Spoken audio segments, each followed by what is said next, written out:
I don't think any. Welcome to the final day of the EWC TFT 44 main event.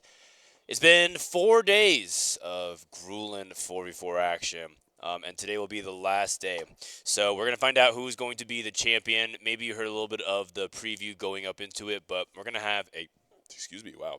The Red Bull went down kind of fast.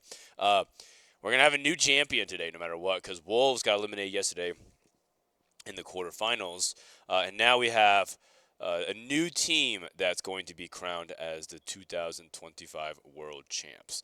And it's going to be, we have actually a pretty good amount of stories. We have three teams that are considered to be favorites, or teams that are strong, and it's not a surprise to see them in the top four. And then you have one underdog team trying to make that Cinderella story run, having beaten a lot of good teams to get there. So let's go ahead and pull up what we have here. I have the Liquipedia page, if you will. And this has just been like the way we can follow. You can also go exclamation point. Actually, I was going to do it. Exclamation point scores. Go to visualization. We're going to have the bracket here on the right for the playoffs. And the teams are Virtus Pro, T1. That's going to be our first semifinal, I believe. Actually, let me check my schedule just to make sure everything's correct. And I'll have to adjust the stream title accordingly. Virtus Pro versus T1, and then Weibo versus AEGIS.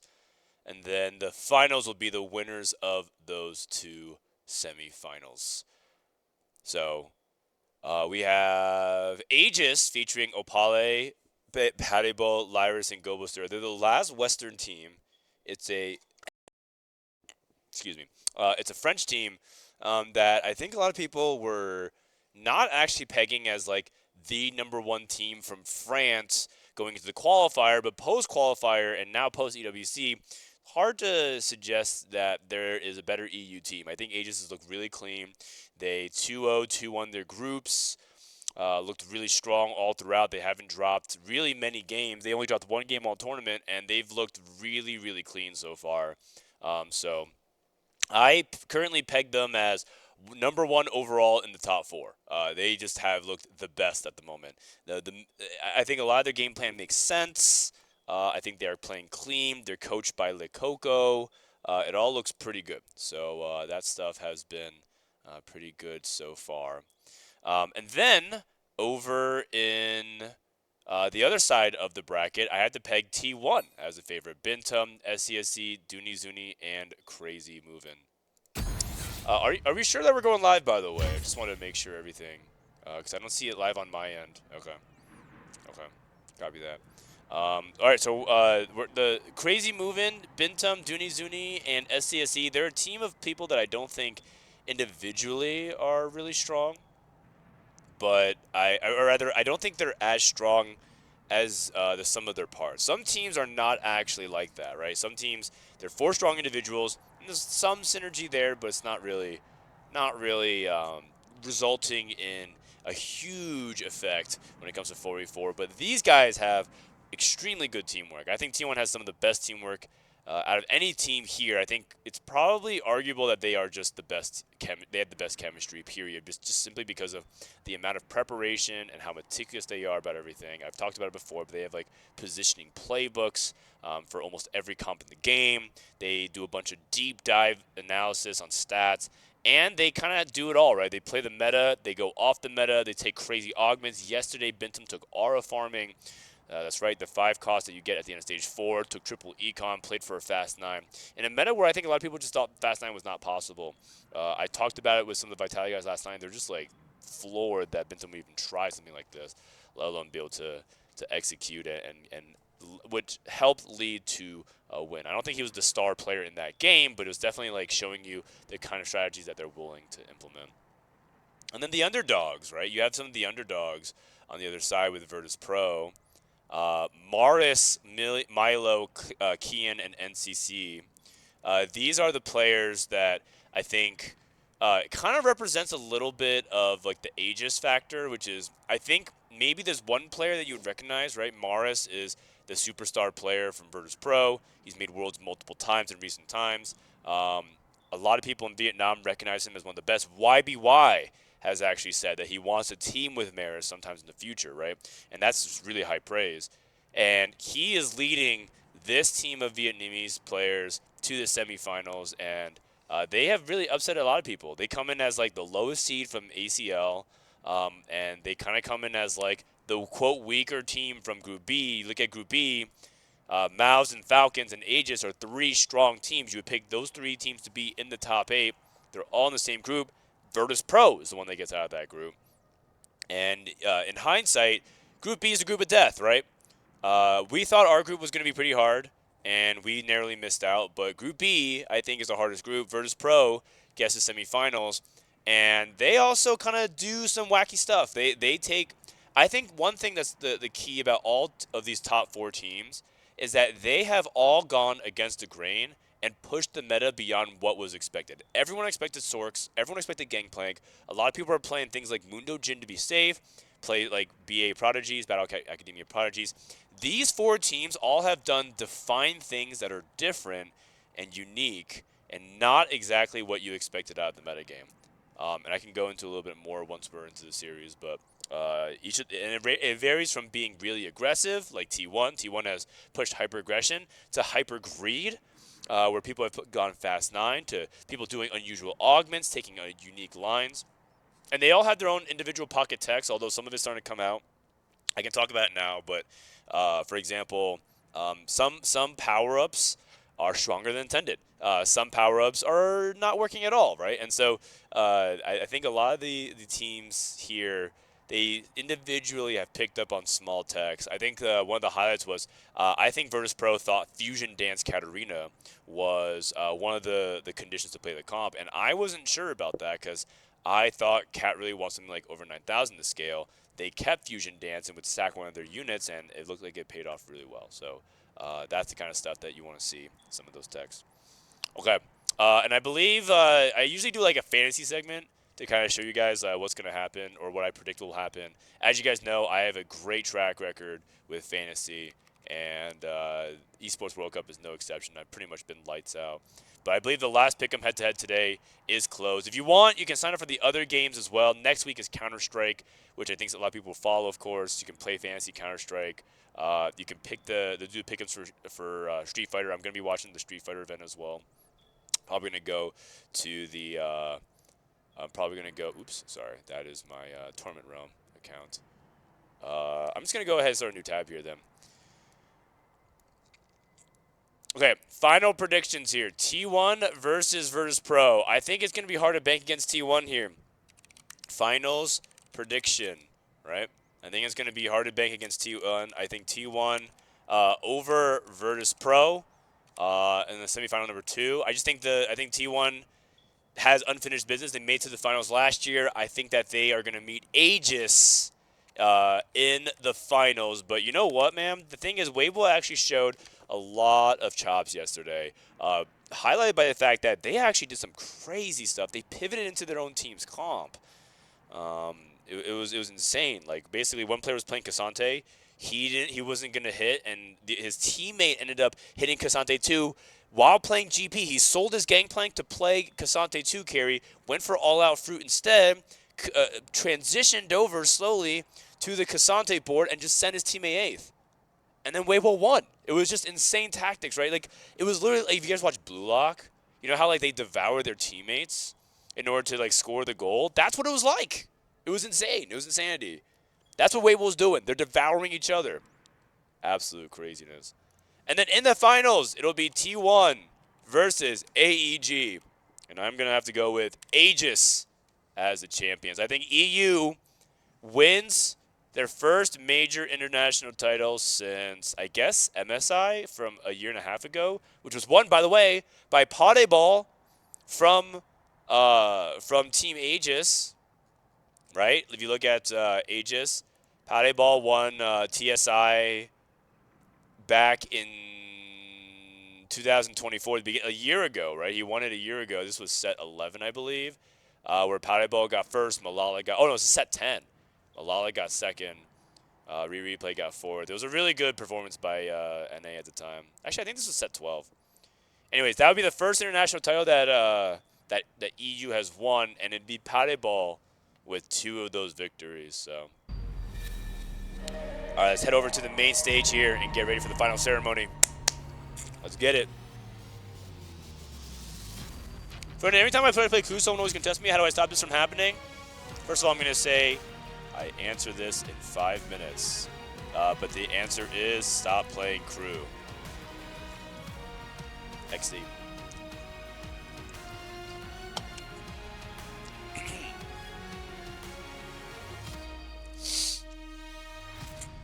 All right, here we go. Dude, these hosts have been crushing it all week, man. They've been kicking ass. You are lucky enough to find the one thing in life that you are truly passionate about. You love it. And you're not just good at it. You are exceptional. And over time, you find others that share your obsession. And together, you collectively put thousands upon thousands of hours into it that nobody sees behind the scenes. And then one Friday rolls around where you have an opportunity to show everyone you've ever known that you are the best in the world at what you love. This is the stage our final 4 teams stand on. After every sacrifice, every sleepless the Vitality boys fly back. It all comes down. Half of them did. 2 of them will be coming by today. Milk and Preston are stopping by. Upsets. Pog. Underdogs who set the stage alight. And now we have 2 contenders joining us on this stage. Ladies and gentlemen, giants have fallen. You heroes have risen.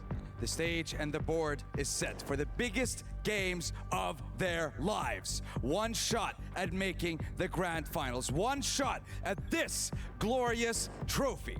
And the lion's share of $500,000. That is a lot of money, and these players all want to get the lion's share of it. Let's welcome our first team onto the stage. It's Virtus Pro. Virtus Pro. Maris, Kian, NCC1, and Milo. They come. They were slept on. But while the favorites dreamed of glory, Virtus Pro turned those dreams into nightmares. And now, here they are. And they are a danger to anyone who stands in their way. And just one step away from a grand final spot. All right. Versus T1. T1. Last year's runners-up. The South Korean powerhouse is on a mission to go one better and claim the crown. They have grown into this tournament with style and confidence, building momentum with every game. A team with the flair to dazzle and the composure to stay unshakable under the pressure. They've had a lot of close series. They've definitely had a lot of close series. Rewriting last year's ending. We begin the hunt for the best, and the rest will fall. Casters, let's get started. Let's go. T1 has had a lot of close series all throughout the week. Even the series against us in Vitality, like the losers group match, where losers got eliminated in groups and the winner moved on. It was really, really close all throughout. But T1's been able to, but yesterday T1 stomped. It wasn't even close. I feel like T1 actually gaps the weaker teams by a lot, but they've had, against us, it was actually pretty tight.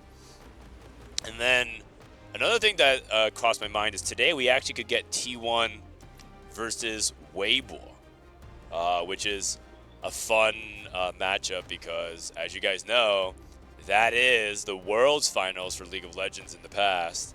So we might actually see, like, the fan bases clash in that sense, which would be really interesting, right? That kind of stuff you don't really see in TFT very often because everything's so individually driven. It's you don't really see a lot of the teams go up like this. Like you might see representatives, but I mean it's kind of cool. It's kind of cool to see that.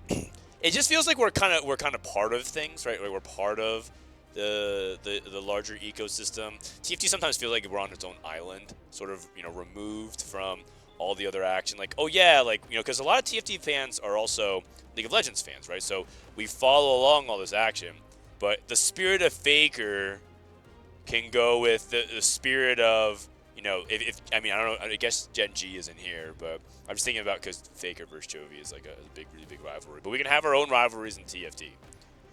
And at the captainship, the captain's helm of the ship for T1 is Bintum. Bintum is the true mastermind and leader of T1, drives a lot of the macro. They also talked about the presence. I mean, Bintum's been to 4 world championships. Final lobby, one was in the contention of another as well. Overall, extremely accomplished. And the other members of the team also have their own claim to fame, right? SCSC made it to final lobby in Worlds in Set 4. Crazy Moving is also a really accomplished pro gamer. Has also reached got to like GSL in StarCraft 2. Was part of like the StarCraft 2. He was with Marine King Prime and his team, if you guys remember the Prime clan. I believe Crazy Movement was part of that. And I remember because I was like following I was casting StarCraft back then as well. So it's just cool to see 14 years later. Wait, what year is it? 2025? 15 years later, Crazy Movement is still pro gaming with T1 in TFT. I mean, that's just a cool story, man. I want to see how far these guys can go. And actually, it would be really huge, I think, overall for TFT, for the Korean scene and the fans of it, to see if T1 can go and take it all the way. Again, and you talk about Vietnam, right? Vietnam for Virtus Pro. Virtus Pro, they also have some really interesting tech up their sleeve. They also represent the Vietnamese community. Vietnam, as you guys know, is the second biggest player base in TFT behind China. Absolutely massive. Wherever you go in Vietnam, people are just playing TFT on their cell phones, like in the cafes and stuff like that. Apparently, everywhere you go, TFT is being played somewhere, somehow. Running ads now, by the way, before games. Hang tight. Mods, please run them between games if you see a chance. TY. Hopefully today is full of bangers. Close games are always a nails biter. I agree. I want to see some close games. How huge would it be for Vietnam if they could get that win? All right. Let's get to it. VP versus T1. Artifact Anvil to start things off. And that's just going to mean that we're going to see a lot of potential reroll commits, or you might see some unusual techs. I have even more tech for this patch that I haven't talked about, but I've been waiting for an opportunity. I want to see someone take stuff like Silvermere Dawn, for example. Maybe Ludens. Got some tricks up our sleeves that we haven't talked about. And, of course, you could always just go with things like this Gangplank. Mars has Gangplank to start things off. Those are power 2 costs. Double Lux Shop for Kian. He might hang on to that. You could play Lux into Karma.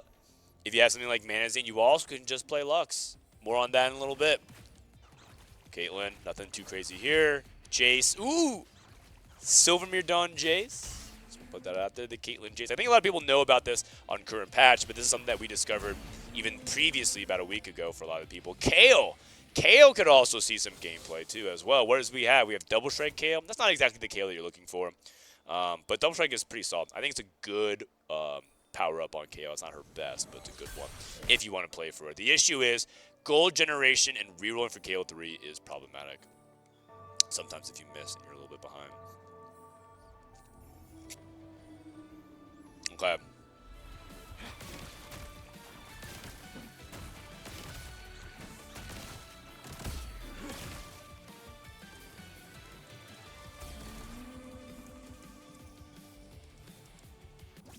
All right, here we go.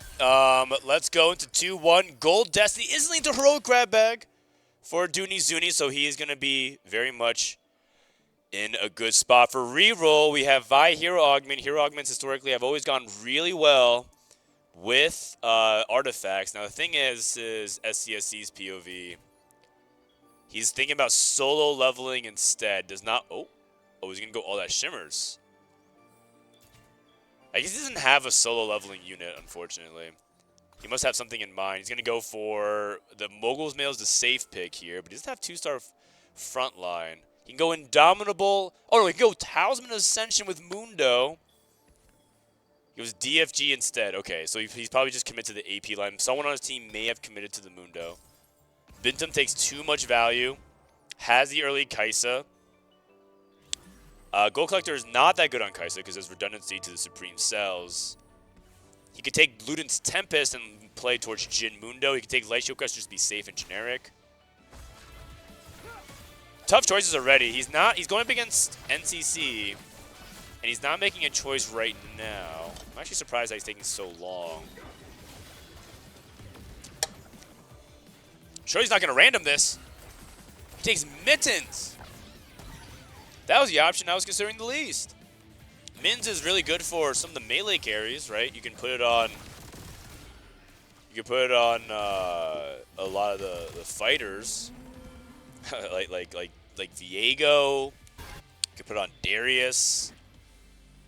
I guess you can put it on like Casante, but like these are not like the usual stuff that you see. I mean, you can even put on GP. Infinity Force for Maris. He got. Oh my goodness, Gold Destiny into Story of 7. You have to collect all 7 Dragon Balls, and then reset the quest with a more powerful reward. He gets a 2-star 1 cost. And I don't know if you guys see any 2-star 1 cost on his board. Looks like he is not playing any 2-star 1 cost, so he's going to have to just play tempo. Already kind of a wacky start here for game number 1. Gold for dummies. Okay, time skip for crazy moving, so he can't even sell his... Time skip is risky. You can't even pick the direction you want because you can't sell the artifact, Anvil. Looks like Kian is going for Treasure Hunt. And I think he's probably committing to Mundo with potentially Gnar. Gambler's Blade's a lot better on Gnar. In fact, there's an argument that he should use the power-up onto his Gnar because if you get Shadow Clone, the cloned Gnar actually can ramp up gold as well. That's actually a cool trick. If you didn't know about it, you have Gnar, you have 2 Gnars, you Gambler's Blade, it should be able to go. Dayon, what's up, man? T1 took out Vitality and Citadel. We're rooting for VP. No, we're rooting for T1 because they beat the best teams in the field. They beat the best teams in the field, so they have to win now. We're rooting for T1. Okay, what do we have here? Looks like we took Indomitable. Heroic grab bag for Dooney Zuni. Let's see if Maris can keep this Story of 7. He hit a Kabuko too. He leveled a 5. Double level. Baby would be proud. 11 gold. If you can get to the 7th streak, I would say that the value of Story of 7 is about the same value as Big Grab Bag. I would say you get like a few components, a little bit of gold. I don't think you get the Reforger, though. But theoretically, it, quote, breaks even at 7. And then if you can get to 14 somehow, you get some really good awards. Apparently, if you get to 21, you just, like, win the game. I've never got to 21. I only played a Sogman a handful of times on PvE. I got to 14, but I never got to 21. I think at, like, 14, you get, like, a Radiant Refactor or...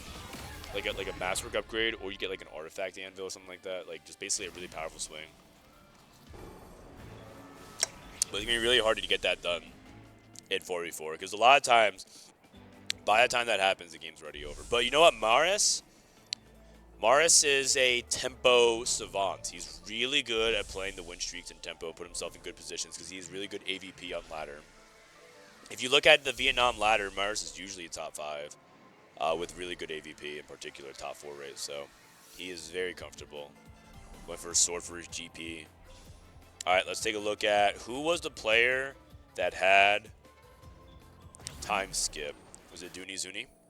Nope, it was Crazy Moving. He pops. If he wants to play AP, he's got some AP options. Looking at Blighting Jewel or Zonia's.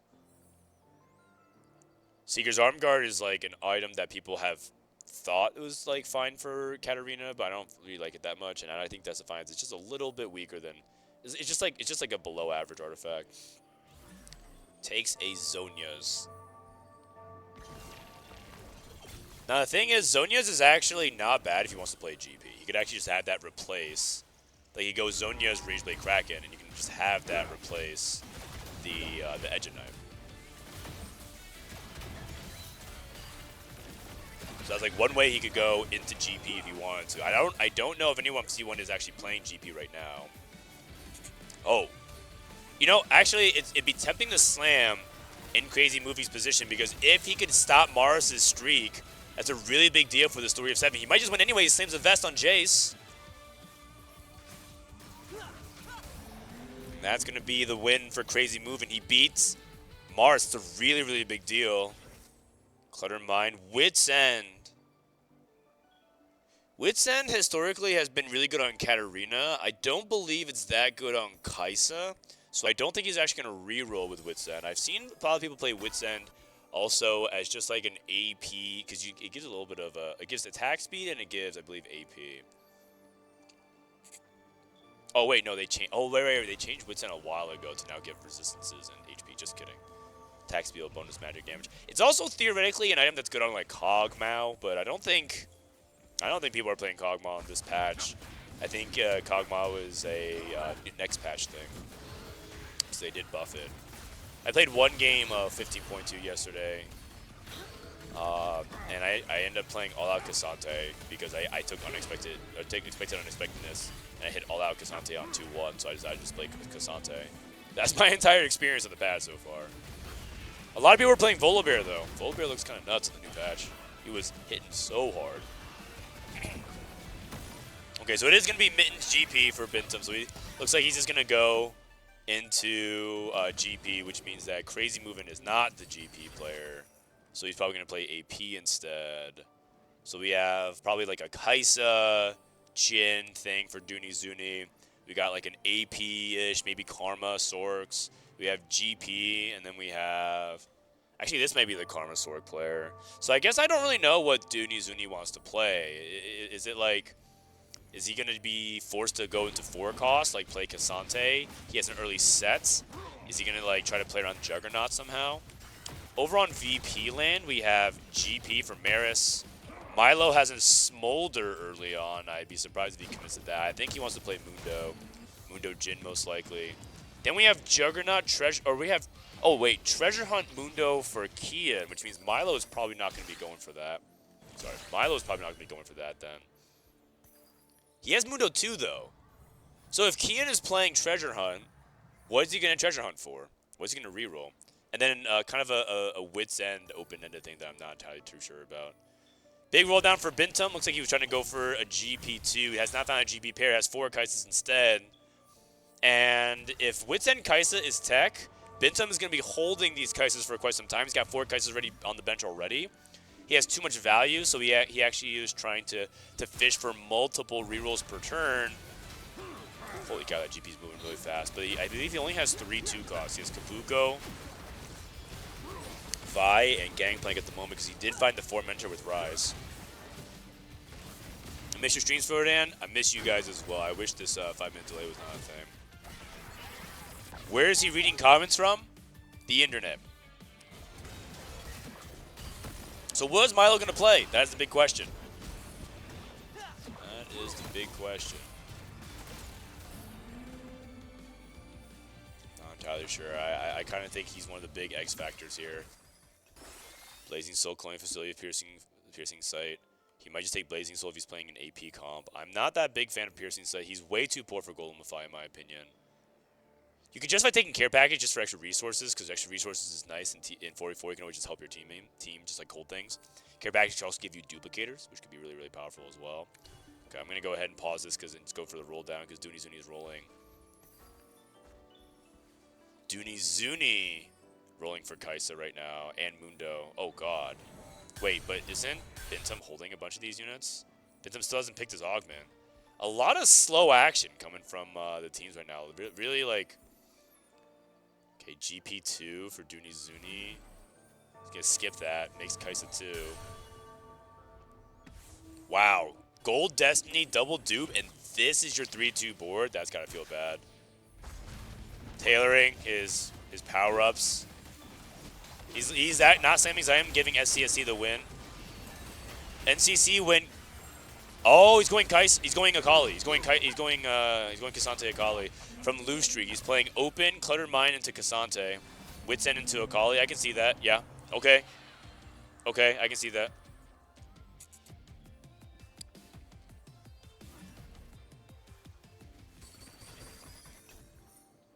Did Weibo not make it? He did not, sadly.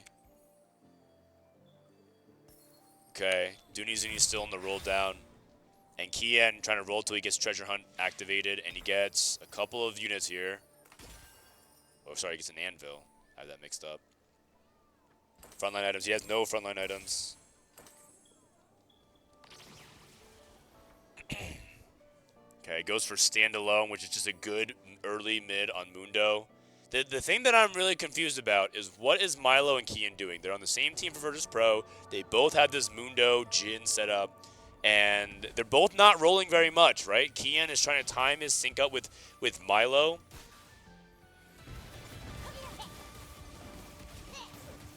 I know these guys are friends and homies, but right now, they're a little bit in each other's way.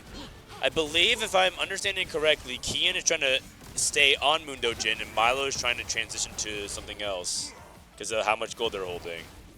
Is he actually going to transition over to Smolder? Is he actually going to try to play a level 8 comp? We've seen some attempts at people playing things like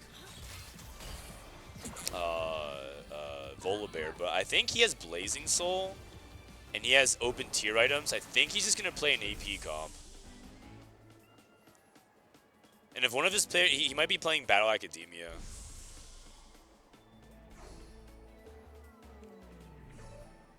Because I thought NCC was also going to be playing AP as well, so it kind of just depends. Really, really interesting spots. Here's another macro issue too. The longer that he makes Milo wait to roll, or Kian wait to roll, because Kian is playing the Mundo Jhin board, right, with Treasure Hunt. But Mundo Jhin is supposed to be strong for stage 3. Like, the whole point of this role of this composition is to be strong on stage 3 to tank HP for the team, build up that lead, and then trade it later on. That is not going to happen when Milo is holding these units. Like, you know, like I said, like he has this Mundo too, and he's making it harder for his teammate to hit. Double dupes. Gangplank 3 for Maris. Oh my goodness. And Bintum is on GP pair. VP's in a really good spot now. At least to take a lead. Now, T1's been the silver lining for T1 is that they've been doing a good job controlling some of the tempo early on. They have the HP lead. But Maris with the GP3 is going to terrorize a lot of people here. I believe this also might be win number 7. Okay, so this should be the story of 7 cash out. Let me head back here in a little sec. What's the Kaisa fruit? I'll tell you in about 5 minutes. Oh, he still doesn't have his reward. He only won 6? How many orbs are around him?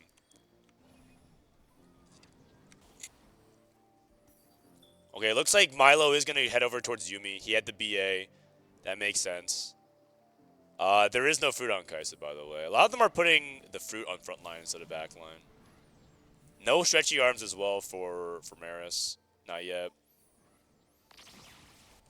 I'm trying to count the orbs. I thought that's 7. 1, 2, 3, 4, 5, 6. Am I crazy? I thought he had 7. I guess that was only 6. 6 wins then. Man, it's hard to get 7, isn't it?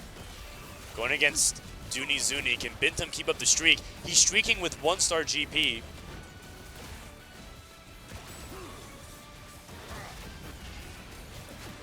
What time is Vitality playing? In a couple of hours. I believe Keithy Soju will be landing in Tampa and transferring home, so probably in like 3 hours Vitality will be playing. This is a big win for VP. Both win streakers for G1 have been stopped. I think momentum is shifting more towards Virtus Pro's side with each passing round. Finally, the reward for Story of 7. 2 components in gold. I mean, like I said, that's where it like quote breaks even. Can Maris win 7 more times? NCC already rolling down, holding the Akali, having Volibear pair. Volibear. Is he willing to play Volibear with Wit's End? i.e. Edge of Night, Wit's End. Okay, he sold it for the extra gold. looking for the Cassante. If there's any comp that I think that has sort of gained some popularity in terms of the 4v4 positioning, I think a lot of teams actually think Cassante is really good if you get a spot for it. But you need a lot of gold. It's a very, very expensive comp in 4v4 because of how easy it is to grieve. People are playing less Battle Academia and more Cassante. That's a Jarvan 2. I think you have to make that. You can just play Zyra here. That also works too, but... he was playing for the Crystal Gambit. I mean, I like Zyra a lot better. Dark Amulet. And then who does he put the AD items on? Puts it on Yone for now. Okay, so Yone is the Cassante holder. He has so many items. Doesn't have the fruits on. Takes on Blood Brothers, going up against Bintum. Bintum level 6. Bintum still holding on to Jin's, trying to relentlessly stay onto this Kai'Sa line. This Akali too is really difficult to deal with. Another element too is Akali is really good at picking off backline. I think a lot of people would know by now. Akali is quite solid. Take a look at NCC one more time. Last second save. Keepers. Keepers is really good, I think, for any protector-based line. I think last second save is just generally OP, though. You know because they nerfed it in the patch. Anytime you're confused, like, what is OP on the patch, look at the patch notes. They're nerfing that augment. That augment has to be OP. Milo rolled. Transition to Sorks. Does not have Karma 2. Dooney Zuni holding on to the Kaisas. This is Kian holding on to GP. Trying to lock out Bintum. Bintum still on Gangplank 1, by the way. And that is not a good sign for T1. Kian hit Jin 3. You guys, I think if I'm Bintum, I think this GP plan might be a little cooked. He's on Gangplank 1. Crazy moving at least hit the Leona 2. Transitioned over to Yuumi.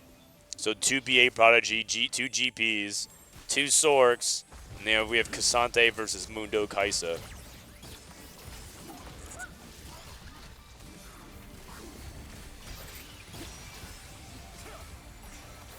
Who's winning right now in 5 minutes on 4-2? I would say right now Virtus Pro is winning by a pretty big, significant margin. I would say Virtus Pro.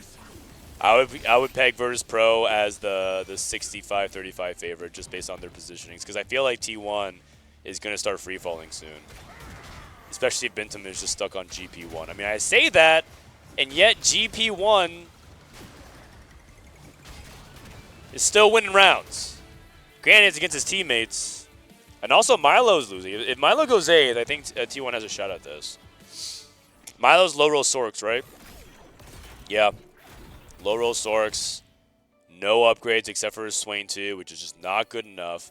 So I think T1 is holding out. They have to be targeting the Sork player if they have an opportunity. They're all rolling.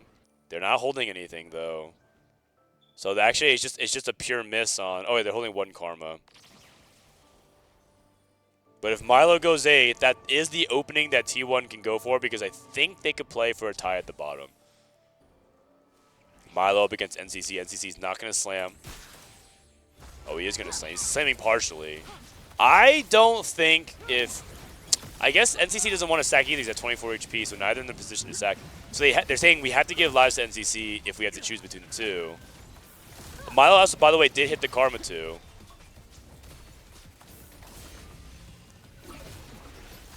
So Karma 2 should be good enough, right? Just because stuck on Cassante 1. Okay, kind of an unfortunate matchmaking situation there for Virtus Pro, but the Silver Lions, they can't play each other for a while. No Power 5 cost on the Carousel, no Gwens for NCC, no Varus. There's a Yuumi on the Carousel, someone wants to deny.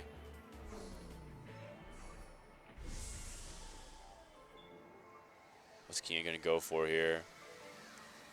I mean, Kian is the Mundo Gym player. He has to deny as well. So I think I think the 2 bot 4 players is most likely either Milo or NCC and Kian, and then it's Dooney Zuni Bintum for T1. And their order placement determines whether or not they can play for first. And I think the thing with SC, I think the carry for T1, their win-out player is this Sorks player because SCSC has the highest potential with Sorks. And with the fact that he is the most HP, 79. Actually, Crazy Moving also has a lot of HP as well. Playing Bloodthirster Leona. Tesla Coil, and he has triple Tesla Coil value, which is really good. I think Tesla Coil is good at two units. Very good at 3. Fusion Dance on GP. Another element that throws a wrench into things is that Maris has not gotten stretchy arms on GP. I'm starting to think that this is 50-50 now. I'm starting to think that like VP is not in a spot to convert quite yet, guaranteed. It's still GP3, which is really good, but no stretchy arms GP is way more manageable. And Crazy Movies on a streak. These are really, really crucial losses and wins going in either direction. Okay, easy win over Kian. Kian is just giving lives for his team.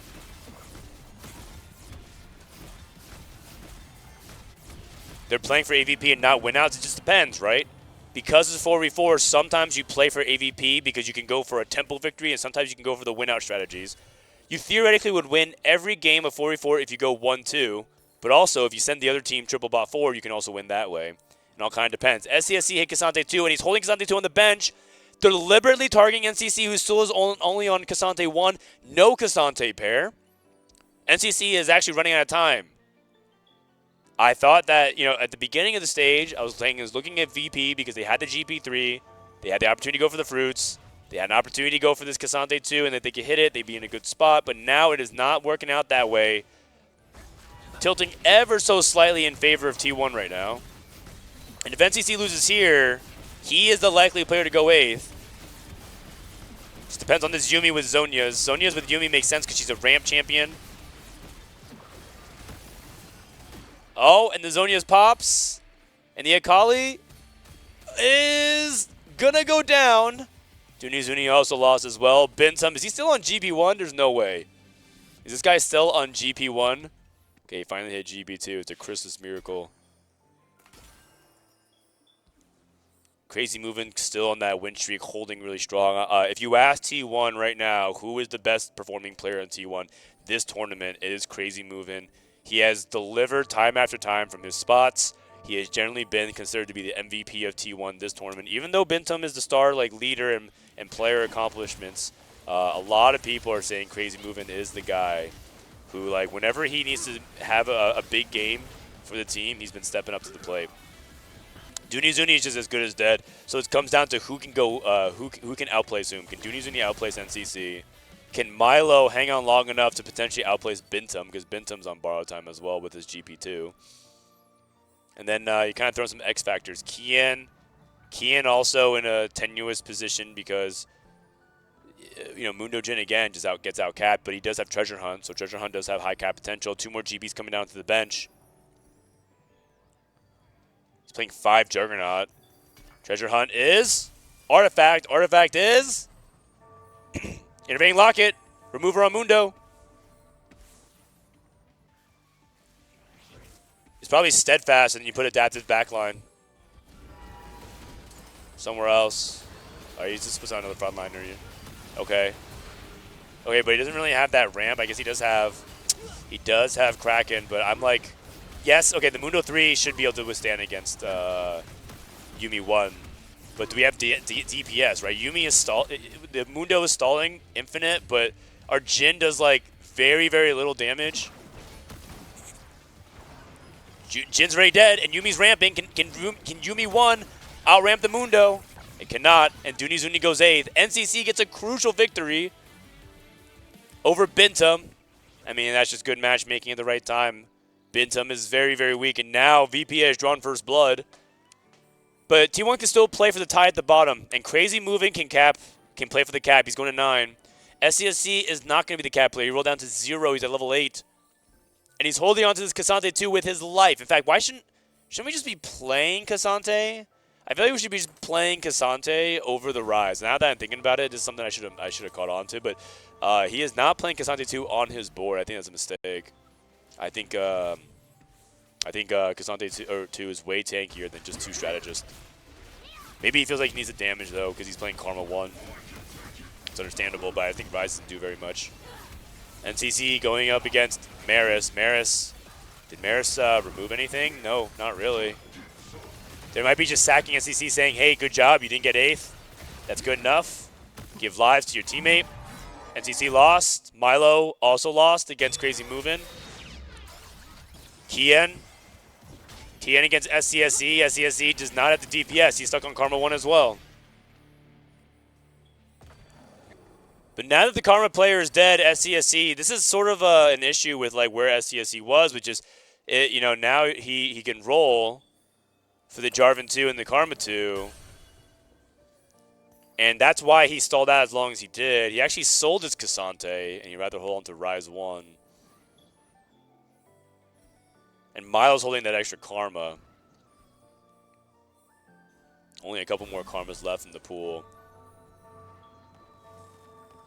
Okay, so T1 playing for a tie at the bottom. They really need to send Milo 6th. Milo is not that weak, though. He is Braum 2, by the way. Again, he's sacrificing the strategist to play for a better frontline unit like Braum 2. So he's not going to play the Rise. I have to agree with that. I think Rise is just purely there for synergies. Yeah, the synergies that he brings are really nice. It's really nice to have mentors. Really nice to have the strategist. Okay, looks like he's going to be key in here. Maris also losing again. Wait, Maris is falling off. I thought Maris was going to be able to get to the GP3 and snowball, but he still does not have stretchy arms.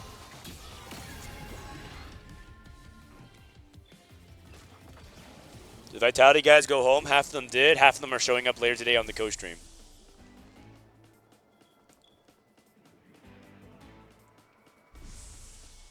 I think T1 has this right now. I would say that it's greatly T1 favor. I can't believe Maris still does not have GP3 stretchy arms. Still on Unstoppable, or sorry, on Attack Expert GP. No more fruits remaining. What a swing back and forth we go. Maris hits the GP3, but he cannot get the stretchy arms. Virtus Pro looked like they were in a pretty good spot, and all of a sudden T1 is climbing further and further ahead. Milo does have the Gwen now. I think Kian's on borrowed time. He's going to go out here. P1 can actually play for the triple bot 4. And Crazy Moving got to 9, still getting it done with Yumi 1. 4 Tesla coil value. That is very, very hard to deal with. That's so much damage. And this is Maris up against Crazy Moving. And this is Bintum up against Kian. If Bintum gets the win here, and if Maris takes the loss, I think it's almost certainly a T1 victory. And stretchy arms GP if he can start targeting the Jhin. Okay, but the thing is Mundo 3 might be unkillable. Maris lost, he's at 1 HP. If this Mundo can clutch it, I think it actually will. I actually don't think the GP has enough DPS to get there.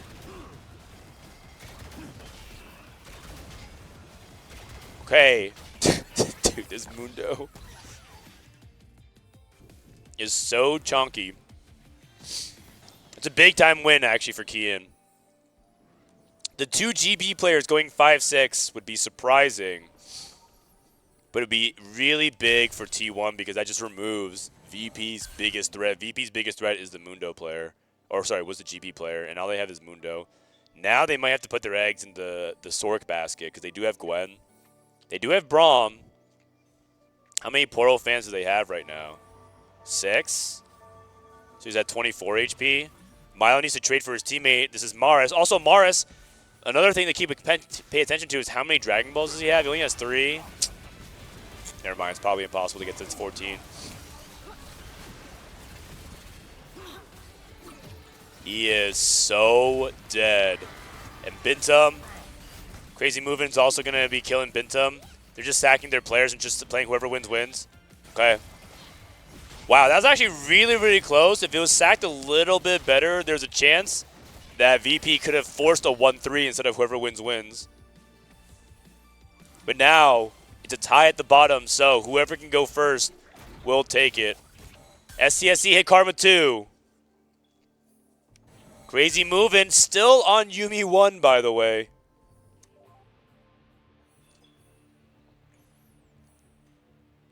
And I gotta say, this This Yuumi 1 has actually been going crazy. Bullet Hell, Zonia's for the ramp. I'm liking what I'm seeing. I'm liking what I'm seeing. This is Gwen pair from Milo, by the way. Mars just never got to the stretchy arms GP, and that is devastating. Okay, Milo probably gonna greed one more round and go to 9s if he can go for the 2-star Gwen. Everyone's basically playing for themselves right now. Treasure Hunt. Radiant Death Cap is not good. That is very, very bad. Oh my god, he has no more Forgers. He's just selling. He's giving his life to his teammate. He says, okay, just kill me. I have no chance to win this game. It was maybe if something crazy happened out of the Treasure Hunt. No opportunity whatsoever. Treasure Hunt in 4th place. All the players that were trying to play for high cap, for VP, they're shoving their eggs all in towards the center, giving Milo the win. And I think for T1, here's the problem with Battle Academia. It doesn't actually win many games. And so I think they might be trying to encourage SCSC to get to 9 and look for Gwen himself, except Milo is 9 now, and if he hits Gwen 2, it might be VP swinging the other way, and they might be able to steal this game from T1.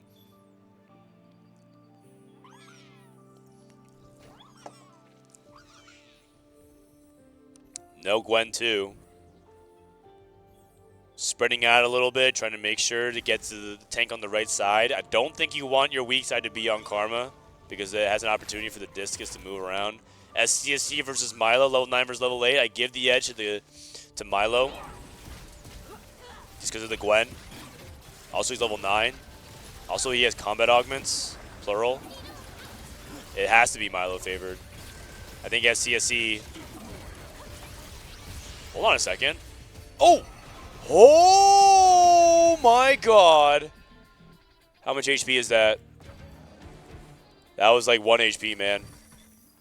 And SCSC lives, which is actually nice because he can give Crazy Move in the life here as well, but Milo's on a win streak now. They both need to be holding the Gwens. Are they going to have Crazy Moving sack again for SCSC? The way you could do that?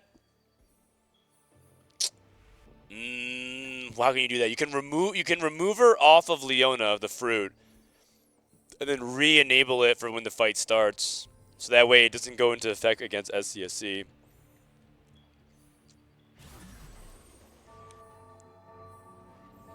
Milo's spreading out. Karma dead center. The dead center to try to avoid the corner Yuumi. And also trying to get the Karma off the Leona. The Leona moved back to the center for Crazy Movement, so a little bit of mind games for the positioning. The Braum throws the Leona back. But Cassante is there to absorb the damage as well. Yumi's still alive. Frontline dead. And Milo takes a big loss. SCSC is down. And now we're going to go to the carousel. Is there a Gwen? There's no Gwen. Is there any open component for a spatula? No. Any other X Factors? Edge of Night, potentially a swingy item. Milo takes it. Crazy moving. Giant Slayer, I guess. Anything that has DPS oriented. He takes a 1-cost Gnasher's Tooth. And now can Milo hit the Gwen? Jarvan Rise 2, that helps. All that helps. He's at 16 HP as well, thanks to the Poros. Crazy moving, holding on to Gwen. He's not going to let what happened last time to T1, where they let Gwen through by accident, and they end up getting punished for it. The Gnashers is for the Seraphine. If you can get Seraphine too, that's also a spike.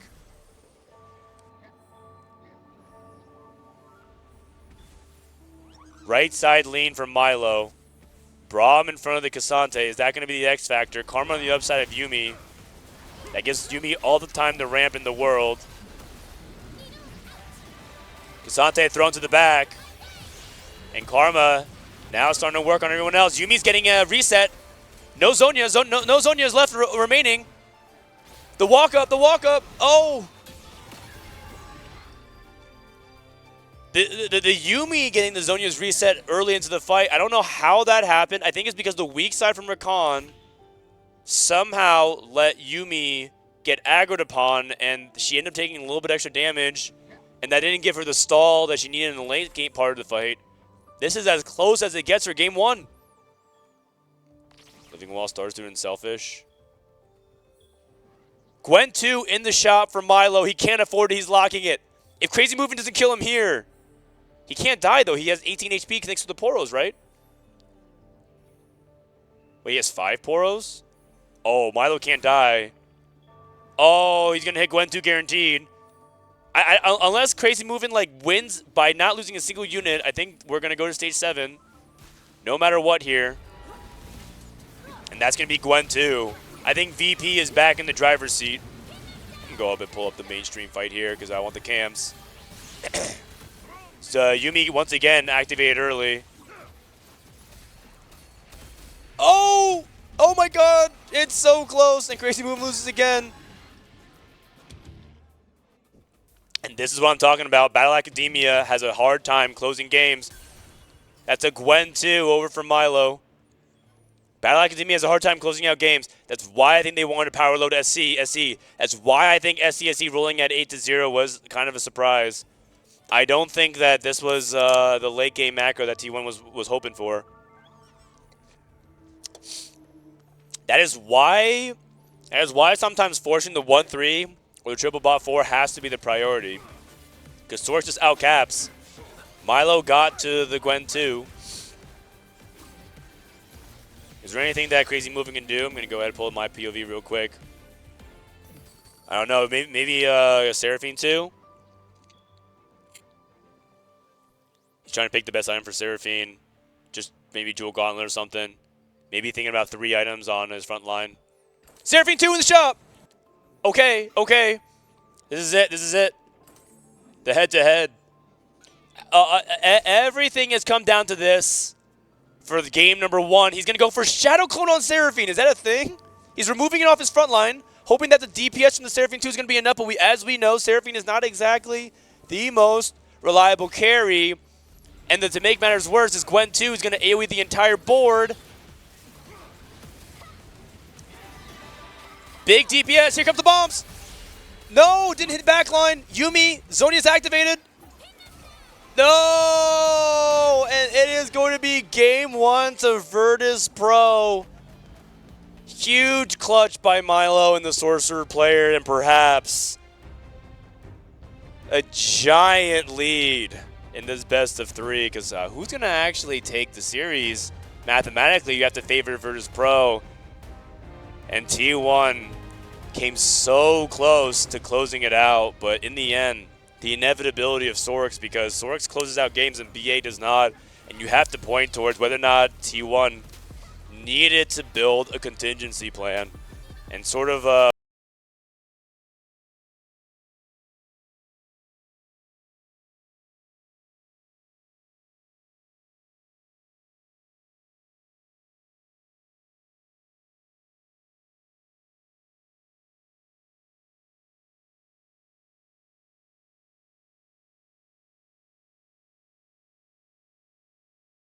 continues. Honestly, they play that really. That was a good game. That was a good game. I mean, obviously, like, listen, when I'm saying like player 1 probably should have done something else, you have to always take into account when I'm talking about 44 commentary. It's based on what I see. There could be more factors going into it. It could be SCSE identifying with this team, like maybe the call was made for them to roll aggressively and send the triple bot 4 because that was on the table at one point. Maybe he needed to roll to deny to try and send another player 8th. Right? I'm only getting a piece of the picture. I could suggest to you one alternative way that they could have played, but that's me cherry picking and not taking the context. So always take that into account. The second thing is, I don't think that game was poorly played. I mean, there was like minor mistakes back and forth. Maybe I think VP could have probably potentially played for an easier trade to make them go for the 1-3, but it turns out Milo needed all the hit life that he could get to try to stockpile, but SCSC rolling down did not have the HP to get to 9. He was short to by 9 by like 10 gold. And remember when he rolled out, he was like at level 8, you know, 70 something HP. I was like, can he actually go to 9 to actually play for the Kappa Nord to beat the other opponent? And I think that was ultimately the moment where they needed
not just this tournament, last year as well, and they weren't able to do it in this game 1. This is where their entire game plan kind of deviated and kind of started falling off in stage 4 and 5. I mean, to add to that, I think VP actually were the ones who low rolled their rerolls, and they adjusted. Remember how they were like doing the ships in the night type of thing, where like they were holding each other's like it was Kian was trying to go for Mundo with Treasure Hunt, but Milo was holding his units, right? And they were trying to time their reroll accordingly, and that kind of awkwardness and friction made it really awkward for Kian to stabilize. Kian did a good job timing and syncing up with his team, syncing up, having good teamwork there. And then Maris, I think he high rolled the GP, but he low rolled his fruits nonstop and he couldn't get stretchy arms. Stretchy arm GP, not that big of a threat. VP beat Mouse. What happened? I mean, I think VP is a solid team. I think they have tech. I mean, they do mess up from time to time, but everyone's making mistakes. It's kind of hard to say. No one's playing perfect 4v4. In fact, I actually think 4v4, we're so far away from perfect 4v4 that I think that if 4v4 continues to be a format in TFT for years to come, I would probably say in like the next few years we'll see more development further and further in 4v4 game theory, how to optimize it. And I think that, kind of how we look back at League of Legends 10 years ago and we think, wow, everyone was so terrible at this game. Like, it was fun, but like everyone was so bad. I think that's where we are right now. I think a lot of people are just bad at 4v4. And as a result, baseline consistency is not really established.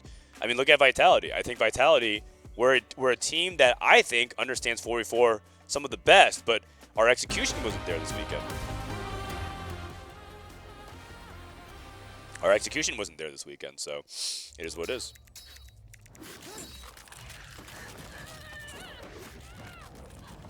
All right. Honestly, that was a pretty good first game. That was close. That was close. That was a pretty close game overall. And I think Virtus Pro being a 1-0, I mean, they might be able to get to the finals. And Virtus Pro, I said, was an underdog of the 4 teams remaining, but that's because the other 3 teams that we have were teams that we expected to be in the top 8, right? We expected Weibo, T1, AEGIS. These are like strong teams that we knew going into it. And then we pet like Mouse, Falcons, Vitality, and you could argue and then the last few spots would go to someone of like Flash Wolves, Citadel, Twisted Minds, Wolves, right? Like you can just basically mix and match there. But these 3 teams were in almost everybody's top 8 going into the tournament of like strength. But we just didn't really know much about Virtus Pro. Like they're just a lot of their players besides Maris are unproven. I mean, I think pretty highly of Milo after watching him play the APAC circuit last set. But now the rest of the world's on notice. And again, it's not just about individual player ability, right? It's about team synergy and cohesion. It's about, like, 4v4 is so much more about teamwork and your overall game plan, whether or not you're able to execute, how well you communicate, which is why I think ROC was not pegged to be one of the contenders, because the fact that one of their players don't even speak the same language as the other 3. I was sitting in the car with ROC Esports, and just listening to the way they talk to each other, Arai couldn't even join the conversation. All he could do is make small calls here and there. But I heard that he was forced to play into a Sork line that he even wanted to commit to. It was actually really funny. It was like they were talking for 5 minutes in Korean, back and forth, and then Arai just sitting there quietly. And then the coach speaks to him in English. Arai, you didn't want to play Sorks, right? And he said, no. And then they go back to talking in Korean for another 5 minutes. That's the only thing that he was able to contribute communication-wise. Nope, didn't want to play Sorks. And then they go back to talking about game plan. I was just sitting there in the car like, man, I feel like I shouldn't even be here right now, because we were all taking the shuttle back. And I was sitting with the ROC guys. That level of communication too. I don't care how good you are, right? If you put Wage and Iverson with like the best CN players, the best Vietnamese players, the best Korean players, and they all can't talk to each other, it's going to be really, really hard. Teamwork is key. It's 4v4 after all.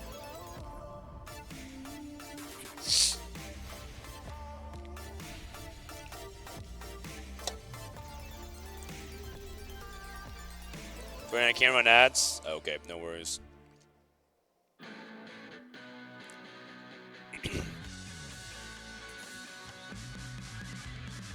Guys, I'm not really tracking for the TFT scene. Which team is the favorite from these two, Weibo or AEGIS?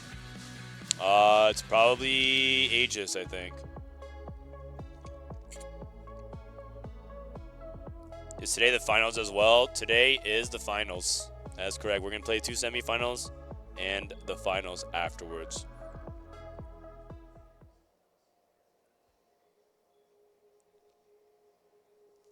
I appreciate his honesty about Seraphine. The unit is trash. She's not very good. She's not very good. She's just an... And that's the way you cap BA Prodigy, right? Is Seraphine plus another 5 cost. It's just... Battle Academia is really good if it's high roll at locking down the second and thirds. Just can't really convert against the better comms. The reality is, balance is at its worst state at the beginning of the set, and so you have some comps that just literally can't win against others. There's just no possibility, really. That's the most likely scenario to happen. By the end of the set, by the time World Championship rolled around, maybe that BA comp can compete with Swords, but right now, as of it just can't.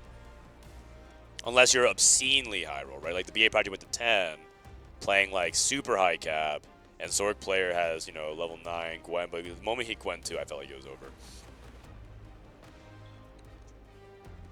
Virtus Pro, hand warming, 1 game away from heading to the finals. To take the series longer. I mean, what happens if you get another unplayable game like this?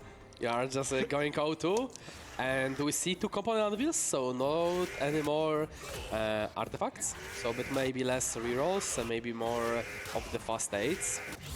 Yeah, you could. Okay, we have component Anvils going into the game here. Component Anvils a little bit leaning more potentially towards reroll, as you heard Alan say, but all just kind of depends. Virtus Pro. Another thing about Virtus Pro is that I think they're all really good friends. As far as I know, they really enjoy 4v4 because of how fun they are. They're a loud team.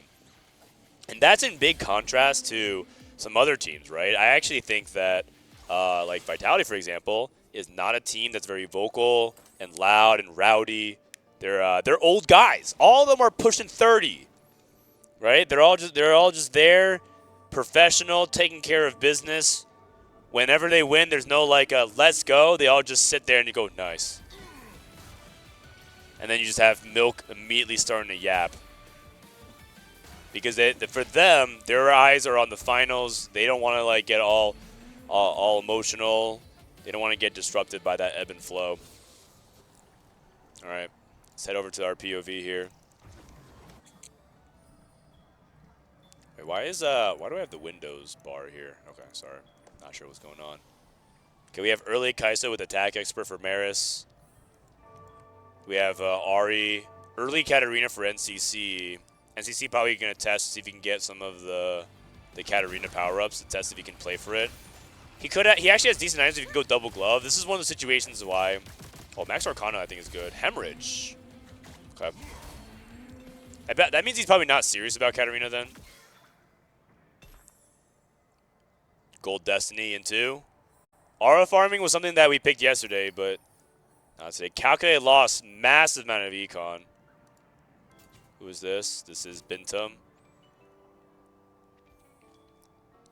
They really need to fix the spectator bug, man. I told Riot like a month ago about it. They really want to fix it, but there's the spectator bug just blacks out the back screen. Just shuts out a lot of context. Keepers for SCSE. Bintum looking at solo leveling. Hard bargain, man. The downside of hard bargain is reduced a little bit because you actually have the ability to pick your components, so not nearly as bad as it is in other portals. But Again, this is a portal where I don't really consider it to be very good. Oh, sorry, this is an augment that I don't consider to be very good in 4v4. I think Spiky Shell is good for early game. But Max Vitality, I think, is bait on Mundo. I know some people like it. I think it's bait. Also, Dooney Zuni probably going to just trade a little bit of his HP. But I guess the way they view it is that hard bargain is a way for you to just, like, if you're playing Mundo, you're going to lose out anyways. This is going to be one of those games where I think Mundo going 7th is exactly what T1 is playing for. And say, don't worry, it's okay. Mundo's job is to lose late game anyways, so the hard bargain just kind of leans into the delay the inevitable. And it'll be okay. Just play for like good HP padding and trade for us later on. Bintum, over 9,000 Katarina, that is good. And he has oh, I thought this was transfer student. Class president. This is basically keepers. This is keepers for Battle Academia, except you get 80 in AP. That's a lot of stats. I like the potential setup here for Bintum. If he can get to Katarina 3. Milo, full open, trying to grief. Goes up against Maris. Maris looks like he's on Mundo duty. Okay, I don't know what Milo's planning to play. He does have Sword Belt.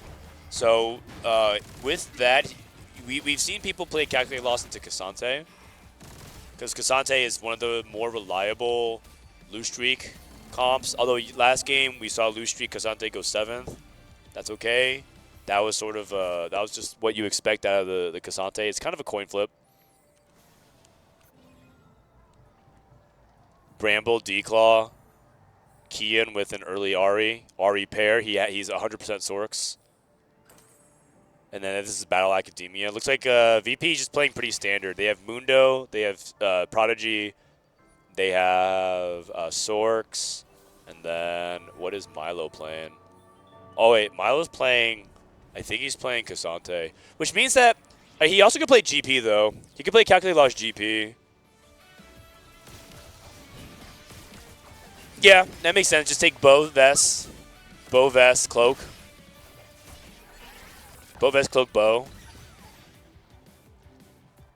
Yeah, he's open to both. Yeah, I don't know if VP wants to just leave GP open. I don't think he can play Cassante, especially because I didn't know how the rest of the team was going to line up here. Over on T1 side, looks like SCSC will be the GP-leaning player here. Remember, Dunizuni can't pick, so it's Bintum versus Milo. Looks like he's going to open up his Anvil. This is a trick you can do on Carousel. Open up your Anvil right before the Carousel starts, and you get the Armory still. Bintum denies the bow. Oh, sorry, Milo got the bow. Just kidding. False alarm. Frodan getting excited over nothing. Fake hype. Okay, SCSC. Probably thinking about taking Cloak here. Cloak it's only 1 gold though, which sucks. But if he is the GP player, he needs to take that Cloak. This is gonna be Edge of Knight BT. If he really wants to slam everything, I don't think he's gonna do that. Okay, with this bow pick, it means that Milo is certainly the GP player. Already holding on to the Katarinas.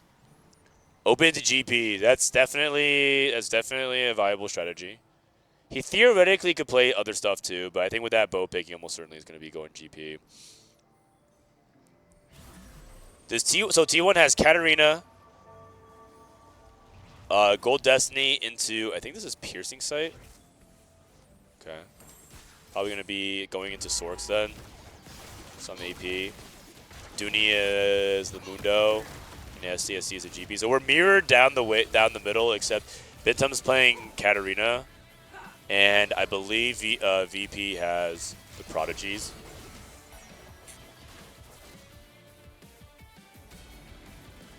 Okay. Did Bintum already play Milo? Is that what happened? He did. Okay. SCSC. Okay.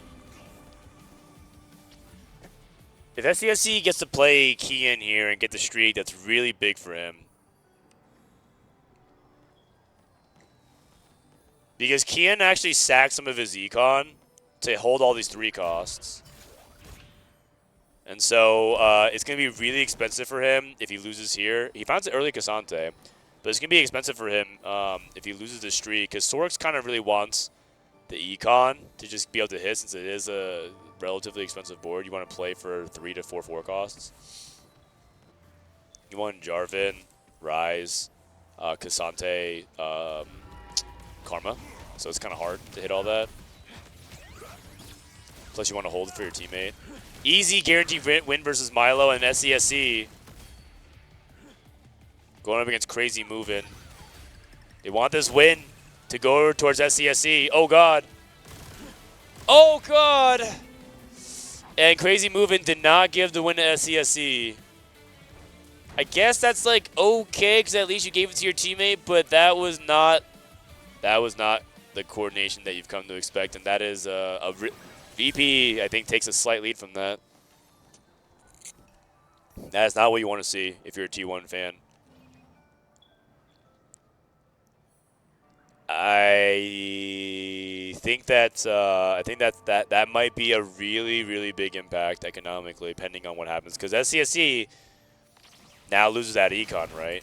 And because he has no GPs to start things off, it kind of matters to have all the gold that he can have, so you can roll down and get econ back up against a duplicator.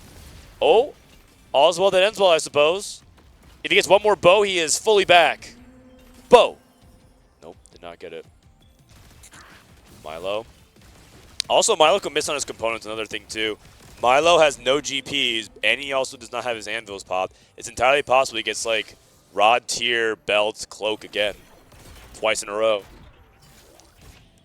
Here comes his GP roll down.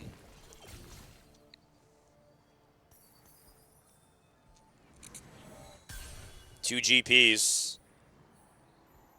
You have to roll way more than this. I don't think you can stop here. Actually, he's playing calculated loss on a 5 loss. You can justify losing one more, I think. It is a good amount of gold. No stretchy arms. Warming up. Second bow.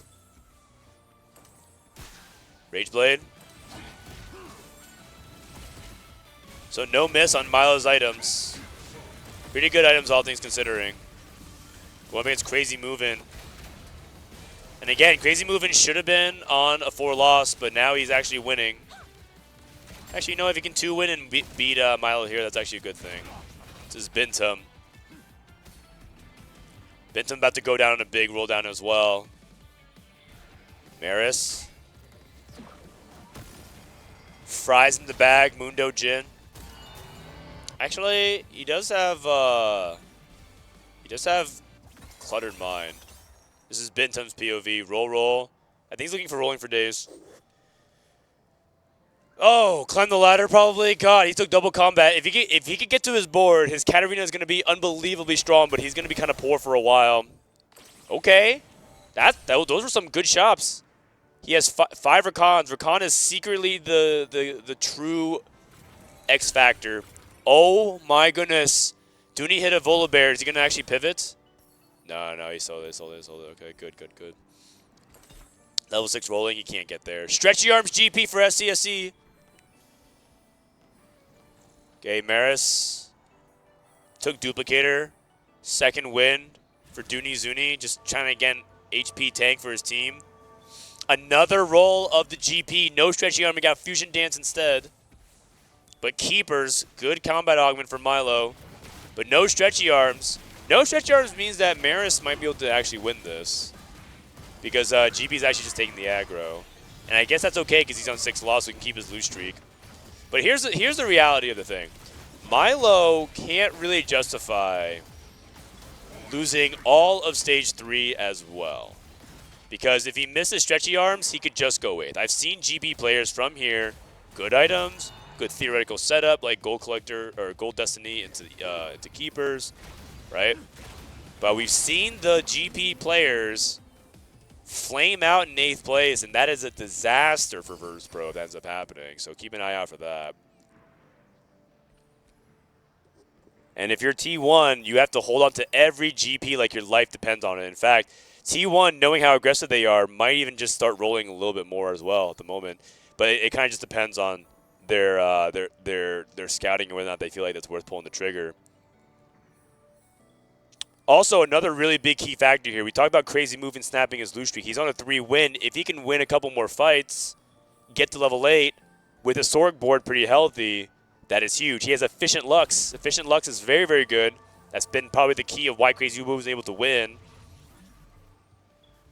In fact, I think Efficient Lux is so good that you could justify staying on her even if you hit Karma 1, because if you have Lux 2, 6 Sorg efficient, she can actually generate so much damage if you're playing around her. She also shreds for herself. Okay, probably not. Our front line's a little bit too weak here. Maris, this Mundo 2 unit is so OP. Kian also holding strong as well, 100 streaking. And SCSC has to take him out if SCSC gets this win. Some momentum coming over to T1's way. Stopping the win streak from Kian on the Sorcerers, because Kian is climbing further and further ahead, especially with the fire sale. Karma on the carousel with a tier, but both Sorg players are in the top, so they're not going to be able to get that. Is there anything else? Any other power units here? Not really. No GPs, no Mundos, no Katarinas. How's Bintum's streak going? Bintum ended up winning 3-3. If Bintum can put on a 3 streak here, he'd be in a good spot. Cassante is one of the reliable loss streak cons, but it's kind of a coin flip. I mean, it's true. It's just like if you can hit the Cassante from lose streak, it can actually make a comeback. Not the same could be said for a lot of things. That's why a lot of teams don't think open Sorks are a thing. Open Sorks is a coin flip comp, but it's not that reliable, even if you hit. Case in point, yes, 2 days ago when Milk played Open Sorks and then did not win out and went 8th. And in a spot where Vitality needed him to go for at least 6. If Milk went 6 that game, different story. Vitality actually advances, T1's eliminated, maybe Vitality's in semifinals. But of course you can't put that all on just one person. I'm just using one example of one game.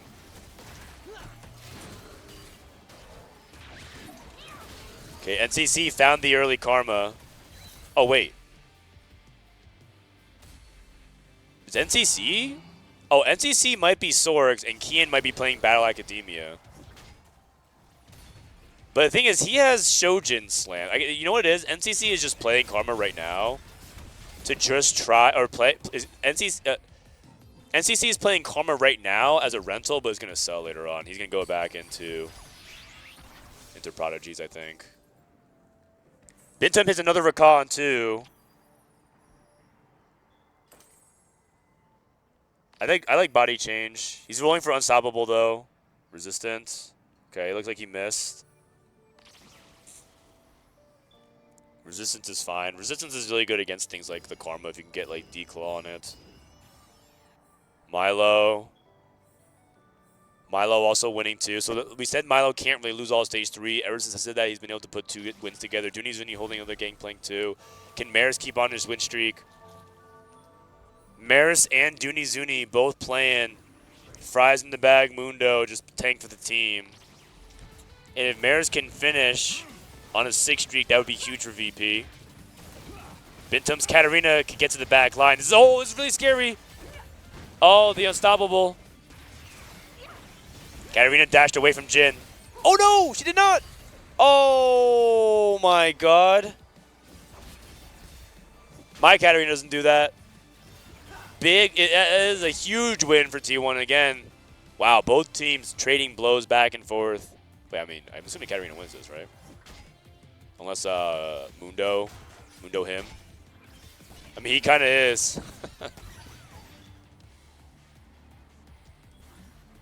Mr. Ferdinand, what is macro in the TFT context? Macro is how you're choosing to play out your compositions. Based on your augments, based on your items, because you don't want to have things, you don't want to have your compositions overlapping. If you're playing sorcerers and your teammate plays soul fighters, you're both fighting over Gwen for your late game cap.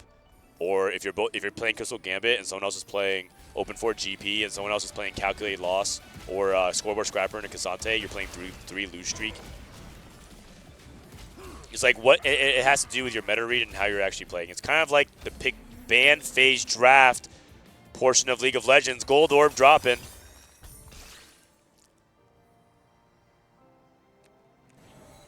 Katarina, 6 Katarinas from Milo as he rolls down here.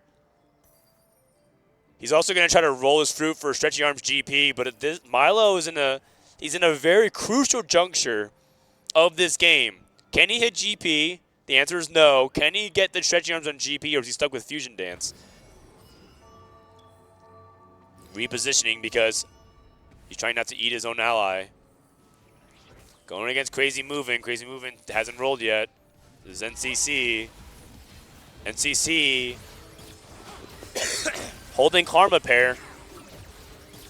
What's Kian going to do then? Wait, what is Kian going Star Guardians? Is Kian committing to Star Guardians because he knows that NCC has to play for Sorks? Because he does because he can't really get away with playing Loose Streak BA. That is highly risky. It could all work out if he hits Karma 2 and gets to the board, and Kian also gets the uncontested Star Guardians, but I'm generally not a fan of this setup. But I think VP feels like they don't have time to do that because he already has Karma pair. He doesn't even have the Shojin ready to go. Roll left, roll right. Sorcerer. Oh, Sorcerer still gets Karma 2. I think you gotta take that. I think you gotta take that. If you're gonna play Sorks. He has Karma pair already. He's gonna take Cybernetic uplink. He has Karma 2. Okay.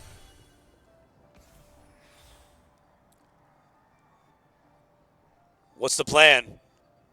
Leona 2 with Yuumi on the bench. You can't freeze up. You got to make your decision quick. He sells the Karma 2 to transition back. Oh, my goodness. And that indecisiveness, I mean, that's partially why he didn't want to take his teammate's line, because Kian's also rolling for Sorks, right? He is. He has the Sorcerers on his bench. Finds Karma. They're holding as many Cataries as they possibly can. Bintum, by the way, is starting to push levels because I've noticed how many Catarinas are on the bench. I think VP has something like 9 to 10 Catarinas at the moment. Going up against the Yuumi 1 for NCC, this is a good opportunity for Bintum to get a sneak victory because they're clumping. Keepers into Katarina is a disaster. Open season for Katarina, but somehow she didn't get to the Yuumi despite that. She what the heck? Wait a second. She somehow wandered all the way around the Yuumi. That is actually amazing fight RNG for NCC. He clumped around everything with Keepers, and Katarina somehow didn't punish. That's a GP3 on the other side. Whose GP3 is that? Is that Milo's? I think Milo. I think Milo took max cap. Milo took max cap, hit GP3. He has not removed the fruit. He's still sticking with Fusion Dance for now. 8 Yasuo's on the bench.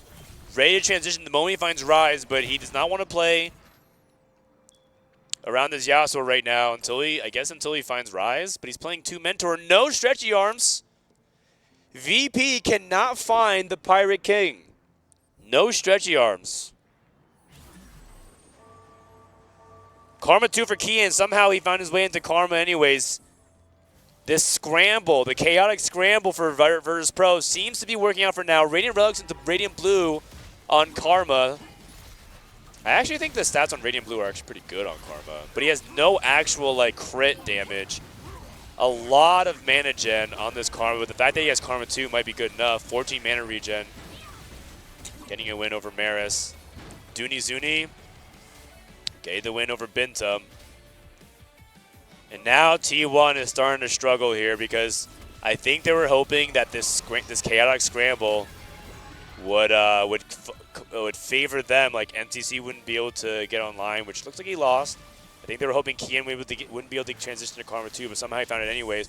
That is a Yuumi on the for NCC. Bintum can deny it. I think he needs to take it. Yuumi denied. No Gwens. No power 5 costs here.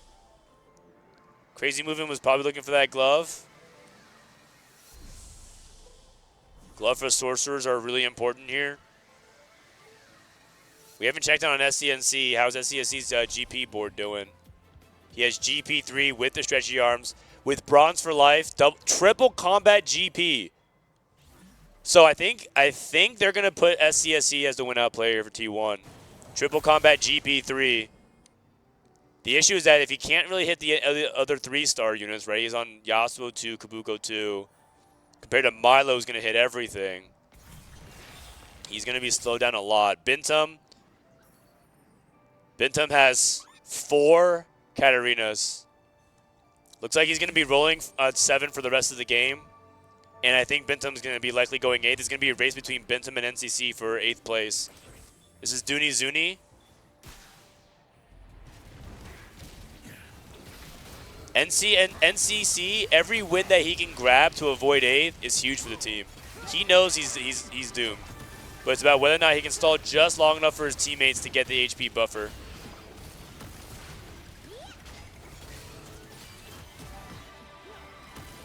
He found the Seraphine, which is really nice.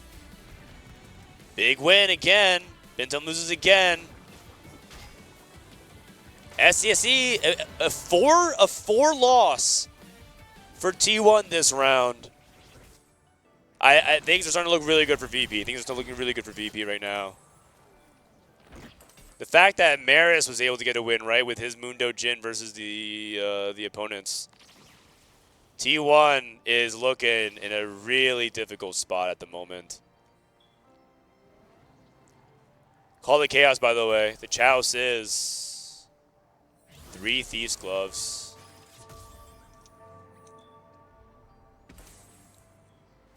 Another way that, like, because I'm pretty sure if Bintum found Rakan 3, Cat 3, I think he actually can play for top 2, maybe win the game. I think Katarina's that good with over 9,000 to set up. This is crazy moving. He's just beating his teammate, NCC. This Yuumi ramp is just so good. Yuumi 1 is very stable. Bintum gets the win. Dooney Zuni gets the loss. I think the clock is ticking for T1. I think Virtus Pro is half a stage away from winning this. Okay, Yuumi 2 for Bintum is pretty big, though.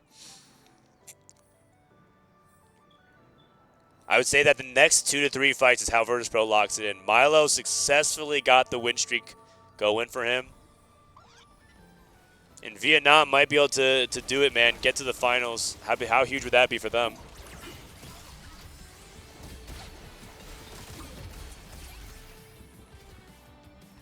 Another Katarina in the shop.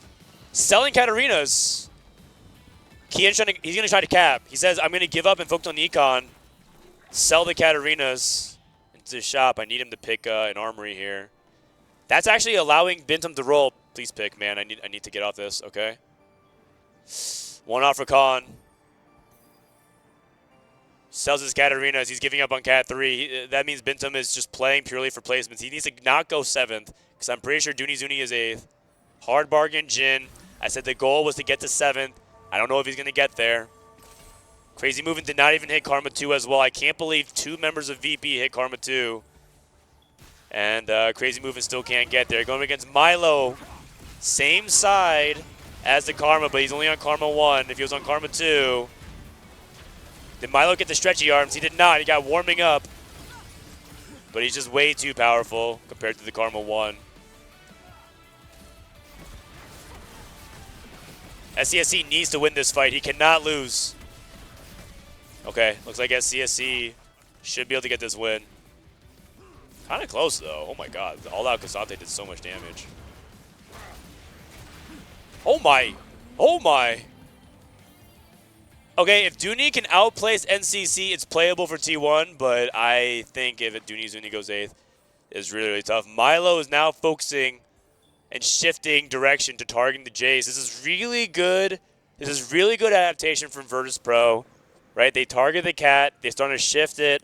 I think they recognize, for example, what the weakness of the previous game, which was the Sorcerer player from T1 couldn't cap high enough, so they gave up on griefing on that to try to go to level 9 here. I think Virtus Pro is looking really good. They're firing all cylinders. Crazy Movement hit the Gwen. He also needs to not die. He's going up against Kian. Kian has no Gwen. He's greedy. This is a good time. This is actually a good time for Crazy Movement to play into him, but is it going to be enough? Oh, God. It is an 8th place for T1 guaranteed. And Dooney Zuni is also dead. And I think this is the beginning of the end. You can look at the cams. Virtus Pro, I think they did it. 7-8 for T1. And that is going to be it. That is going to be it. I do not think they can 1-2 unless Bintum actually hit his board. Bintum needs to try to chase for the Katarina 3. I think Bintum was hoping that he could get to the Cat 3, but the target grief was too hard. He didn't even hit Orkan 3. He actually did get a good call to Chaos, but not enough econ to actually get there. SCSC could play for the top 2. But Virtus Pro is going to get to the finals 2-0 over T1 and kind of smash the dream matchup for a lot of people. I think would be T1 versus Weibo or T1 versus AEGIS. And Virtus Pro gets to play the spoiler. But I have to say, man, I think they played the series. They played the series pretty well. I mean, the questionable thing is what was like going on with the Sork thing. And I mean, they end up being able to navigate around it. They had some tough spots. Bintum won. Okay. SCSC lost. Oh, he gave his life to Bintum. Nothing here for Bintum. Bintum, I think, would have taken the Recon 3 off carousel.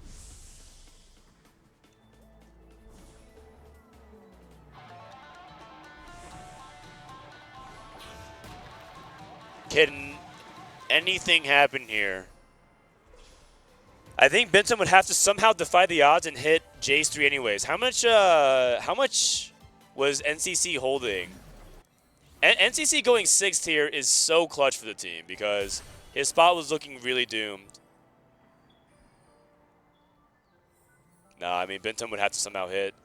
Maris holding like 8 Katarinas now, right? You're talking about like he's still holding Katarinas. 5 Jaces. You're talking about why would you even still hold on to all these Katarinas when he's clearly sold and gone for it? It's because he knows that he doesn't want any chance for Bintum to all-in somehow and hit. Bintum going up against Maris here. Again, another important fight for Bintum to win regardless. Actually, if Maris dies and releases all these cats into the wild, and Bintum builds up his econ, is it possible?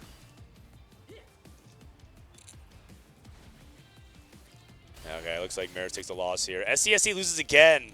Oh god, they need SCSC to win everything. The fact that SCSC is losing here. I mean, they need him to actually win out, but I kind of talked about some of the weaknesses in this comp. He doesn't even have Kraken for GP, and I think I think VP is basically there. 3-star Recon. They're at the point where they have to win every fight now for the rest of the game. They have to win every fight. They have to go 1-2. Maris is rolling down. His last dying breath is to hold every single Battle Academia unit. A free win for SCSC. He even hits the Katarina 3, by the way. Bintum going against GP. Theoretically, the keepers and everything favors the cat. I really don't like keepers positioning into this. Wow, actually. Bintum wins. Because of the keeper's positioning. Right? This is what I'm talking about. I actually think T1 could theoretically, like I said, Recon 3, Katarina 3, I think Bintum wins the game, actually. SCSC needs to have that HP buffer. The fact that he lost one fight, I think it was to Milo, probably. That was to Kian? Oh, he positioned into the Karma Clump. It's not over. It's not over. It's possible. It's doable. It's doable.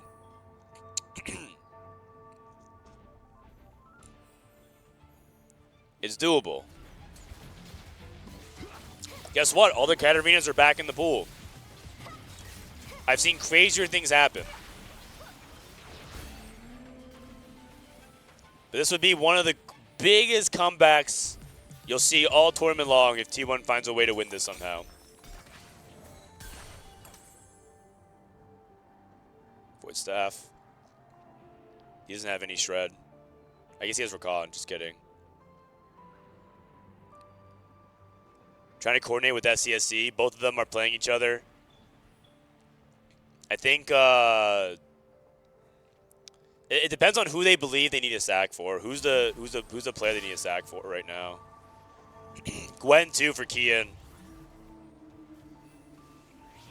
Okay, looks like they're trading some HP. I think they believe that SCSC is going to win, but they're trying to give up some units. They're trading some of the 3 units. He's positioning 3 shitters in front.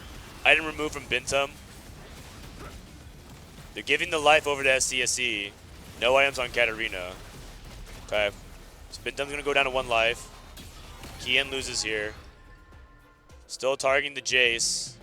6 Jaces. 8 Jaces. And Bintum has to all in. And hope that he can hit.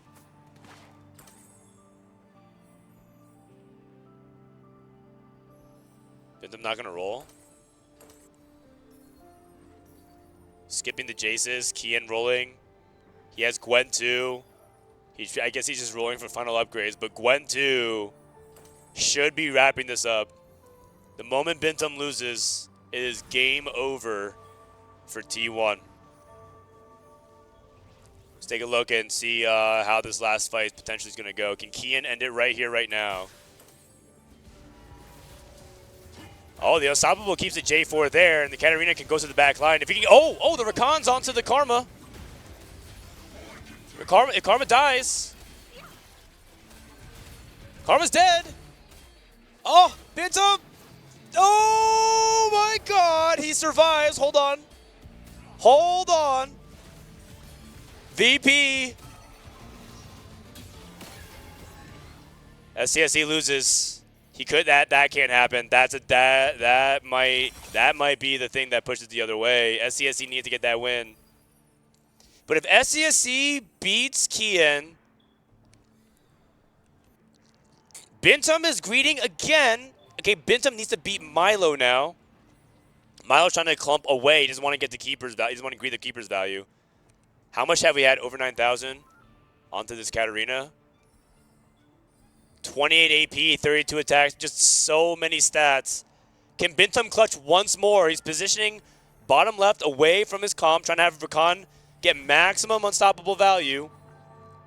Pause. Full right side, trying to focus onto the GP early. I think this positioning is what Milo wanted. Oh, the J4 into the clump. Katarina's down.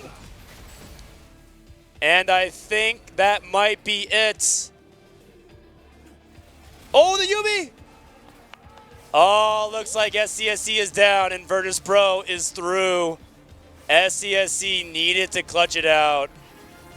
Bintum actually brought it all the way back, but Virtus Pro is going to be going to the finals. Wow, that was crazy. T1 almost brought it back. They almost brought it back, but Virtus Pro, you know what, man? They're a really emotive group. They're a group of friends. This is actually power of friendship in real time. Making the miracle run, taking down another team. And you know what? How many more teams does Virtus Pro have to take down? Virtus Pro beat Falcons. They beat Mouse. They beat T1.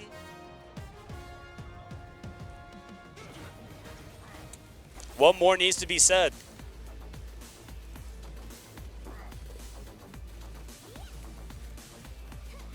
They've beat Wolves, the reigning champion. None of their teams, actually every team they took down is arguable in like the top 8 of 16 power rankings, right? Their strength of schedule has been the hardest. They fought the hardest teams.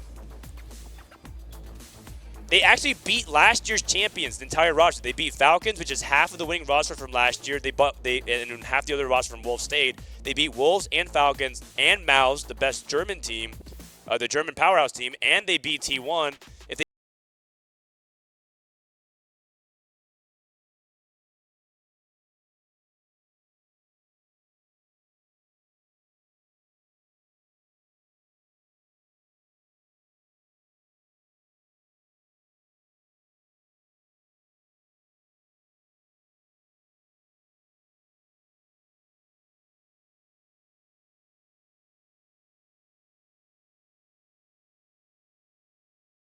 love for them to get a big win on TFT because they deserve it. Virtus Let's Pro, listen in. Vietnamese Pro 2-0 against T1 and make it to the grand finals. I'm joined by Milo and Andrilla for translating. Ladies and gentlemen, sensational series here in the SNB Esports Arena. Milo, first of all, congratulations, 2-0 sweep. And I want to bring you back to that first game. 1v1 versus Crazy Moving. It went on for several rounds. When did you think the tide turned in your favor and that the game was going to be yours? Ok, xin chúc mừng Milo là mình đã giành chiến thắng 2-0 trong trận vừa rồi ha. Thì một câu hỏi dành cho bạn đó là ở trận đầu tiên đó là mình đối đầu rất là căng thẳng với lại Crazy Moving và có những khoảnh khắc nào mà bạn cảm thấy là thử thách và mình kiểu như là mình có lợi thế hơn đối thủ hay là không? Thực ra thì ở game đầu tiên thì tụi em đã chia bài khá là sai, nhưng mà sau đó thì vẫn có một số quyết định đúng đắn, đấy là tụi em vẫn có thể giành được chiến thắng ở game đầu tiên. So in the first game, we have planned not very well, but then after that we pick it up and we, do it better, and then that's the reason why we could beat T1. I mean, you took them down 2-0. That is very a well. commanding fashion, and that's a statement to every single team that's left here. You still have one more step, but during one of the interviews and one of the segments, you mentioned you and the team that top 8 was your KPI, and now you want to win the whole tournament. You're one step away from realizing that dream and making it a reality. Are the nerves setting in, or are you and the team just, you see it, it's right in front of you? Are you ready to take it? Trong cái màn phỏng vấn vừa rồi thì mình có nói là mình có KPI là vào trong top 8, nhưng mà hiện tại bây giờ thì mình đã bắt đầu vô được chung kết và cũng như là sắp trở thành nhà vô địch rồi. Vậy thì ước mơ đây trở thành hiện thực thì bạn đang có cảm thấy là hồi hộp hay là mình có những cái cảm xúc như thế nào không? Thực ra thì chiến thắng với T1 hôm nay em cảm thấy không vui như hôm qua. Không biết là tại sao nhưng mà cảm giác là khá là bình thường. Nên là chắc là với cái phong thế này thì chắc chắn sẽ là một chức vô địch cho Việt Nam. To be honest, at this moment, for today, when winning T1, I don't feel like actually excited compared to yesterday, but I feel like pretty normal. So I think like if we keep this, stable performance to the final, we think we can bring the champions to Vietnam. I mean, I think that dream is going to become a reality because you have one more series to go. I mean, you managed to take down Falcons, you managed to take down Wolves. That's all 4 players, the reigning winners from last year. T1, Mouse, no one can stand in your way. And now we have one more thing for you. We have another key for you to crush. How do you feel about that one? Yeah. Và xin chúc mừng bạn là mình đã đánh bại được 4 team mạnh trong cái mùa giải lần này, đó là Falcon nè, rồi T1, Mouse nè và Wolf. Thì bây giờ đến lúc mà mình sẽ tới cái màn mà mình nghiền nát chìa khóa của đối thủ, bạn đã sẵn sàng chưa? Em đã sẵn sàng ạ. He's ready for the key crushing. Well, so are we. Ladies and gentlemen, we're going to crush some keys, so let's head on over back to the studio. Man, I'm not gonna lie. I don't think T1 played that great this series. I think every team's read on hard bargain is just wrong. I'm just gonna say it. Every team that's taken hard bargain so far has gone 8th, and it was not a good 8th. It was an ugly 8th, and the game was too close for it to like really be justifiable. If there's one criticism I have of T1, I think their augment selection is questionable this tournament. But they made, honestly, the fact that I even brought it back despite like such an awkward start, you could argue, like, I thought that you could take other lines there. And again, part of it is contextual. I see one player's augment, right, selection, but they're trying to coordinate with the other teams. He might have to feel like he has to play that in context of what his teammates have chosen. So when he plays hard bargain to Mundo Jin, you feel like he has to do that. But I feel like, remember when I said that he's playing for a 7th at best? That's not really what you want to be doing when your AVP locks in at a 7. There's one thing that I have to criticize T1 about. And again, they made it so much farther than us, man. We got grouped. But if I have to criticize them and say you have to think about something to improve, I just can't get behind this hard bargain stuff. The shenanigans, it's not paying off, man. It's not paying off. I'm pretty sure the 3 times we've seen it on stream is 8, 8, 8. And then sometimes on 44, it's a good 8th. None of them have been good 8ths. That sounds ridiculous, Frodan. How could there be a good 8th in TFT? But believe it or not,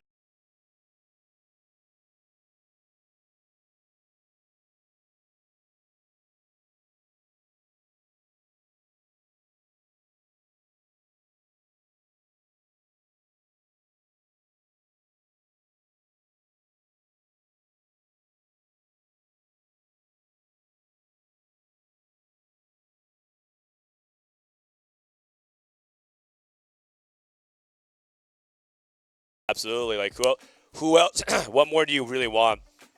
Virtus Pro. I mean, I can just show you the path here. I can show you the path.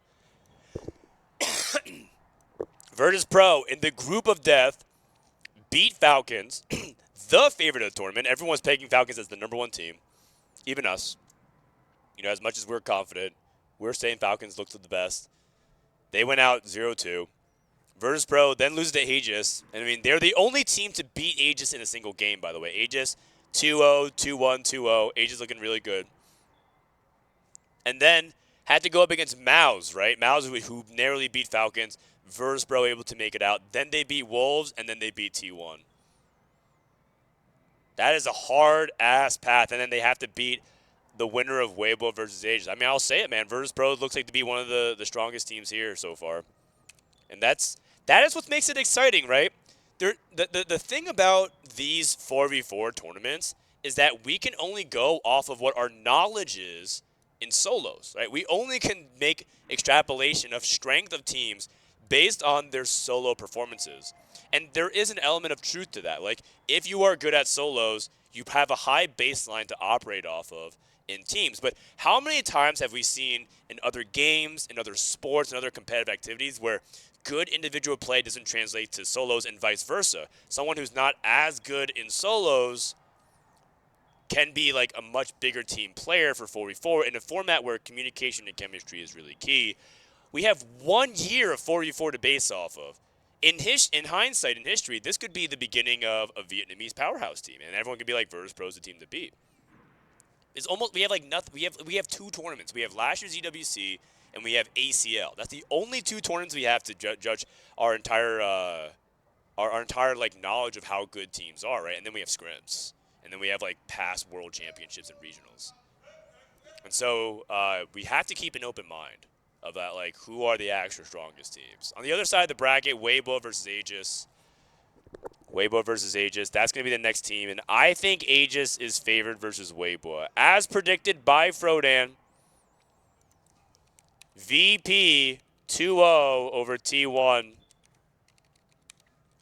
I'm predicting AEGIS to take it over Weibo, and I predict AEGIS to take it all. Okay, let me go ahead and leave here. I think we're getting ready to go. Let me check in on the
ranked 2 Red Bulls. So unfortunately, this is the end of the road here for T1. Oh, listen to this and I'll go. Your team went to finals day 2 years in a row.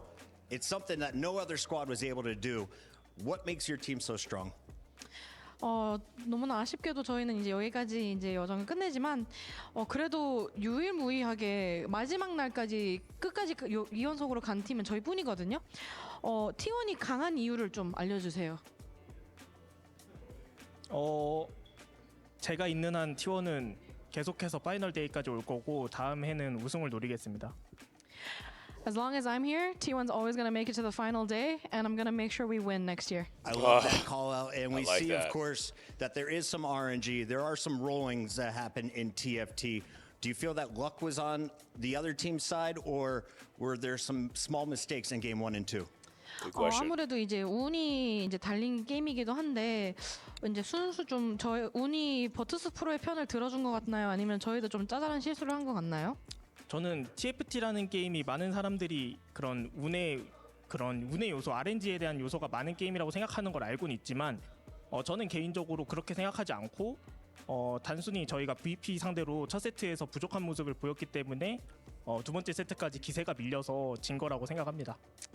I know that the majority of people in the public tend to think that TFT is a luck-based game. I personally do not agree, and I think that we made some minor mistakes against Virtus Pro in Game 1 that led to our loss, and then momentum was on their side from then onwards. Thank you for writing that narrative. And final question for you. Of the Good three answer teams again. left in the tournament, do you think Virtus Pro, AEGIS, or Weibo should be raising the trophy at the end of the day?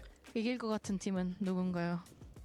개인적으로 VP가 그냥 이겼으면 좋겠긴 한데 가장 강한 팀은 남은 세 팀 중에서는 웨이보가 가장 강한 것 같습니다. Personally, I really hope that Virtus take it, but I think, kind of coldly speaking, I think Weibo are the strongest team remaining. Thank you so much for your time Coldly today. Can't wait to see you speaking. again next year. Thank you. Dang. Okay. All right. And on that note, I am going to use the bathroom, so I will be right back. Let's turn on the casters, and I'll be back in 2-3 minutes. Thanks for watching, guys. Coming up next, AEGIS.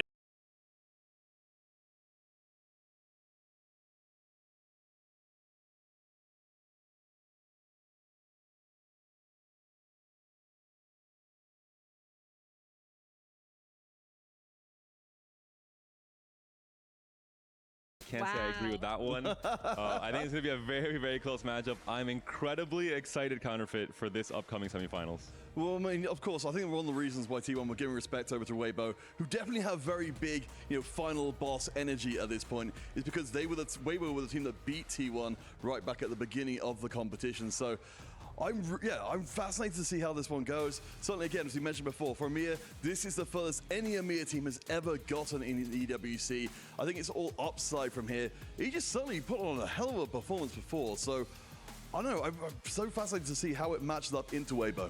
Weirdly enough, this could also just kind of be the first real test for Weibo. It seems very weird to say this into the semifinals, but group stage, they cruised through it. Quarterfinals, in theory, they were facing an underdog in EVOS, and that was also a clean sweep with a 2-0 win. They've already eliminated one EMEA team. Couldn't be that they have EMEA's number. We'll see in the semifinals against AEGIS, but I think it's going to be very close. I think this group of 4 French players from EMEA is some of the best we could send on paper from our region as a whole.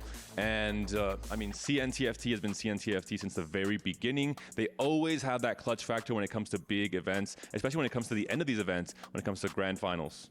I mean, it's also worth noting that Weibo are the only team on a 4-game winning streak coming into this point. Everyone else has been giving over individual games across the place. So again, there's a ton of momentum on Weibo's side. I do, of course, as an EMEA caster, want to see Aegis do well, but I think it's a big ask for them. Yeah, and Weibo as well, heading into today, had a couple of words to share with us. So we're going to head over to our little interview to see what exactly that was. Hello, everybody. I'm here with Weibo as they are about to take the stage. And Weibo, you are China's last hope. How do you feel are your chances to make it to the final? 那你们现在作为全村最后的希望，就想问你，这次你觉得有多少信心能晋级到决赛呢？我们的目标就是把冠军留在森赛区。Well, our goal is to retain the championship in the Chinese region. I love that. We're going to be seeing you match up against AEGIS, one of the top squads from Europe. How do you feel you match up? 那你们即将对战的是 AEGIS 战队，他们是欧洲区最强劲的一支战队，就想问你觉得，就是打他们有多少信心呢？我们也是森赛区走到最后的战队，所以我们觉得我们会赢。Well, we are, even though we might not be a top seed, but we are the ones that have gone the furthest. So I think we come in here with full confidence that we're going to win. I like that. And final question. A lot of people may be new to watching 4 versus 4. What is the most impactful play you can make as a teammate? 就可能很多观众他们还不太习惯看这种4打4这种局面。那想你能不能也跟大家解释一下，就是在这种团队的模式之下，你能做出的最大的一种贡献，或给团队里面做出最大一种贡献一种措施是什么呢其实我们团队的分工非常明确，每个人都可以打好上线位和下线位，然后每个人都可以打牺牲位这样子。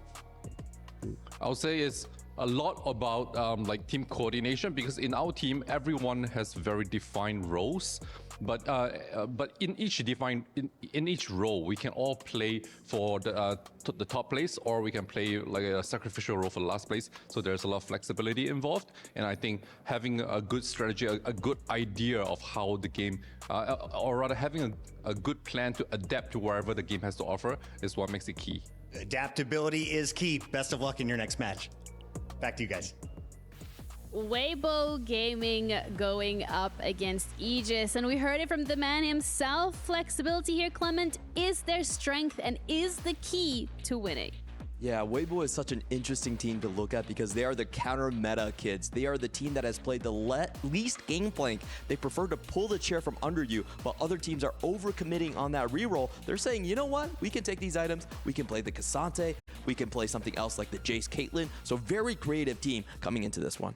Yeah, I think it's so exciting to see this team, you know, come through the group stage, come through the knockouts as well, you know, going all the way to the semi-final. I do agree with Panda, what Panda said, it will be their biggest test, and the same for Aegis as well. This is a super exciting semi-final, and we saw the first semi-final that it was already very close, even though it was a 2-0. So seeing two of the first seeds go head-to-head, it's all going to be exciting. Yeah, absolutely. And if we also like look at it from the perspective of like Weibo has had quite, I would say maybe like an easier run because they went unscathed through that upper bracket, which was a very difficult group to be fair, and they did knock down T1. But then they also yesterday played Flash Wolf. So for them coming into today, this is, as you touched upon, as Panda touched upon, probably the first real time where we're going to see them being pushed to their limits, and maybe even where we're going to have to see them be able to adapt with how AEGIS is going to be playing these games and how far they're going to be pushing them. And AEGIS, however, had a little bit more of a difficult run, I would say, coming through that lower bracket. But whether or not they are feeling just as comfortable and confident today, we have an interview with them as well. Hey everybody, it's Puckett here with Aegis, and this is your semi-final matchup. You are 2 wins away from playing in the grand finals at EWC. What's going through your head this morning? All right, Barak. Yeah, like you said, we just need to win 2 games. That should be doable, so let's just do it fast. In most of your wins, I've seen you go with clean 2-0s. Who has been the star of your squad so far? I mean, there is no star. It's like a team game, so... We've kind of seen that. If it comes down to you and a teammate versus 2 other opponents on the other side, have you been scouting what Weibo has been doing? They talked about having clearly defined roles on their team. I think that's a weakness because you need to, if you want to be at the top, you need to be able to play everything. And having like roles, I think it's weird and inefficient, so... Understood. It's weird. Final question. Is Europe going to prove they're better than China? Yeah, of course. Game on. Yes, of course. I want to hear the guys' coming reaction to this. through here when we're looking at the Aegis players and Giga just the Chad. growth that they've had so far. I think it's a very well-earned confidence. 100%. I mean, they are EMEA's last hope. We don't get too much success in TFT for EMEA, so it's nice to see an EMEA representative here in the semi-finals. Was able to speak to Puddle just behind as well, just before he had that interview, and he says the team is full of confidence coming into this series. He expected Weibo to be here in the semi-final against them, and if you look overall, they've been very, very dominating across the whole entire tournament, including the closed qualifiers and the open qualifiers. They've only dropped 4 games in 9 they're having series. a great season. So you can see that the momentum is with them. They've had a lot of pressure obviously behind them with EMEA, and of course the French scene being so big as well in teamfight tactics, and overall it's going to be very exciting to see them coming into the semi-final. A lot of personal They haven't stories lost for them this as year. well. If you think about Opale, the best this French season player so to not far. have an international event that they participated in, Potty Bowl as well. It's taken him 11 sets to get back to TAC Crown, and he might be looking for another international trophy here at EWC. Yeah, and that's also what's on the line. Besides the fact that your key is going to get crushed, you're now in this semi-final, you're being tested. Everything here really, there's no lower bracket. Like everything here is on the line. And both of these teams have had very, very different paths leading them into this position. And for AEGIS, it was more like, okay, we got to go into Group A, and then we're going to go to that lower bracket, and we're going to come here. Whereas for Weibo, it's been very much smooth sailing. So when it comes to these 2 different paths here, do you say one of them has been more difficult or easier?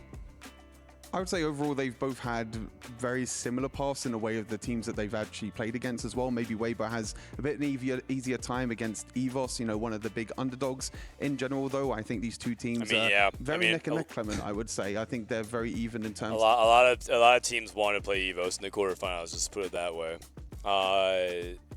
There's nothing wrong with that. I think EVOS was more than happy to get to the quarterfinals. It's just one of those things where, like, I think for them, I think EVOS overperformed relative to expectations, so they were like happy with how everything went.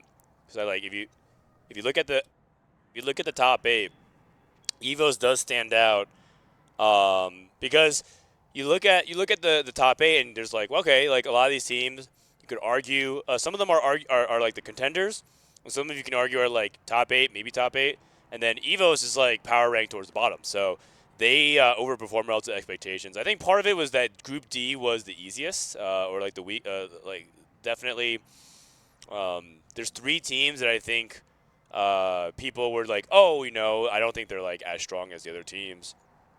And so, you know, EVOS being able to get out of there was pretty big. But the reality is, it doesn't really matter because all of them are in the semifinals anyways. So I guess you could say that Weibo, for that reason, is less tested, but they did come out of our group, right? And if we were good enough, Vitality would have actually matched up against EVOS, and maybe Vitality would have been here in the semis against AEGIS. Would have been really good. Would have been fun either way. All right, what are you guys saying here? Frodan, do you think 44 would be good anywhere as good without the free remover each stage? I actually had kind of an in-depth discussion with Milk about this.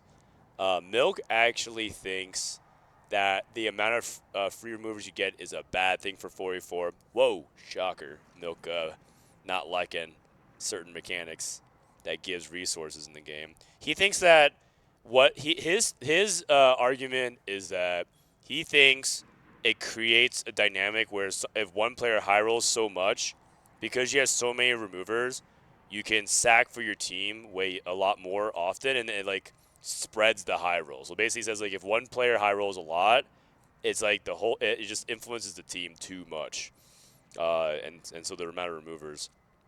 And then I counterpointed and said like, yes, but it also is another way for people, like, because theoretically the good teams that have better like it gives you more chances to use removers correctly. If they only give you a few of them, it only have like 1 or 2 impactful moments, and then matchmaking RNG would be too heavy. And then and it rewards teams for properly managing their item removers. And he didn't have a really good response to that. He said like, no, but the high roll, like he did the Milk thing where he just doubled down and said the exact same points. Like, yeah, but the high rolls like spread out too much. And I'm like, okay, we're not gonna have a productive discussion if all you do is just say your point again to try and like emphasize that it's a better point. But it does actually point towards one aspect of the removers that is not favorable for 44. Is he's right in the scenario where one player high rolls so hard he could give HP to his team really easily because of all the free removers. That is true. That is true. But I personally think it's a net positive or net neutral at worst. If you think that is such a big deal, I think it's a net neutral because the good teams that manage all their removers correctly will get an advantage. I think it's just simple as that. Everyone has a bunch more. And it's not – you don't get so many removers that you can't use them all, right? Like, because his argument is like, what you trust me, Frodan, you get too many removers for it to matter. And I'm like, no, that's not true. That is just not true. There's so many teams that they're just out of removers, and they're in tough situations that they need to clutch. Okay. How are we doing on the At H the stream here? Esports World Cup. Nope, we're doing the And intros. I cannot wait to bring them onto the stage because somebody's has got to go. Oh, well, you know what? Speaking of that, first to the stage, it's Weibo Gaming.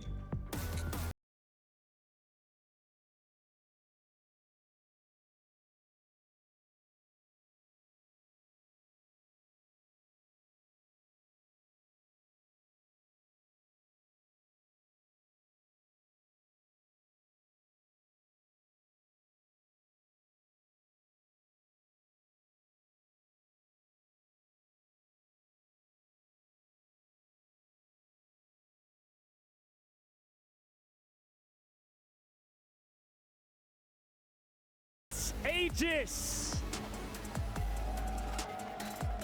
Oh, I hear some cheering in the background. Long yearned to reach the summit, but the road here in Riyadh has been long. And here, as we know, no team is safe. So far, they do not know what losing even feels like, and it's not an emotion that they are want to experience for the first time here. Allez. Both teams take to the stage, one for the final time, the other taking one step closer to legendary status.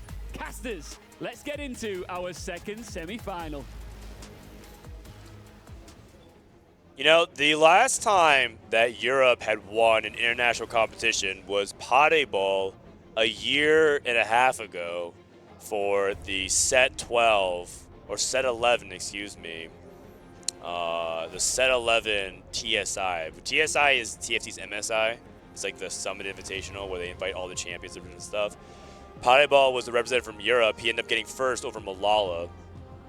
It was Malala in the top 2 with him. And that was the last like international thing that EU had won. EU's come close, right? Jeddar's Sword, Double 61 at Worlds both got really close in a couple of the years, right? When Tidal and Disso were winning their championship, EU's right behind them. Like Wet Jungler got second in set 9 Worlds. They've come close a few times. They even had some players do pretty well in the Opens, having European players there. But Europe's kind of been on an international performance drought outside of Puddle's win at TSI. And that's an invitational, right? This one was an open qualification. A lot of players are part of it. So this would be probably the biggest win that Europe and France would have since winning the World Championships back in set 3, the very beginning of TFT. The very, very beginning of TFT. All right. So with that being said, we're going to go ahead and get into the game. I would love to see AEGIS take this, not just for the French fans, not just for the EU fans, but because I think they're the better team. I think that the 44, I don't agree with Bintum having played against AEG, having played against Weibo, having watched all the games, having studied the tape. Pretty sure AEGIS is the favorite team here, and Weibo. I think Weibo has some good plays. I think they're more than capable of doing well. Their players are all really accomplished. They have regionals winners, world players, right? It's just another team of Chinese all-stars. And I think Guan is a really good leader, and I think Weibo overall has performed really well. They're even kind of a fun team to watch. They got some crazy plays from yesterday. I think about how yesterday LBTZ was playing Cassante, and he just needed to hit Cassante 2 to stabilize. He was in the middle of the field. He had enough HP. And out of nowhere, Guan sells his gangplank. He had 4 mentor mech. He sells his gangplank, pivots into Cassante, into his teammate, hit and goes all out Cassante, sends his teammate 8th, but then plays for the first win out, and as a result, they win the game. That's a play that most people would not even think about, let alone try to execute and be able to be successful with it. Now, granted, they were playing against EVOS. It's a little bit unproven in the quarterfinals, right? EVOS is one of the weaker teams. Maybe you could get away with that against a team like EVOS. I'm not sure if that's going to be the case here.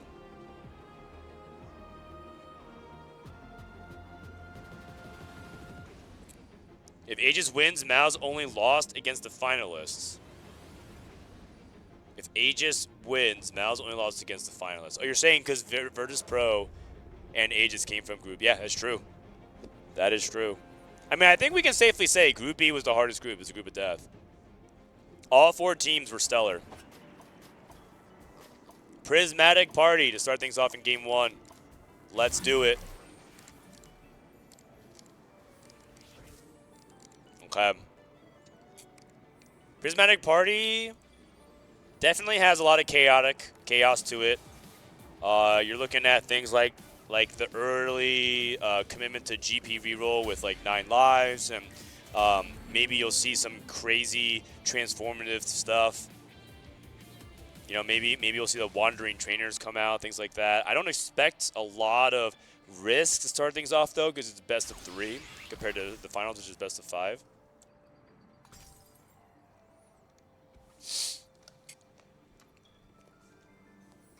We'll see, though.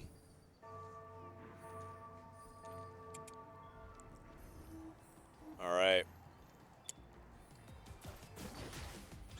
Weibo Gaming versus AEG. Let's take a look at their openers here. I was just adjusting the stream title, changing it to the semifinals. LBTZ, nothing too crazy to start things off. Syndra, Star Guardians. Fury 2 and Jin. Okay, so Go Booster probably going to be thinking about already taking the Mundo Jin setup. Opal. Nothing too out of the ordinary as well. A lot of illusions. I think a lot of people are angling for the AP. Early Kai'Sa. Max Attack Kai'Sa. Nothing too crazy here. Max Attack Kai'Sa is, I think, one of the things you could play for Kai'Sa, but I don't like it nearly as much as over 9000. Over 9000 feels like a better version of scaling the Kai'Sa than Max Attack is, personally. Prismatic Destiny. Tactician's Kitchen is also pretty strong, but Prismatic Destiny just is too good right now. Upper Mobility, Heavy Econ. Tianlong into Prismatic Ticket. Protagonist into Zac is very, very strong.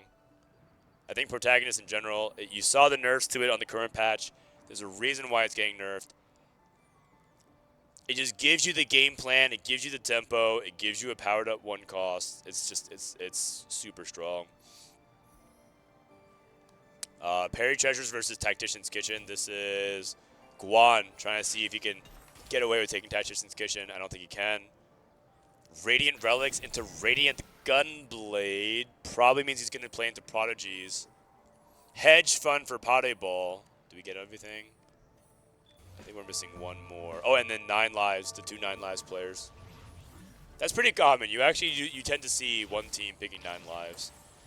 Really good for carousel control, really good for some reroll comps. Now, what do they play with 9 lives? They might not even know right now. They might get like 9 lives into reroll. I think for the most part, you try to commit to reroll because if you play for level 8, you sometimes just miss on the number of resources you have. It just takes a little bit too long. Like, to get to level 8, if you were to lose every round going to stage 4, you die. In one practice game we had Vitality. Soju took 9 lives and tried to play Battle Academia Prodigies, and he didn't make it to stage 4. He died in stage 3. He just lost. What's up? Oh, he's taking a break. Okay. He lost. And then comes stage 3. He's like, okay, guys, I'm about to spike. He leveled up, rolled a little bit, won 1 fight, and then lost at 3-6 and died. Because there's 10 rounds before stage 4. And you run into that kind of risk with 9 lives if you don't reroll. You could also win your first couple of fights, but then you kind of don't have the economy to get there as well, right? You could be like, well, then maybe just play for wins on the early game. Friend, did you fix the game dailies? No, I don't work on the dailies for TFT. I think the Riot devs do.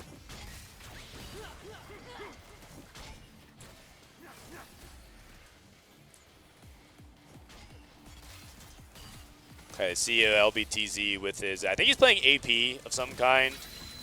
If he were to play, a level 8 strategy, I think he would lean towards Sorks. I think 9 live Sorks is a thing.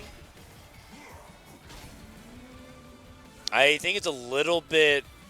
I still think it's a little bit hard to pull off. But if you manage your econ really well, I think you can do it because you get a lot of resources and you get a 4 cost to play around from the 9 lives. I would have to say right now things are looking pretty solid for Weibo. I'm a big fan of Protagonist, and Protagonist can you could play this Zac and just have control over the entire tempo of the early game, and you combine that with the fact that Guan is also controlling early game. It looks good.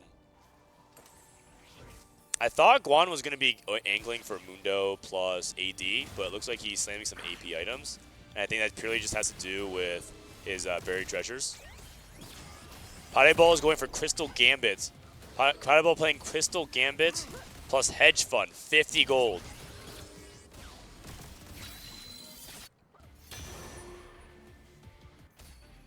Does All Out Casante still win games? Yes, they do. Yes, they do. Okay.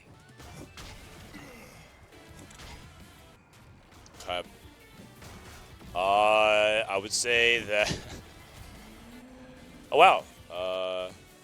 Zach actually does a lot of damage back and forth. There's a pan on Carousel. Goldbuster hasn't lost a single fight, by the way, with 9 lives. Looks like he is tempo. Bo taken away from LBTZ. Did LBTZ want to take Bo because he wanted to play into Gangplank? Who took the pan? Tianlong. Tianlong's playing, I think, is he playing Crew with Prismatic Ticket? I think he might be playing Prismatic Ticket Crew. With a pan? Who's he gonna make? Strategist? Strategist, you need a spatula. You don't need a pan. And as you guys know, I'm not the biggest fan of the Crew, so I do think Prismatic Ticket is something you could play into the Crew. In the ideal world, it does lead to that. Oh wow, LBDZ picks up the GP pair here. GP pair with none of the items. Is Goboster going to play GP as well?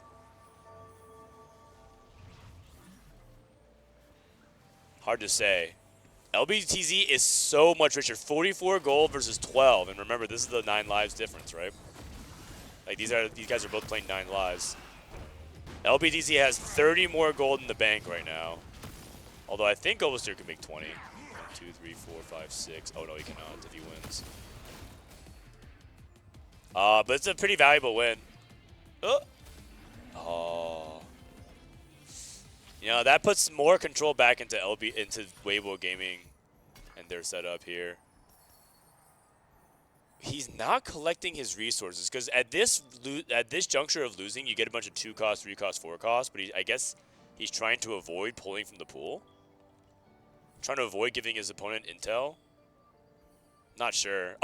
Because if he it's because if he picks it up, it's gonna fill out his board, right? He has to field these units. So if it's a unit that he needs to keep, he's trying to intentionally keep himself weak. Okay, no, that just makes sense. Sorry, it took me like a second or two to get there. And now he griefs the Crystal Gambit from Pade. So Pade Ball is gonna get this win. Really heads up play here. Weibo Gaming in full control right now. The good news for Pade Ball is that he didn't double down actually just yet. This is his 4th turn.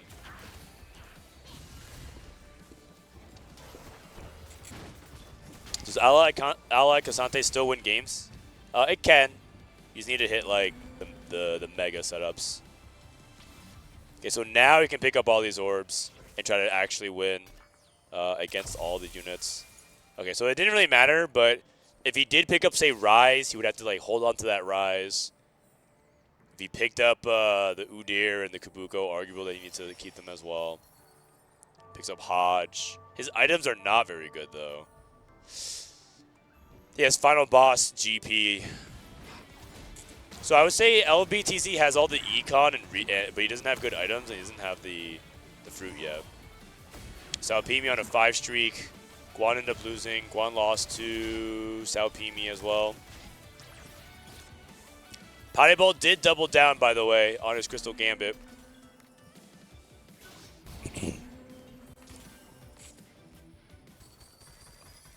Does LBTC roll here? I think he should. Okay, looking for GP2. Tier, Rod, Belt, Vest, Glove. Yikes. Out of all those, you want one of the component for GP. Perhaps he's not supposed to play Gangplank from here then. Except I think he's too far gone. I think he's very, very committed. But it's one of those things where you don't get the components. Midas touch. Is it unlucky or are you being too inflexible? That is one thing to think about. Maybe he gets Pandoras and it all fixes, but this is Prismatic Party. You have to get Prismatic Pandoras. It's entirely possible LBTZ does not get online ever and then eats an 8th. We've also seen 9 lives GP go 8th. Is there going to be a level 6 roll down here for Gobo Steel? Radiant Refactor. Immediate click. Level, roll. 2 cost he doesn't want. Looking for any GPs. I wonder if he's going to even potentially stay open to Mundo, but I don't think so. He is not hitting anything. Oh, God. Okay, found 1 GP. That is real bad. That is real bad. Apal rolling. Sword overflow. Okay. You can go IE Shojin. IE Shojin DB. If he's trying to play for Kaisa. Pade, 100 gold. Took more power. Unlimited power, so we can get the Morello, the Rabidol's Death Cap, so a bunch of rods. Radiant Relics. Shojin, Radiant IE, okay. LBTZ.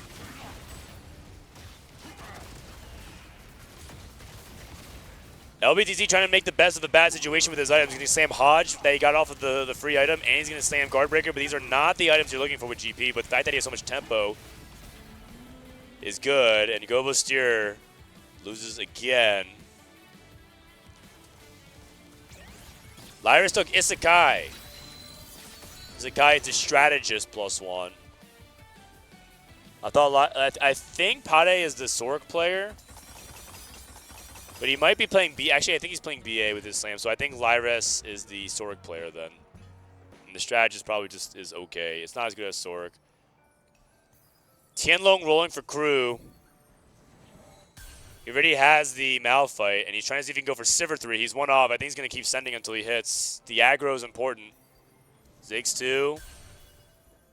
He's going to roll a 10 probably. I think he can roll 1 more time if he wants to, but I guess he's going to make sure he positions correctly. It's probably fine. The free reroll with Prismatic Ticket on the crew actually does add up. If you get through 2 3-star crew, you get a +1 free reroll for the round. That +1 free reroll gives you a 45% chance of another free reroll. The earlier you can rack those up, remember, free rerolls can also chain into a free reroll. Every time you press that reroll button, you get a 45% chance. So it actually does add up over time with the crew. So the earlier you can get it, the better. And that is in itself worth economy. LBTZ gets the win over here. Opal still on Kaisa 1. But he doesn't have any scaling on Kaisa. I am very worried for Opal's position in the long term. I wonder if he's going to try to play something else differently than Kaisa. But his setup does not look very good. I think AEG is going to have to hope for big games out of Potty Ball and Gobo. LBTZ trying to go for another bow. If Gobo denies that other bow, they're just going to try to they're trying to choke LBTZ out of items for GP. AEG just hard griefing, and that is why 9 lives on both sides can be really powerful, because you're always going to match the other 9 lives player to potentially deny them. Gobostar doing a good job. He's taking back-to-back bows so far, really giving LBTZ a hard time.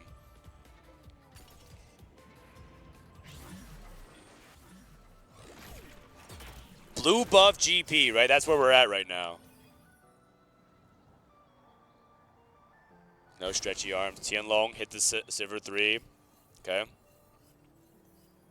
Pade Ball, last turn of this potential cash out. Gem power is 41, so he's not going to reach 250. 250 is when you can start getting things like Artifact. So that grief law, actually wait. Oh, if he gets enough kills, so he needs to kill 3. He needs to kill 3 units. If you can kill 3 units. And oh, and Lyris is sacrificing some units on the correct side. Nice. That's 1. There's a count on the mech. Slamming some items. 2. Oh, 249. Oh, that's a big deal. He might just get gold now. Okay. Okay. He needs to kill 3 units. LBTZ falling out. Cash out in 2. Oh, wait. Oh, you can get Artifact. Oh, I thought 250 was the Artifact. Oh, you know what? It's all good then. Just kidding. You know what? I probably should memorize that through the table a little bit more. Oh wait, am I stupid?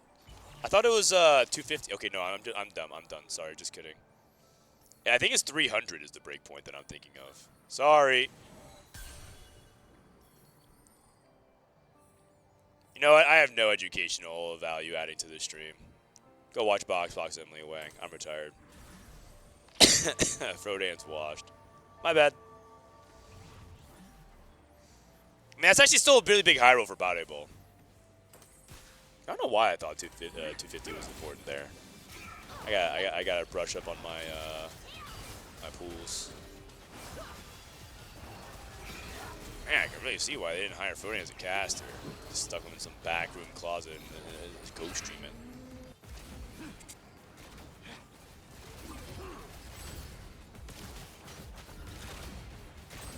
Okay, looking good for Gobo Steer. LBTZ. I mean, he has the econ, he has the setup, but he doesn't have the items. He's hoping that this item can fix itself. This item Anvil, he's probably going to wait to pop it. And he's going to roll hard at 7. Probably should start rolling now, agreed. The problem, he also has some Anvils taking up space. Okay, getting some free rerolls right now. Yasuo 2 on the bench. Udyr. Kabuko. Styling things like the Kaisa, GP. He's converting all this into gold. It could be units. Hard turn. Bow finally coming into play. Edge of Knights.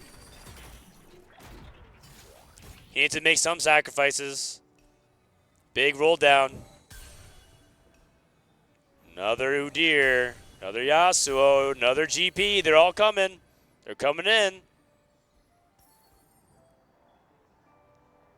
It's LTF. Come on, this is realistically not going to be a TF game. Cloak. He has a Kraken.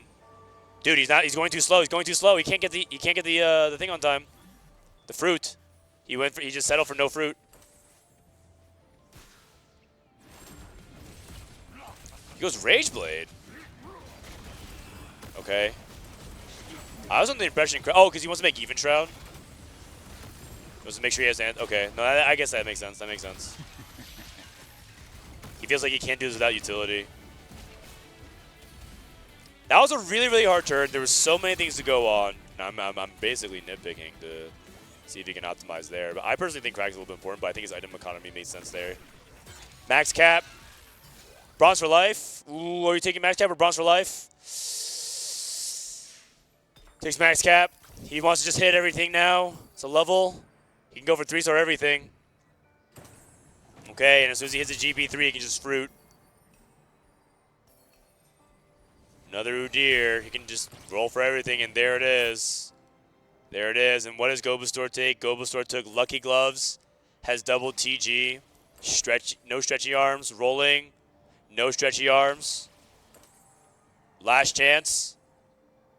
No stretchy arms. Oh, God. Items are good, though. But LBTZ rolls, hits the stretchy arms. And that is the swing that Weibo is looking for. Belt overflow for Tianlong. Pade Ball. Level 8 rolled. What was his artifact? Artifact was Unending Despair. He took Call to Chaos, and he has 30 free rerolls. That is not actually what he wanted because he already had so much gold from the hedge fund. I think he would prefer to get like more items. Gobosteer must be sweating now. I don't know if he's going to be able to be strong enough to be reliable for a top 4. I think they might have to start thinking about sacking Gobo. Opal ended up pushing levels, and he's looking for the Cassante. I was talking about like whether or not he actually wants to play for... Actually, is he playing for Cassante? He might actually just stay on the Kaisa and just roll for Kaisa on 8. 4 Supreme Cells, 4 Juggernauts. This is actually a build that you see a lot on the current patch for Kaisa. What's his Kaisa stacks at? 15 AD. Final Ascension. Blue buff GP is crazy. Why didn't they why didn't they pivot? It's just he was already. It's because if he pivots, what do you pivot into that isn't going to disrupt your teammates, right? Part of it is also allocation. Gobosteer gets a win here over Tianlong. That's actually really important. Every round that Gobo can steal off of his opponents gives him that much more time. Pade Ball. Is he trying to go to 9 and use all of his free rerolls at 9? I don't think he hit a powerful artifact as well.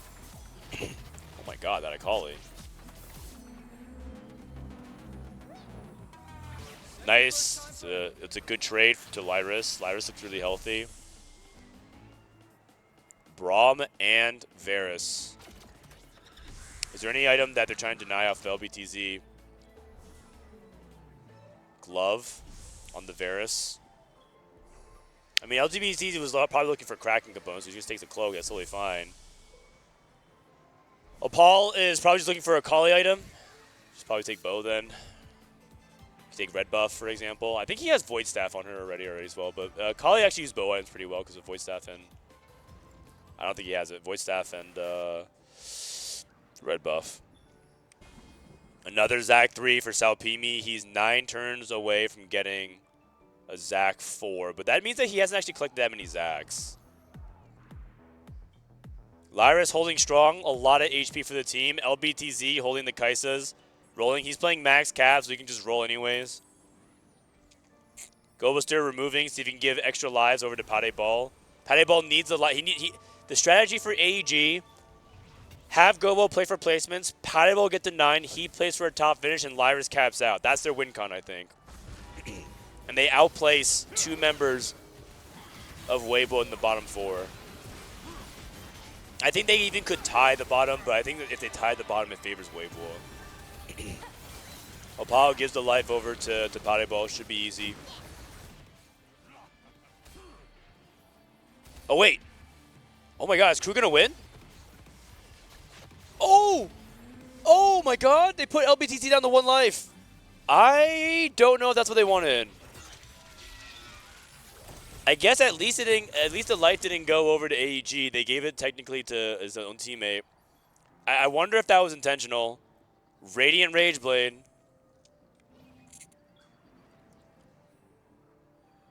I wonder if that was intentional, but I want to think it was not. Gobo removing again.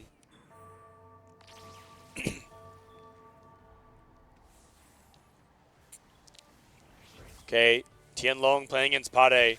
LBTZ against Lyris. Can Lyris actually find a way to win? Now with Karma 1. I think it was Karma 2. I think it was Karma 2 before he gets Stretchy Arms GP. Oh no, he has Stretchy Arms. It's Gobo does not have it. It would have been possible.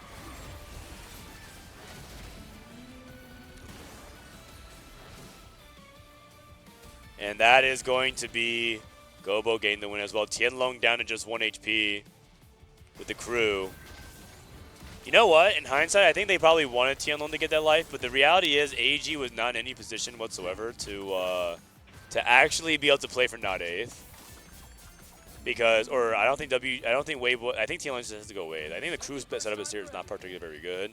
And Pade Ball was at 18 HP, and now he's going to get to 9 with all these free rerolls to cap out. And then another thing too is anyone playing Yuumi on the other side? Can he even go for Yuumi 3? I don't think anyone's holding Yuumis. Maybe the secret win con for AEG is to roll for 3-star 4 cause. No one's holding Leona's. No one's holding. Okay. Salpimi's holding 1 Yuumi. Wait, he sold it though. He's not actually committed to it. Okay, let's look at Pade. And then Gobosteer needs to hit Stretchy Arms.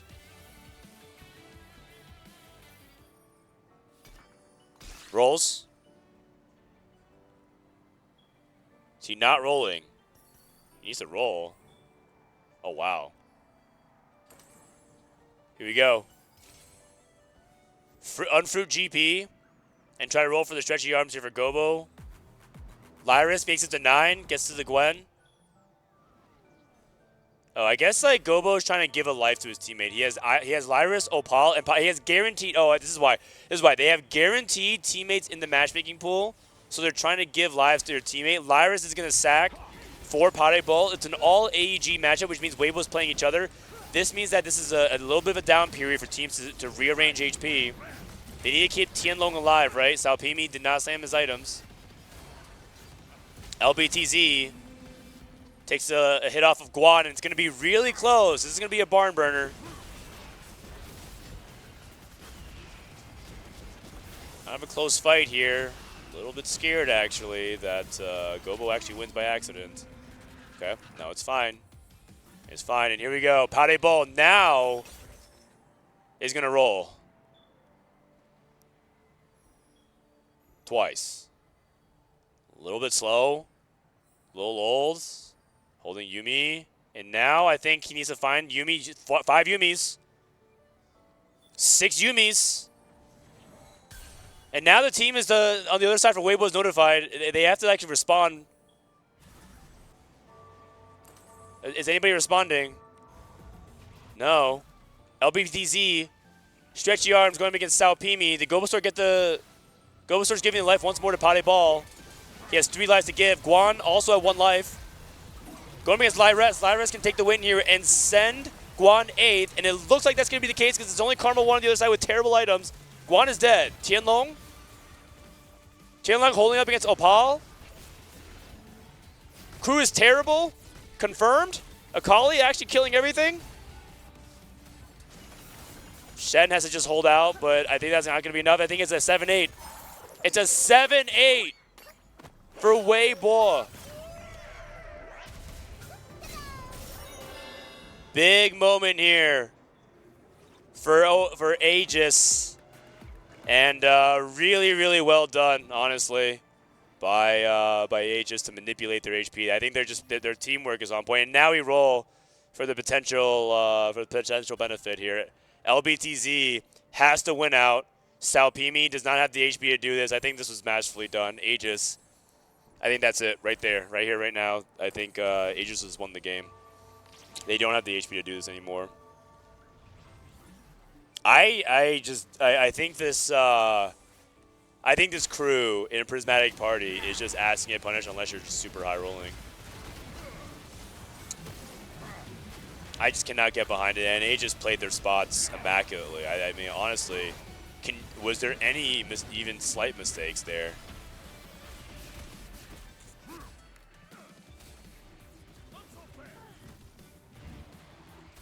Okay, Gobostir is dead. He's fine. He could die. Everyone can honestly die, and then, like, the sooner they die, the sooner Salpimi and LBZ might trade into each other.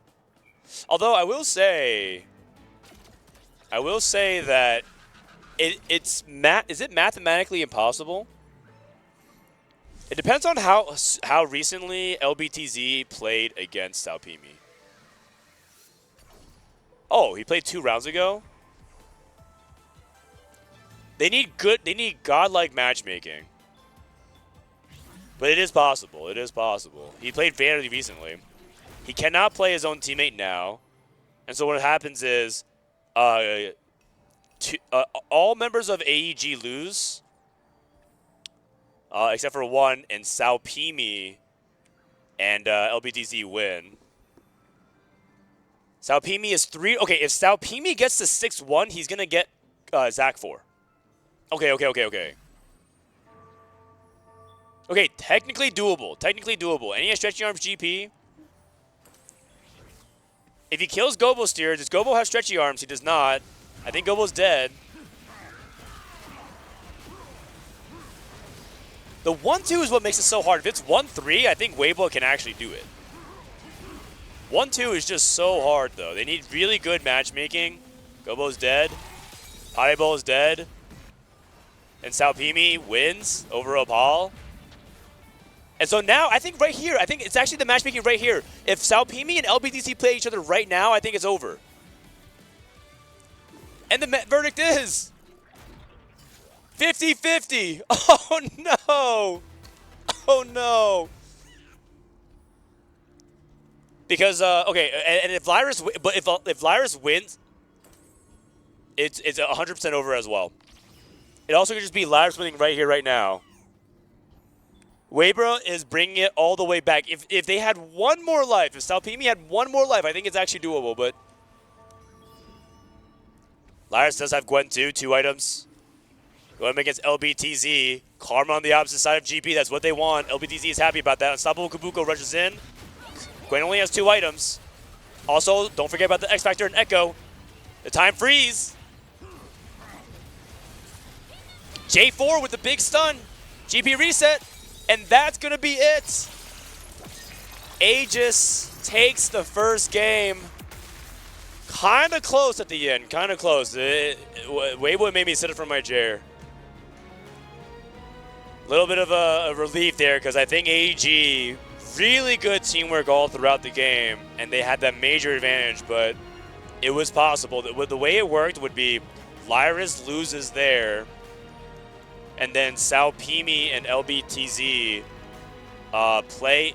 They basically trade, right? Then they get Lyris into the other player. The other player gets the ghost. They win, and then they they take a good loss to each other, and they would have to sack LBTZ because he can only go to 0.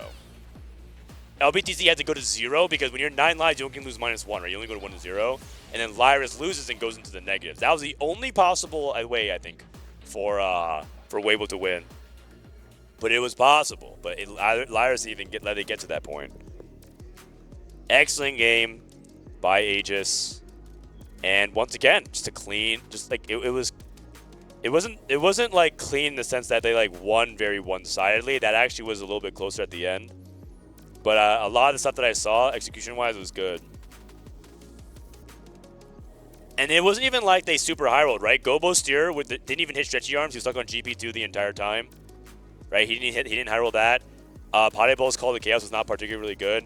Opal actually played a really, really interesting, like, okay, am I going to be Kaisa? Am I going to be re-rolling? Okay, I'm going to go to 8 and play Tempo instead because everyone's going to grief my Kaisa. He played his spot pretty well.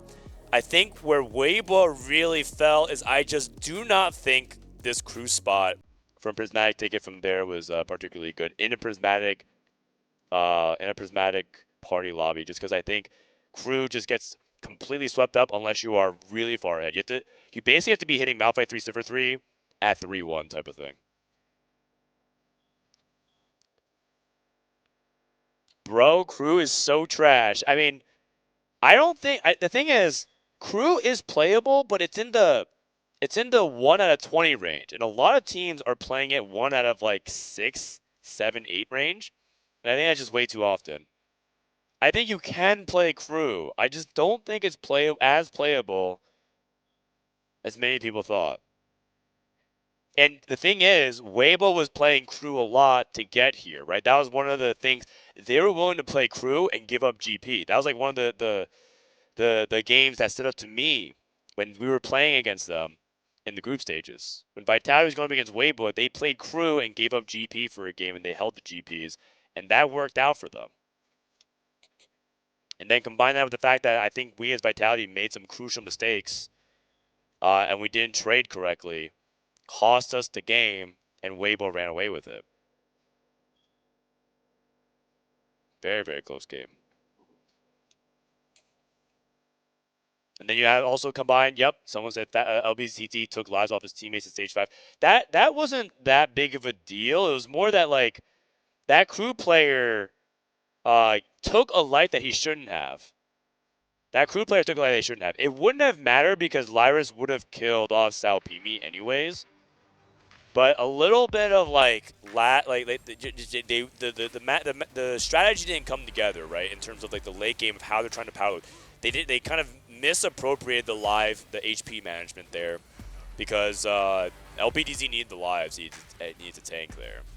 If you could give a life to Salpimi instead, win versus Lyris head to head, then all of a sudden we might have that 50-50.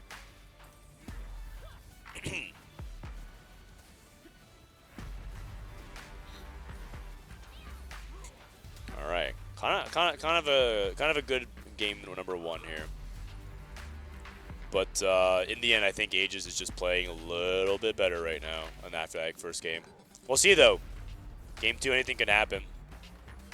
And then we'll get that AEG Virtus Pro Finals, and man, 2 regions, 2 sub-regions, right? I was saying Vietnam, I count them as a region, but they're actually a sub-region, and France is a sub-region within EMEA. Looking for a championship, an international championship. It'd be big for either of them.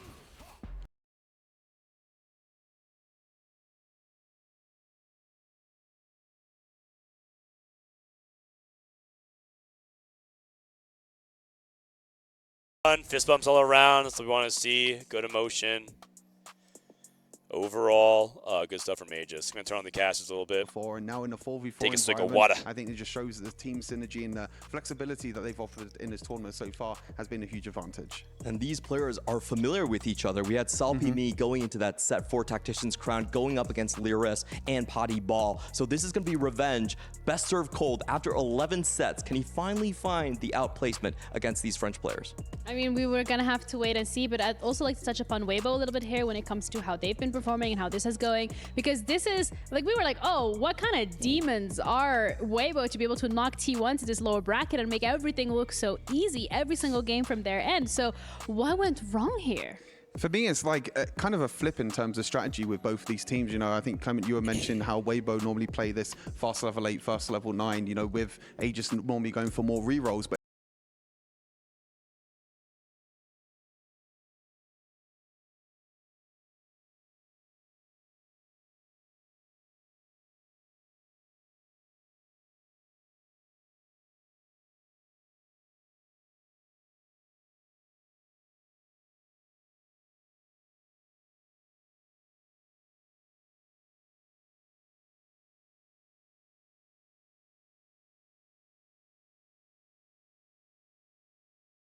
on in stage 3, and Aegis just pulled the chair underneath them. They had upwards mobility, they had hedge fund. They said, okay, we're just not going to even play stage 3. We're going to see you in stage 4, and they outrolled them there.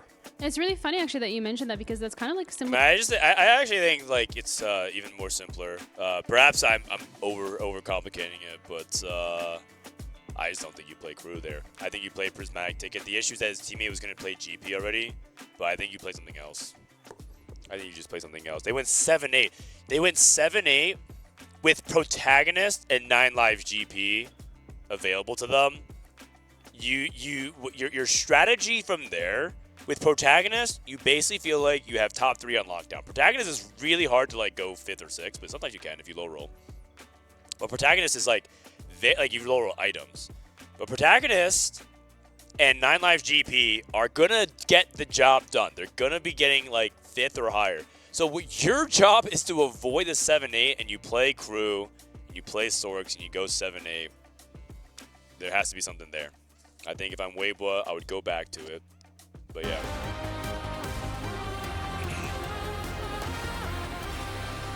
By the way, did you guys see that? We have some TFT. I guess we have Weibo fans in the back.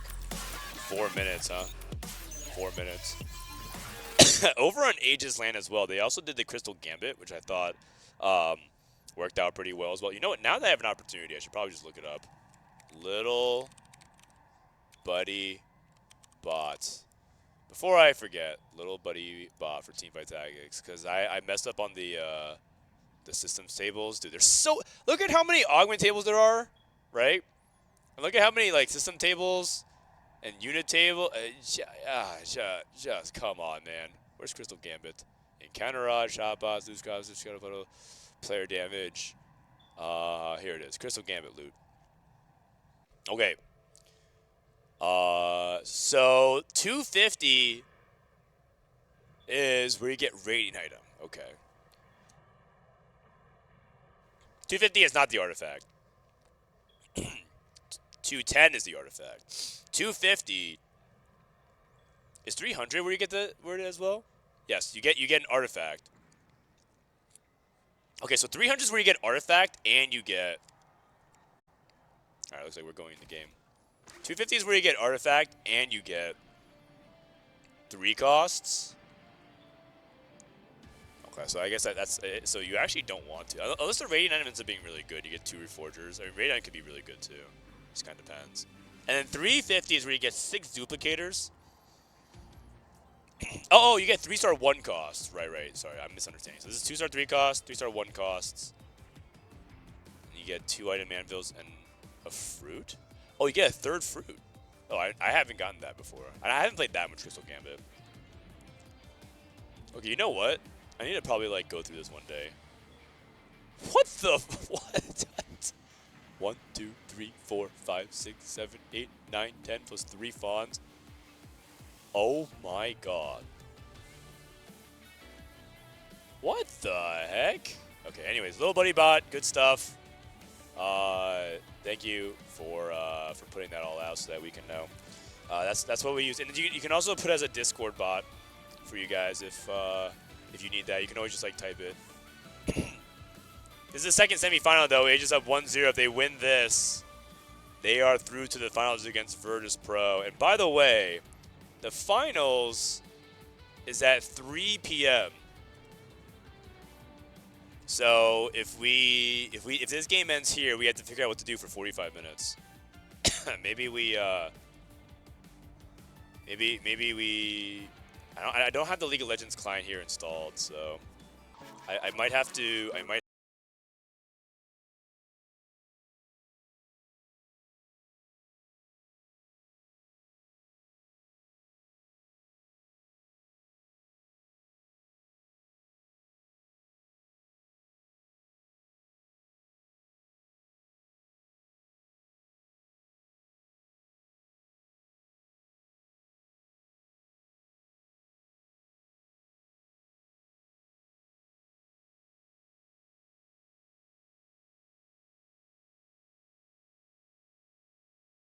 I think they high rolled like the GP thing, and like Gobo did not high roll his GP setup.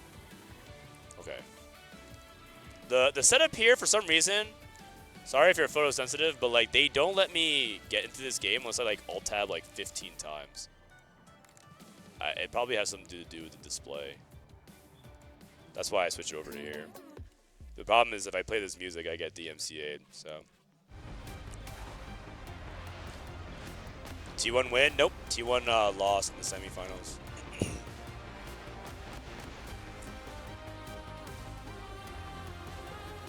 I would have bet on Weibo. I'm surprised Aegis won the first game. I think Aegis is the better team, personally. Again, this is me giving you it. I gave you inside information. Not that you guys should bet. Gambling is bad. But if you guys do end up betting, I think Aegis is the better team. I have the insight. I saw the scrims. We've played against both.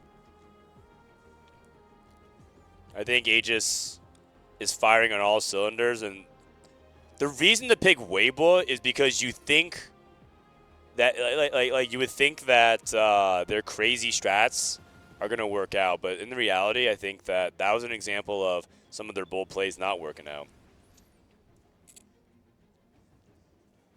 All right, here we go. Game number 2. Prismatic Prelude, which could still turn into Prismatic Party. All right, let's get into it. If Aegis wins here, they're up. They are going to win the series, and they move on to the grand finals.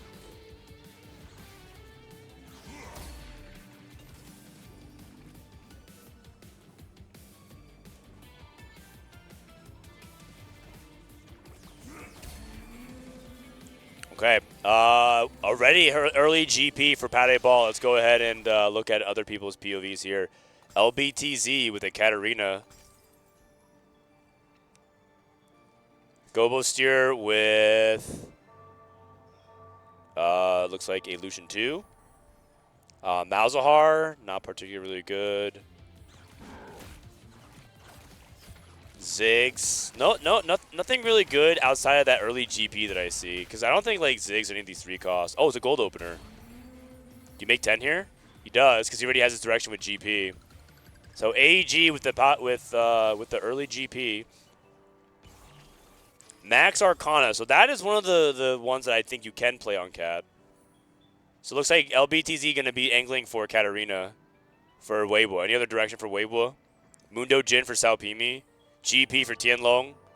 Okay. Things are falling into place. That means Guan could probably just play like AP Sorks. That could be their allocation. Padeball with GP. Gobo Steer with Illusion 2. That's probably going to be AP playing towards Sorks. Lucian 2 is really good. Opal, pretty open. And then Lyres, also opening with Sorks as well. Buried Treasures are going long. Going long means that it's going to be hard for you to get to 9 as Sorks. You can take Buried Treasures here instead. Tianlong immediately ripping the 9 lives, by the way. I mean, it's certainly not at what cost. You cannot be taking at what cost here. Take a look at Pod A ball. Radiant Pandoras. Oh my god. At what cost? He's not rolling at what cost. This is LBTZ. Okay, take Radiant. Radiant JG probably. Maybe you take Radiant JG and you don't play Executioner on Cat. That feels like a waste though. And he also has another Rod as well. Okay. Radiant JG. Guan took expected unexpectedness and got gold. Looks like he's at 22 gold. What is Tianlong angling again? Oh, he's the GP player. 9 lives.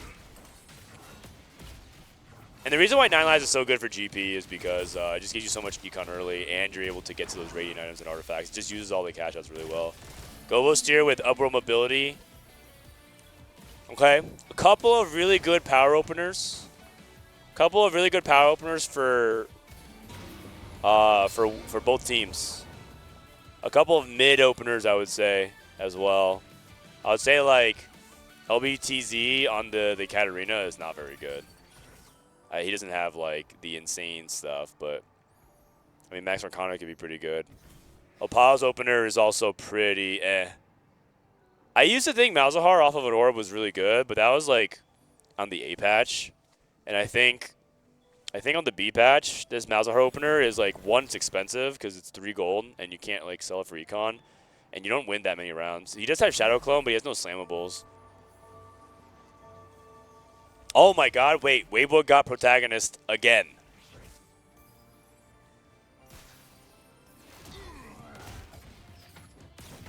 I think Weibo's spots are generally, on average, a little bit better than Aegis.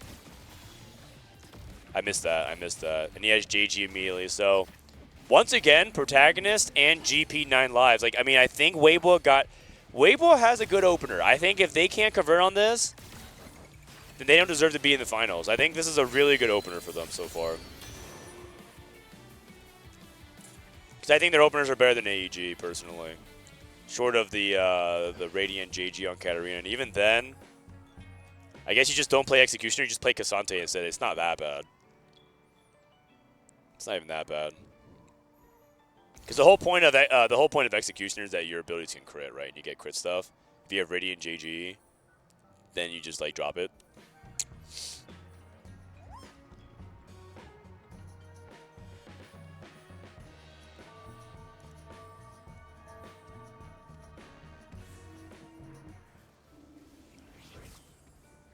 Okay, we have the buried treasures from Lai Rest. I think a couple of X Factor here is can the tempo players from... Oh, I don't think he's going to win here, though. Zach should be winning this fight.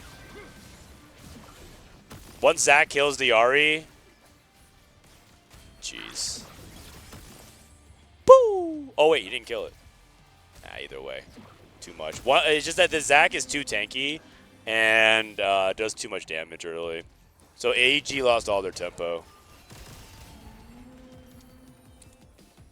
Tianlong winning. I guess Tianlong's not going for the... It's a gold opener, so it's not as important for him to open. And no one's contesting, I guess, Opal. And now Tianlong's going for the bow. Bow's on his side. Yeah, and this game, they can't go for the grief on the GP.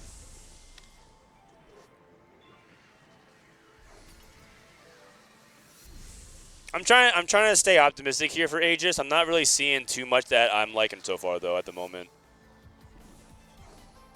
Like, I think their distribution is fine. I don't think there's anything wrong with, like, the comp setup here from Aegis. But I'm, like, trying to stay optimistic about, like, it. But they have low-tempo openers. They had not on a win streak. I guess Puddle could theoretically roll, like, perfect items and then hit the stretching arm GP. Gobo hit Swain 2. Okay, that's good. That is very good. Yes, okay. Gobo hitting Swain 2, Lucian 2. Because ultimately with upward mobility, you're trying to get to level 9. You're not really going to upward ability to roll and stay on 8. He ideally wants to go to 9. So, I think this is good. And I guess based on the fact that he also gets HP for leveling up, it's okay they lost early. So I would say that, okay, this is probably the shining light here of Stage 2. And hey, maybe even in the ideal scenario, he ends up beating Salpimi.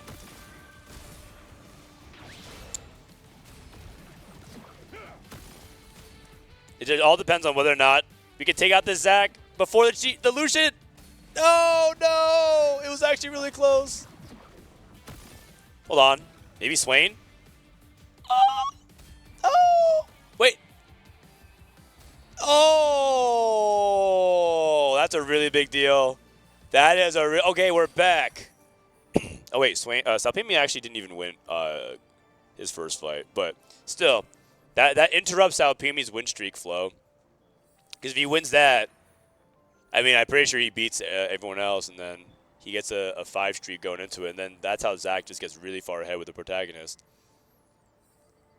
Big time win for Go Steer, and that Swain too. Like I said, that Swain too. That is the bright shining light here for AEG. Tianlong going against Salpimi, and this is Opal just opening, letting his teammates get the win. LBTZ also getting an easy win as well. You know, I have to say that Radiant JG doesn't even sound that bad for Katarina if you can find Cassante too. And I don't think anyone of his teammates are playing Prodigies, right, or Cassante. So if you find Cassante too, you just play that. And then you have your frontline. Because Katarina struggles with frontline. That's why Recon 3 is kind of important, because you can't reliably get to Leona too.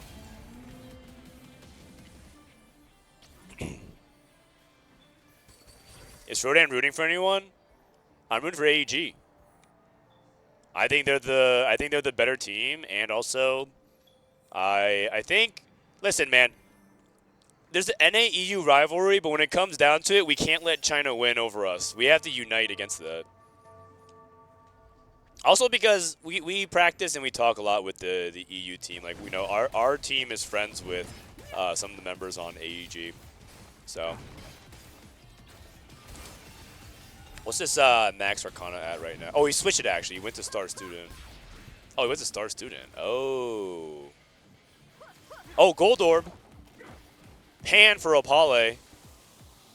Is that gold? What else did we get? Potty is rolling Radiant Edge of Night. Oh, it's because he already has an Edge of Night. Wait, wouldn't you just roll the Edge of Night, the normal Edge of Night then? I mean, that's pretty good. I don't know how much you can greed with your Radiant item. He had a Radiant Edge of Night. Don't you just roll the regular one? It's probably just Shojin here, right? Oh, but the thing is, Gobo Steer is playing Sork, so it's Archangels then, right?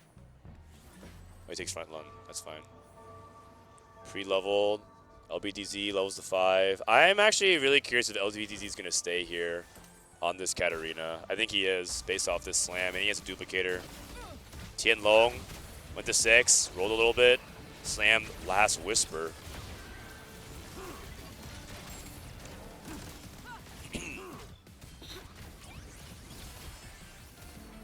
Because I thought LBTZ had the option of transitioning just to play into Prodigy, but I don't know if his setup is with the Hodge. I don't know if that's what he's going to go for anymore. I think he's going to commit to the reroll with the duplicator.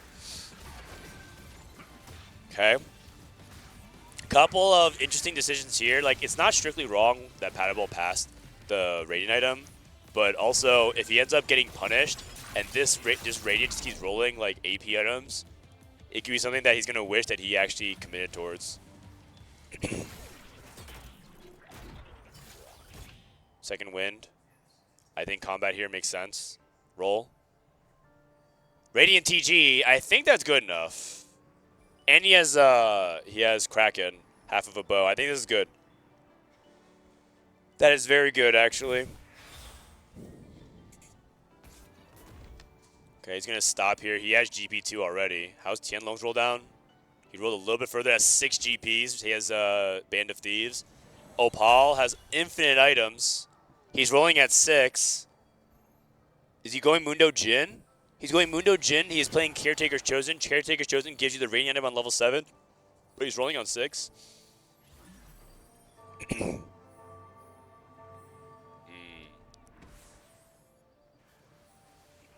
What's he going to make with this as well? Luchador Emblem. Juggernaut Emblem. I think Juggernaut is Cloak. Oh, it makes Heavyweight. Oh, Heavyweight Mundo. That makes sense. Rageblade. Trying not to slam. He's going Gunblade instead. DB Gunblade. Is he saving the bow for something else? I guess he feels Gunblade's valuable because he's playing the heavyweight Mundo, so he's trying to like support it that way with HP.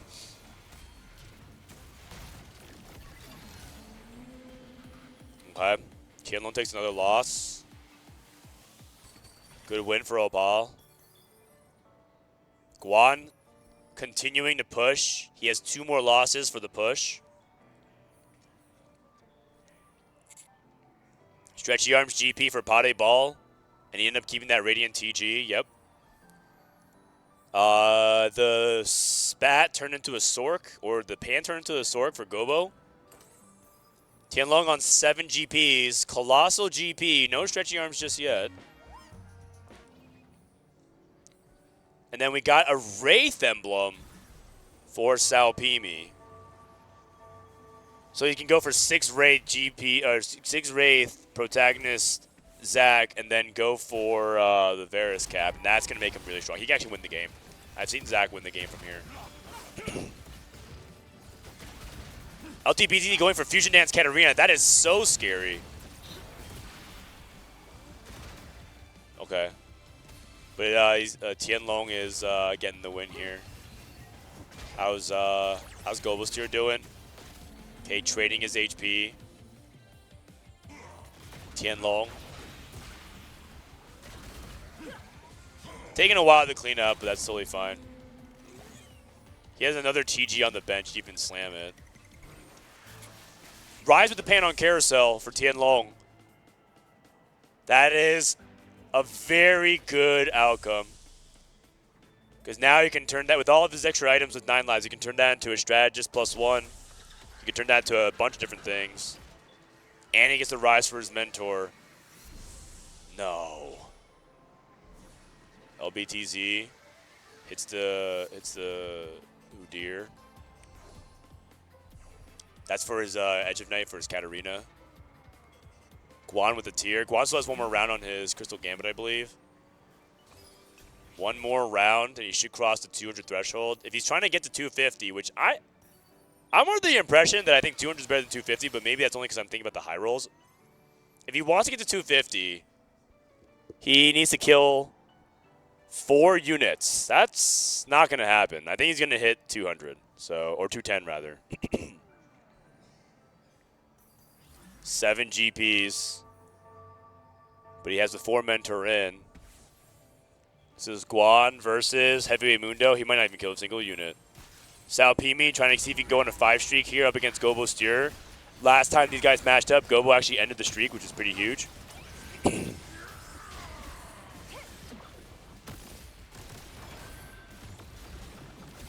Oh my god. This Zac thing is busted. Katarina, Fusion Dance. Okay, look at the Guan cash out, 233. Open the chest. A bunch of 4 costs, and none of the 4 costs that he wants. I guess that's the downside of it.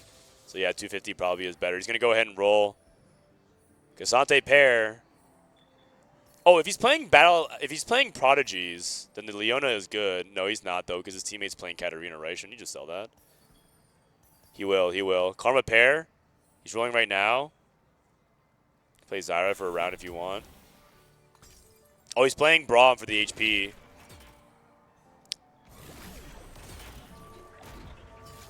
He's waiting for the Sork +1 too. Fruit. Efficient. Tianlong needs to give him the life. Tianlong, don't select.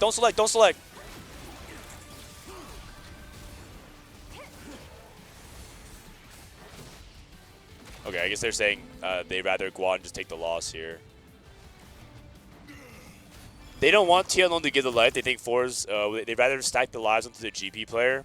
But I feel like with 9 lives, wouldn't you just rather take the cash out as well? 3 lives is perfectly fine. Unless they're feeling like Guan is going to cap anyways. Like, he's in a good spot. 34 is plenty. I guess that's just debatable. But, like, you don't have to get stronger Like, if you click your fruit mid-fight, you're getting stronger. You can also just wait for the round to end so you can help your teammate win. But maybe it was just, like, going to lose anyways. Gwen! Guan hit the Gwen!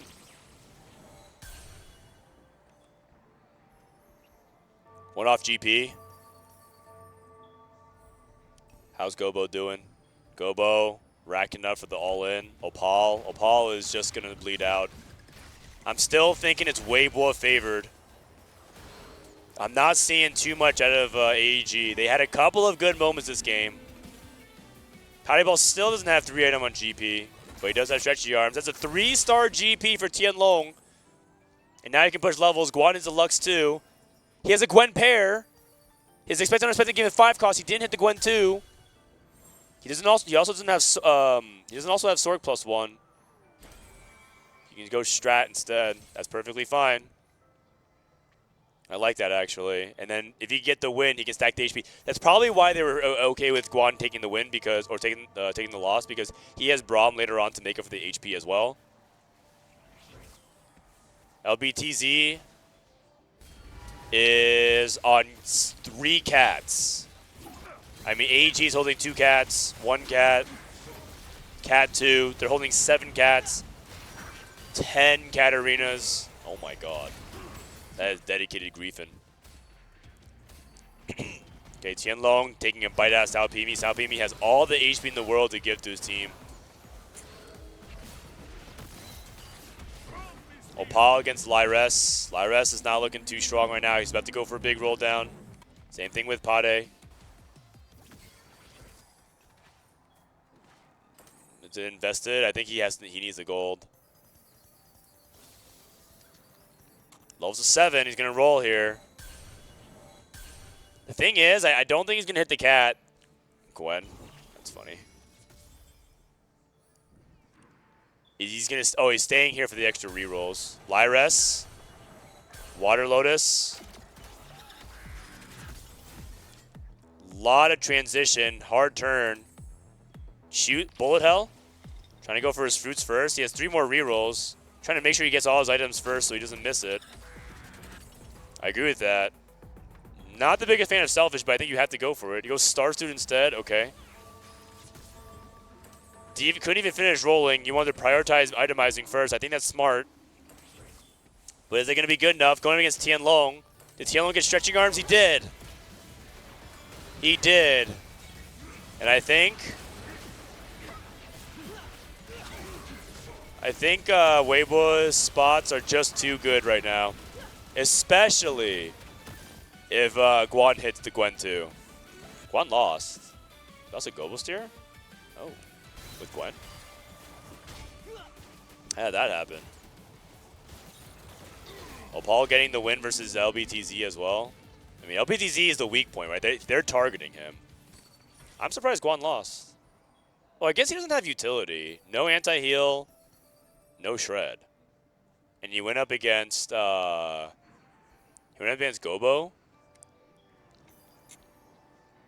Gobo hit Karma 2. He had Wand Overflow, so he can like finish all of his items. Just missing a little bit of shred as well. Okay. Okay, that's a big win. That's a big win. Everything that they can take a chunk out of their opponents would be huge. Lyres has an opportunity to clutch here. Guan loses again. I think Weibo puts himself in a tough spot. Lack of shred is not that big of a deal because you do have Lux. But lack of anti-heal is a big deal. Oh my goodness. Oh, and Gobo Steer beats Weibo Tianlong as well. Wait, these are like crucial fights Weibo is losing. And I think it's like a lot of the small things. I think the lack of like the correct itemization here. Like Tianlong doesn't have Kraken on his GP. And he has double like TG items, no combat. That's a Gwen 2 for Guan. That's a Gwen 2 for Guan, and that is also a Void Staff. Oh, goodness. That is huge. Dude, Tianlong looking nervous. Nervous AF. Because their tournament lives are on the line here. Pade ball. Can take whatever. He's playing Pandora's.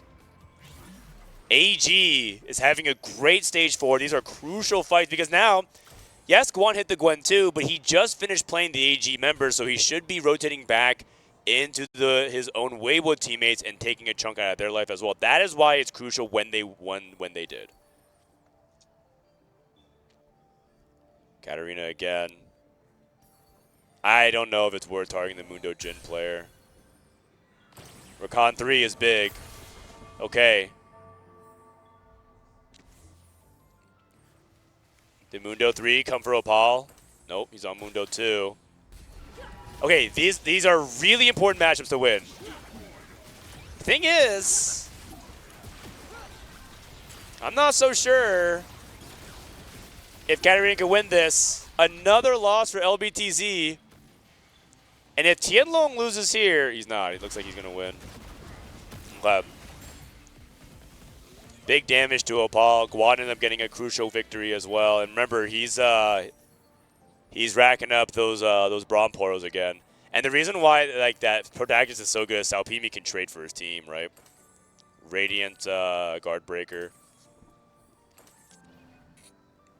Radiant Guard Breaker, I think superior to Radiant TG, or JG rather. Mundo 3 for Opal. Opal is trying to avoid 8th if possible. If you can avoid 8th, that's huge for the team. But right now, I think that AEG is praying for like a 7-8, 6-8, and force Weibo to make big plays for her first to win out. This is Tianlong going against LBTZ. This is Guan going against Pade Ball. And this is Opal. Opal going against Salpimi. Salpimi needs to get the win here for Weibo.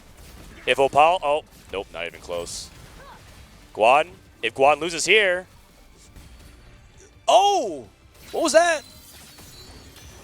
That was the stretchy arms. What the heck? This Mundo actually found a way to kill. Wait a second, can this Mundo do it? Wait, holy cow. Oh my god, that is a huge win for AEG. That is a huge win. I cannot believe it. I saw that his backline died immediately to the Wraith. Oh my goodness, how much damage tank was that? 32,000. This Mundo does it all. That is unbelievable. That's a huge win for AEG. And now LBTZ is in danger of going 8th. So many impactful fights to stage 4. AEG really brought it back to stage 4. I give him the slight edge. Guan got the 9. The thing is, even if LBTC goes 8th, I think Weibo can play for the win. I think they're capping that high. Pade Ball is not capping that high. He is max cap, no GP3. That's why they need every win they could possibly get. Lyris is about to start falling off in the next couple fights, but his board is looking pretty good. Like he hit the board. It's good enough. He's going against Opal. He's trying to give lives to Opal. Pade Ball. Pade Ball going against LBTZ. And if LBTZ gets this win, Katarina getting blown up.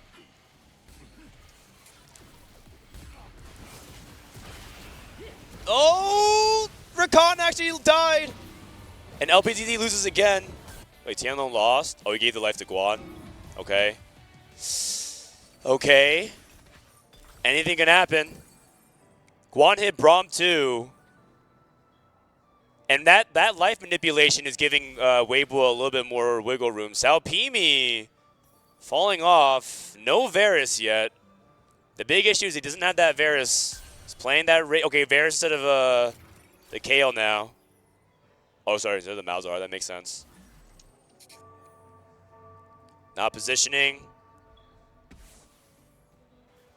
Salpimi against Pade Ball. Same side.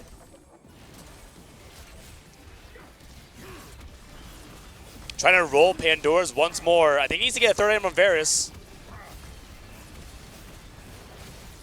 Dude, this GP2 is just doing so much work, but it's not going to be enough. LPTZ is dead, but I think Weibo says we're just going to let him go. They know that's a possibility. Gobo Steer lost as well. No, Lyra's lost as well. All the members from Aegis are losing. This is still up in the air. I think I said I gave the slight edge to Aegis, but that was only slight. And I think it comes down a little bit to how they're positioning the matchmaking gods. But Guan has, how many fans does he have right now? He has 8, so he's at 22. He's at 2 lives. Tianlong's at 2 lives. Gobo Steer has fallen off. He does not have Gwen 2. He has Puddle in his pool as well.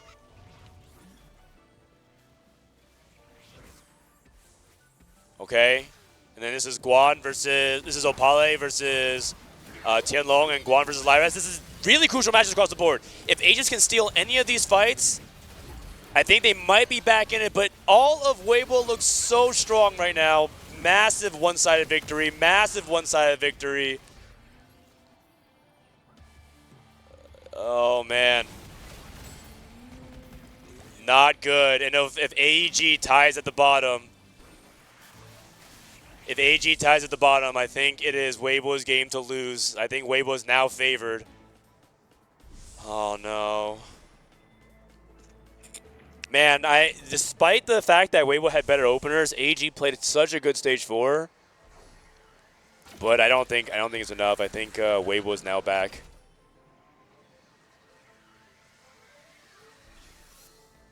What can even happen here? Salpimi also is not dropping any rounds as well. That Gwen 2 off carousel for Guan was so unbelievably huge, but because they just gave him the extra round, because Guan would have 1 less life. He would have 1 less life, even if he was going to get to 9 and roll anyways, because you could basically say that he was probably going to win. Gobo hit Gwen 2. Hold on a second. Pause champ. He has wand overflow. He has no combat though, and Guan has some combat. Opal hit Jin 3, trying to hold out for dear life. Salpimi hit Varus 2. That's Gobo versus Guan. This is a huge one. Can Gobo get the win?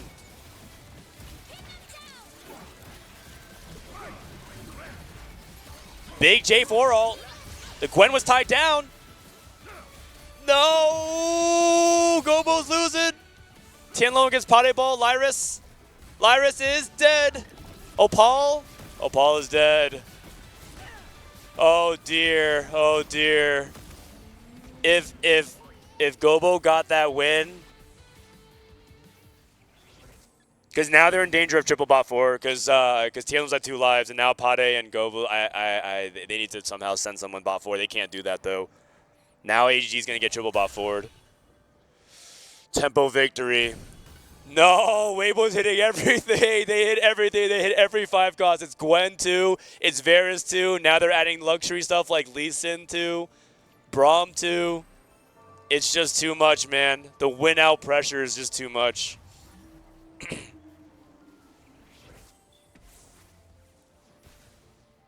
Tianlong versus Guan. Poteball.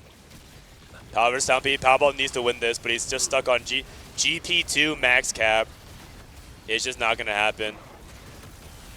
It's just not going to happen, you guys. And I think that is lights out. Triple bot 4 for AEG. Sag. And Weibo strikes back. Tied the game 1 game apiece. We're going to go to game 3. Dude, these Weibo guys, and the fact that they keep getting 9 lives protagonist with a good GP setup, and then the Sorg player just like kind of gets bailed out there. I mean, fair play. I mean, they need to convert off the high rolls, right? Can't blame them. What are you supposed to do? Not take Gwen 2?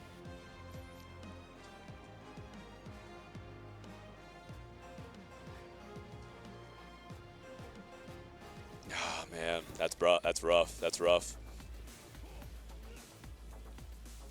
And AEG, that's the 2nd game they've lost all tournament.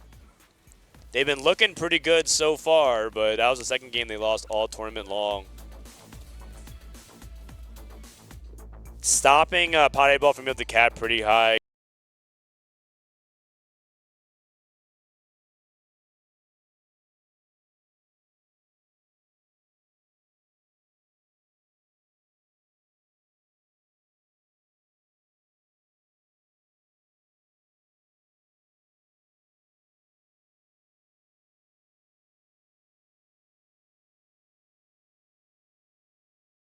Of these competitors, they are standing up to the test. They're standing tall in this game number 2. I think they came back with a fight. I mean, Salmimi going for protagonist again and hitting the Zac again. I mean, it didn't work in game number 1, but I think that's because AEGIS was able to cap out their boards a lot better with things like hedge fund and upward mobility. We did see also upward mobility in this game, but there wasn't that 2 players that could contest against the Zac. Yeah, 2-1 augments. Just a number, baby.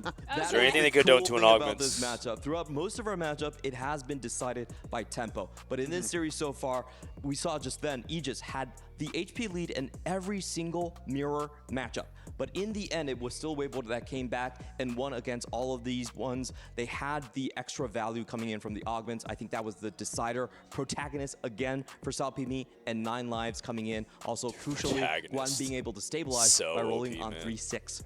Yeah, I mean, him getting the Crystal Gambit early on, we saw in game number 1, it was actually Aegis with the Crystal Gambit being able to roll before. But as you mentioned, Guan going for a roll down on stage 3. No one can compete with that. We saw that for Aegis, they didn't have any economy as their first augment, so they actually couldn't really... They had up mobility. That counts as economy. But let's take a look at I guess there's some of the highlights, but I have the post-match games. This is for game 2. This is for game 1, I think. For game 2, I guess I don't have their augments, but I feel like Weibo was really far ahead in stage 2. I felt like they did fine on stage 3 to stay ahead, and then stage 4, Aegis brought it back, and I felt like the HP was like starting to get really dangerous for Weibo. Especially because they did a good job targeting LBTZ and sending him 8th. But I think in the end, Guan being able to... They traded the HPs, like credit where credit's due. I wasn't sure if Weibo should be trading HP and putting Guan so low, but Guan was... it was actually correct. That was like one of those things where I wasn't sure. Given that he was able to hit the Gwen, but I mean, come on, Gwen 2 on 8 is nasty work. Ridiculous, man. Absolutely ridiculous. And then they also won the GP coin flip as well there on the Tianlong with the 9 lives, and their GP player did not. Paddle was playing Pandora's items GP, and it's one of those things where it's like so. I think the way for AEG to have won this game was to explore whether or not they had alternative lines, right? Do you have Pandora's items in the GP is just really low econ situation unless you're able to win streak early and get your gold going. And Poteball was just behind. And so he just it just felt really hard for him to hit, but he took max cap, but never hit anyways, right? So he took the econ eventually, but just couldn't get to that point because by then all the GPs were out of the pool. And that's why econ early is really important in 4v4. It's not, but the thing is, you can't just always be taking econ. Sometimes you don't get offered it.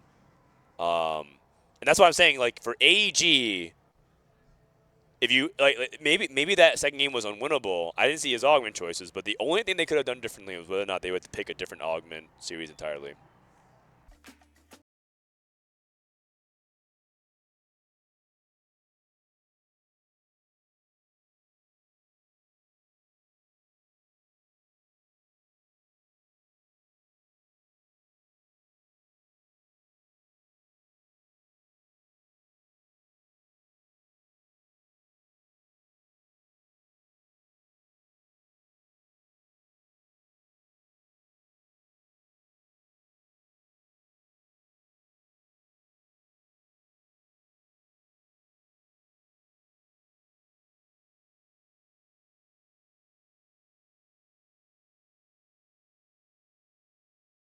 Very one-sidedly. Lyres with the BA Prodigy just kind of falling off as well. I mean, he was at high HP. I think like all of them stole rounds when they needed to. They stole rounds when they needed to. And then You saw what happened when Weibo started like fighting in the late game, right? They won like 7-0, 8-0. It was just like getting wiped. Can AEG get protagonists now in 9 lives? They did get 9 lives last game, but not protagonists.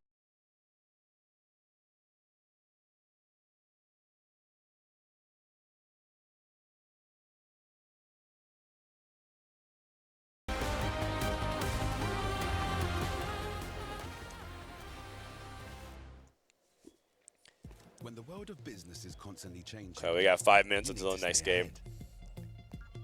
At this point, it's being unlucky rather than skill expression if you see what Weibo got. I mean, sometimes that is true.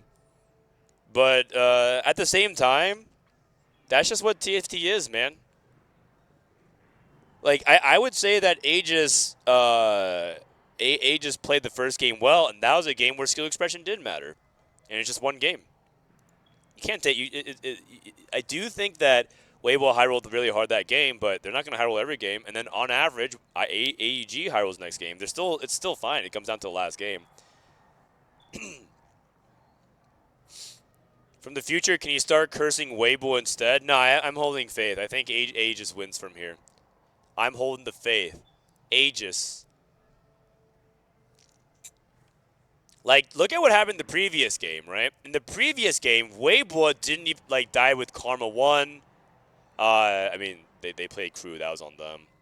And then AEG played their spots pretty well. Cassante, Prodigies, playing GP2 and finding way at top 4 there. So, overall, I would say that and then they got to the Gwen and everything like that. And it was really narrow back and forth. But I do not think you could say that, like, AEG low-rolled the first game. I think as part of it was Weibo took some bad macro lines. Yeah, you can't deny the Gwen from that spot. It was first pick. AEG over Weibo, and then AEG. I mean, my prediction was T1, but I guess it has to be AEG over VP, if that ends up being the case here. 这个我倒是知道你画的是。这赛季没这个英雄，很有实力的。只要你这个给我一个。已经有实力吧？现在其实还好，用的比较少了这张卡。就最近我们都没玩到过这东西。They're doing like a player drawing segment. 可能是我画的太抽象了，也可能也是胖胖的。我是不能看他的，对不对？对，我没有看。可能也是胖胖的，所以让我联想到这个了。不是，我这一圈就表示他在放技了。啊，你这个是技能，我以为是脸。 我理解成脸了，露露吗？不是，我的意思说这个两个辫子代表 What is that？ 女英雄嘛，然后这两个拿的是大剑，就说明他是一个物理英雄。Oh, it's KO。然后这一圈就技能呀、转呀。 什么东西？那是啊，上面啦。哦。但你画的像看着像一张人脸，酒桶，然后两个小辫子。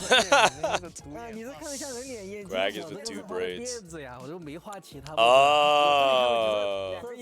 两个小辫子像酒桶。就我可能是我的问题，我没仔细看，我一眼看过就是酒桶。就是我这个绘画水平是有问题。酒桶呢，我觉得你画的很好。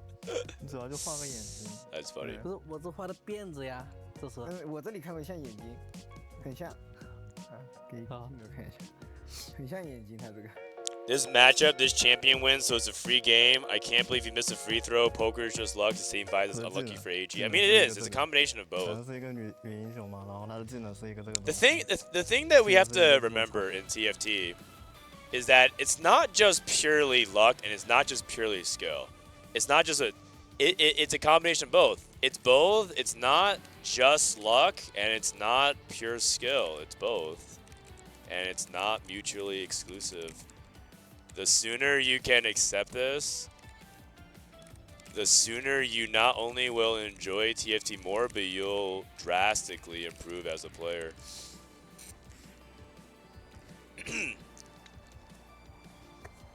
Anyways, I just need to drop that knowledge bomb.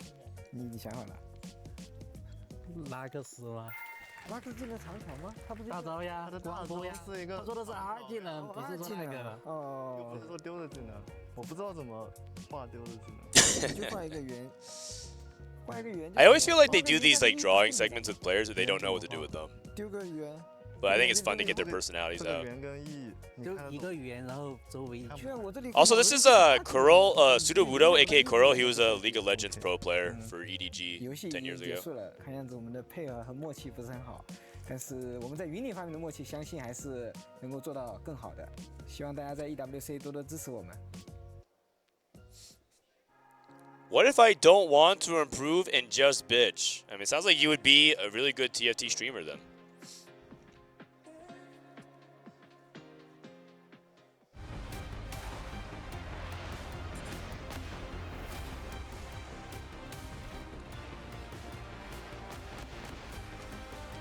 Okay, here we go. Game number 3 for AEG and Weibo. Winner goes to the finals, you guys.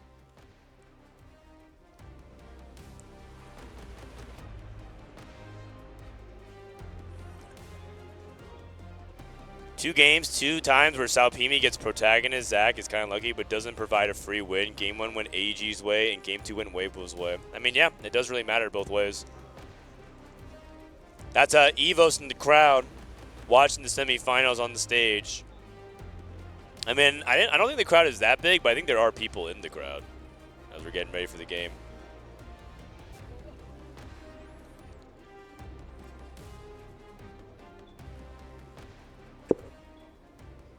What if I'm both unlucky and bad? I mean, it sounds like you can just go compete in EU then. No, actually, honestly, the EU got farther than us, so we can't even say that. All right, here we go. Game 3. Game 3, and it's Golden Gala. No Prismatic to start things off. Guess what? I have good news. No 9 lives and no protagonist. Winner moves on to play against Virtus Pro in the finals. Loser stops here. 1 round away from potentially becoming the champions. Let's take a look at the early drops here. LBTZ. And to add one more thing as well, when players are evenly matched, a lot of times it is really like the small differences, and that's where luck really does kick in. And I actually think that AEG is the better team, but not by that much. I don't know if they're like the far superior team to Weibo. I think that's hard to say right now. I can say that they're playing well, but I don't think Weibo is playing necessarily that badly. I think the macro from Weibo could be better. But I don't think they're necessarily playing that bad. I think they're playing their spots the best they can.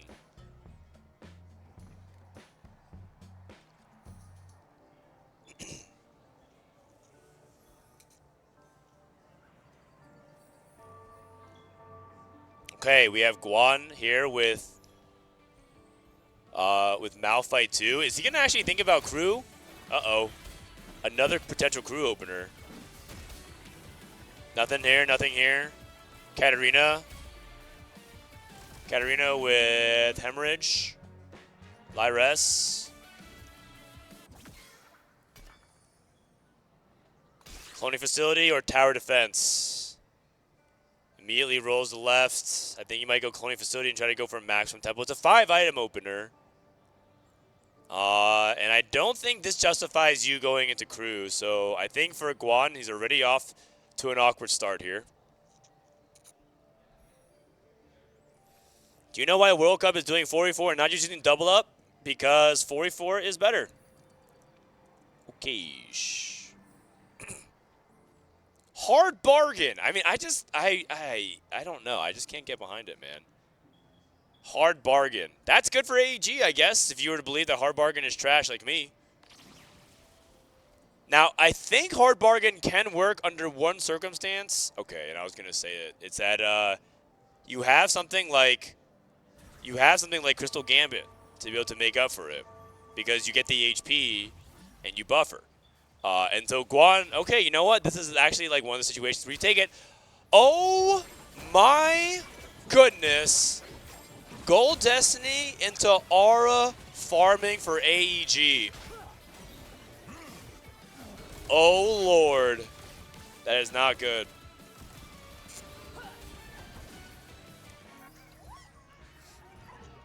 Oh my goodness. We also have the heroic grab bag duplicators as well.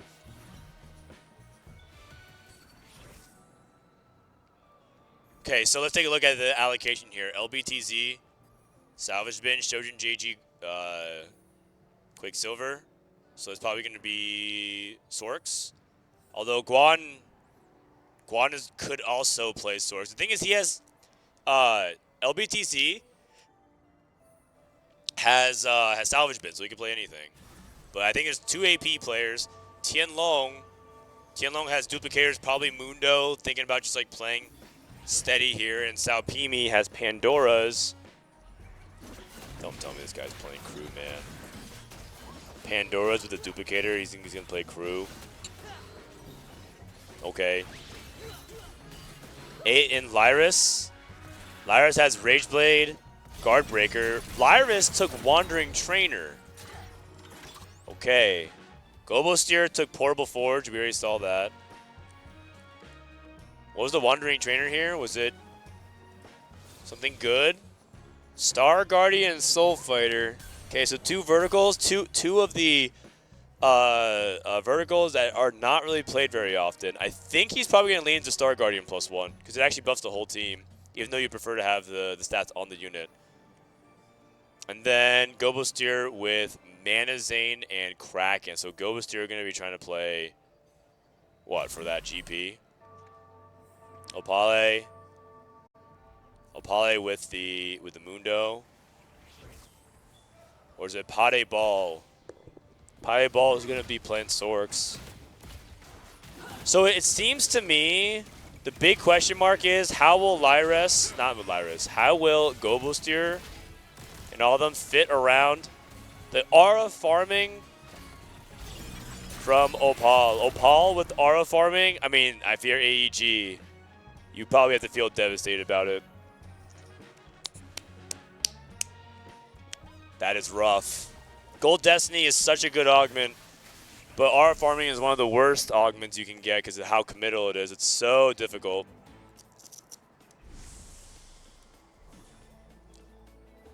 NA, unlucky, bad, and ugly, smiley face. I mean, we can't even say anything. We got grouped and top dated. Although, EU also was not doing too hot either. Same thing happened to them. They got grouped and top dated, but they had more teams, so they got 1 team to the semis. And I gotta say, the openers do favor Weibo. I think Opal is probably burying his head in his face. So what he's gonna have to do to play around this, is you have to play Juggernauts into a Fast 9, or Juggernauts into Twisted Fate and Zyra, and try to hope that your tempo can hold out long enough for R farming to kick in. But the thing is, I don't think Zyra is good enough to be a primary. I think she's good as a secondary carry.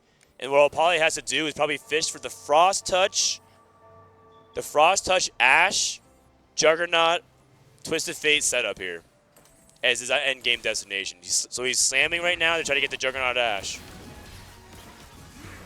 And then Gobosteer, can he get away? Can he get a line into the GP?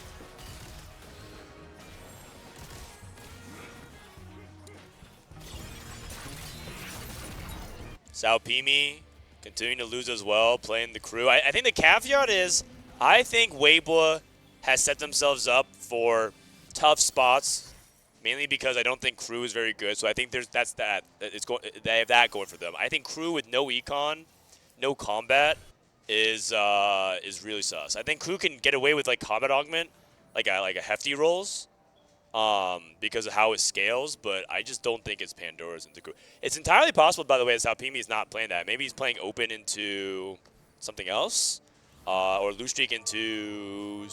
I mean, I was gonna say Cassante, but I don't think that's gonna be the case here.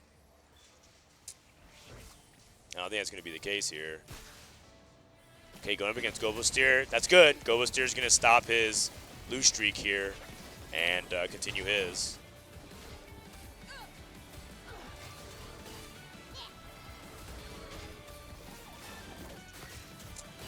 All right, and that's going to be it. Ade Ball. Trying to see if he can end a 4 streak. That's good. It's good news. Okay, and stopping Tianlong's win streak. Minor victories here for AEG. Minor victories for AEG here across the board. Is there anything for the 13 months? Oh, Lord.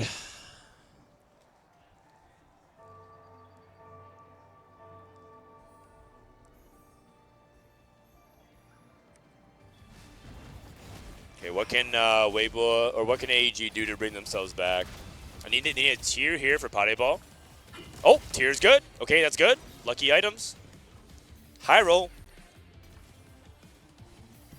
Alpine about to roll here a little bit. Guan is doubling down on his hard bargain. Now the thing is, Guan can't get those carousel bailouts, right? But he's okay with that.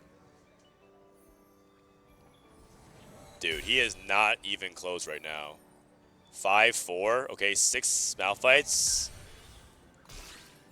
Okay, he stops here. Oh, what? He's hitting every shop. He's hitting every shop. Every shop there's what? No, come on, man. Really? Is that 7-7 now? Wow. Every shop there was a Sivir and a Malphite. Oh, God. That's actually pretty good. Now he has to just get, like, heroic grab bag, and he's back. Or take, like, something good for Crew. He might get, like, Space Camp or something, right? And you get, like, 1 Sivir, 1 Malphite.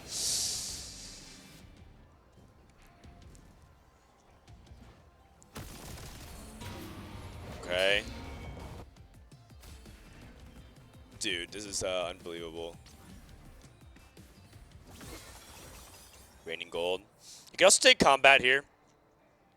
18 gold. And he sends. Sivir. Oh, goodness. Miss. No way he hits, right? Resending. No! He actually hit it all. Those are early hits. Opal rolling down. He took Heavy's Crown Mundo. Needs to hit his 2 stars. He's holding Malphites, but I don't think he needs to anymore. Salpim already hit. He can just sell it. Okay. Okay, so he's going for a different plan. He's just trying to roll to stabilize and then survive till Heavy is the crown. Or till his aura farming. Gobo. Rolled. No GPs. No GPs. Last second save. Lyris. Wandering Trainer. I'm trying to look for optimism here. Puddle's on a win streak. Puddle's on a win streak, and he took quiet quitting. He's in a spot to actually keep win streaking. Okay. Okay. Maybe Puddle can get far enough ahead and then cap really high with Sorks. LBTZ took, I think, the Star Guardian augment. I forgot what it's called. I think it's called Power Friendship. Which one is this? Oh, it's called Tiny Team. When you field 3 Star Guardians, increase Star Guardians bonus by 175. So I think he has IE. Shojin JG IE. Oh, he's playing Salvage Bin. Okay, so it's just Sorks then, right?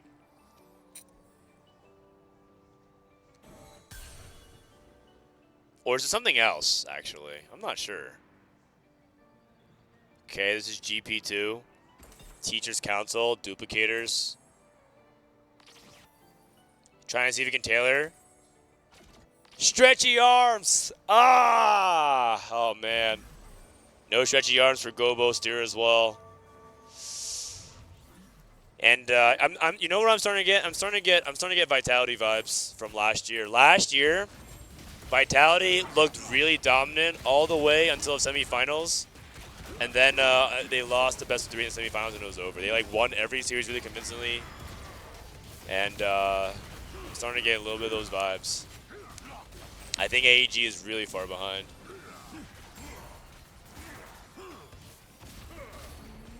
Okay, that's a good win though. Guan, the thing is, like, Guan's like trading his HP for his cash out, right?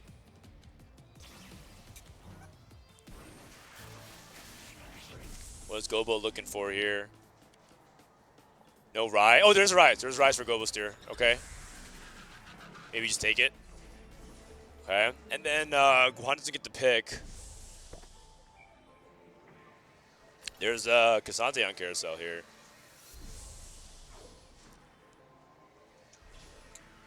Body Ball probably looking for a glove. Takes a tier at the last second instead. Does he have Shojin? I think he has Shojin already, so I guess he's just taking it for the Ahri potentially. Yeah. Oh, already finished his quick gloves. Never mind, he's good to go. Guan levels to 7. And I apologize. Looks like he actually, I think he actually was forced to cash out. Oh, I missed this. Guan was forced to cash out because he doubled down. I kind of left him alone because I thought he was going to for a couple rounds, but Gobo Steer actually successfully griefed him. That's my bad. I mean, there's so much going on in 4v4. It's just kind of hard to keep track of it all. I was busy like tracking everyone's drops.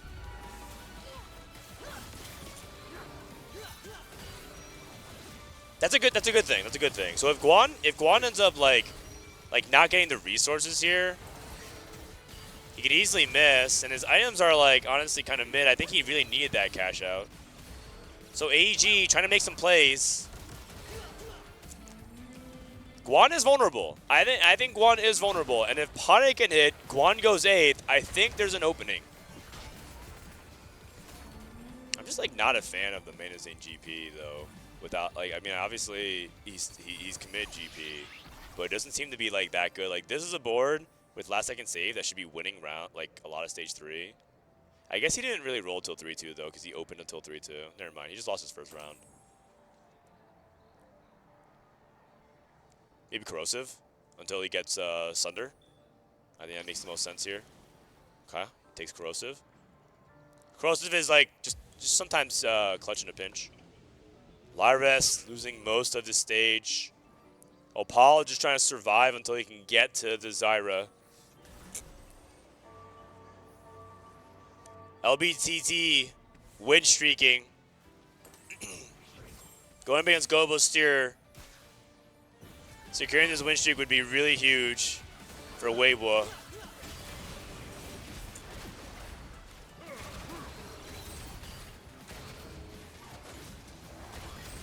Okay, there it is. There it is. Manzane GB popping off. Okay, stopping his streak. That's big. Salpimi. Salpimi making crew look not terrible. Looks like he ends up losing his streak here, but that's fine. He did his job. Frodan, are you in Riyadh? I am. Okay, LBTZ. He's going to have a hard turn. He's going to have a hard 4-2, so we should go back to him. Guan, 54 HP, a lot of health, a lot of time. I think he's going to 4-1 it. Lyris is not rich enough to 4-1. He has to wait. Paul is also poor. And Pade Ball is also going to 4-1 it, so we'll see if Pade can do it. Items are not bad. Double belt is good because he's lacking some front line. We need a big turn from Pade Ball. Oh, he's pre-leveling. Okay. I think he's in a territory he has to pray for Guan to miss, and Guan is not hitting right now. No Karmas. No Gwens. He's picking up the Star Guardians. Oh, okay. Okay. No, I mean, that's a pretty terrible roll down. Actually, that's almost as bad as it gets. He doesn't even have a carry. He doesn't even have 6 Sork. That's what we like to see. Tianlong hits GP3, though. That is not what you want to see. Okay, so a good outcome and a bad outcome. I would say that it's much worse, though, for Guan to be low rolling because you kind of want him to start pulling back because the GP can definitely hang without it. And Pade Ball, oh, he's actually got good matchmaking to queue into Pade, but it looks like Pade wins anyways. Okay.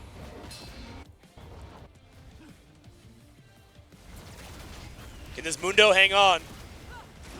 He cannot. GP is heavier than the crown. Here comes Puddle's roll down. Pre-leveled. I don't like any of these. Tesla coil. Best friends. You could justify either of them. Roll. No. Karma.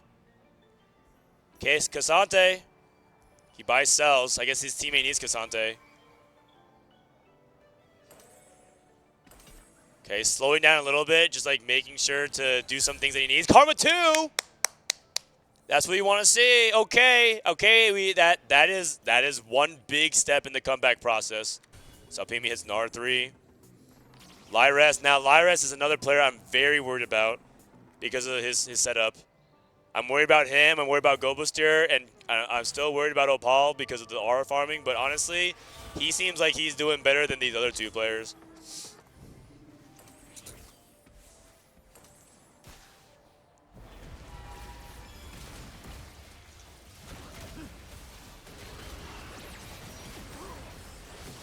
Okay, this is a teammate trade.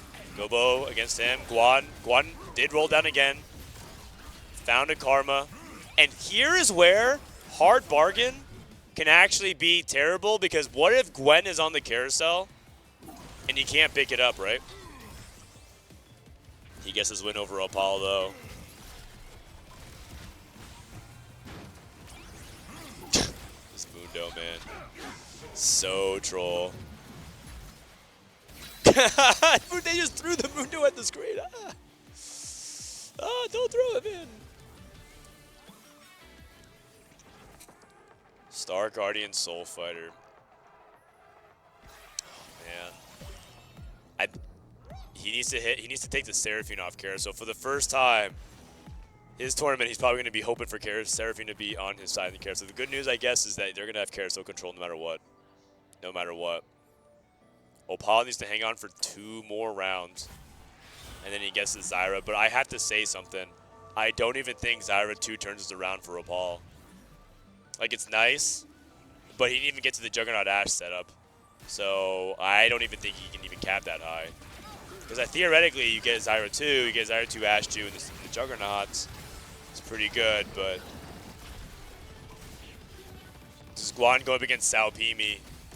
Salpimi is really far ahead. He took double econ. Took a heroic grab bag, and he took the rating gold.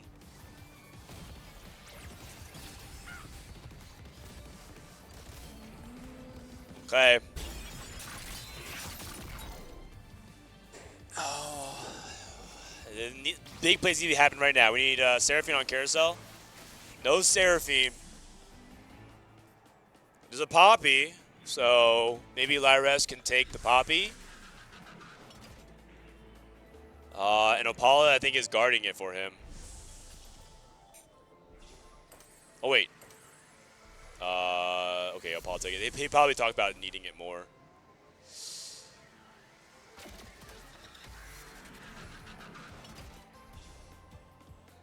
It doesn't matter if Puddle's in a good spot with his Sorks.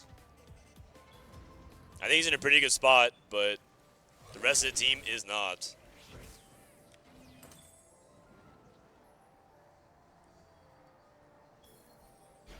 Gobo rolling. Not even close to GP3, 4 GPs. This game has just been utterly unplayable for him, I think. He just low tempo, no amount of good rolls coming his way. And I think AEGIS is very rapidly playing their last few rounds of this tournament. I find it very hard for them to come back here. Lyres didn't even hit Jinx 2. Like, if you hit Jinx 2, Poppy 2, but he's on Jinx 1, Nico 2. And if you hit an early Seraphine.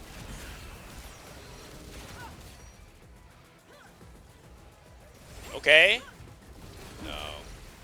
It's not enough. This GP just clears. Oh, boy. Wait, Guan lost. Okay. Okay, and now Opal gets it. That's a big win.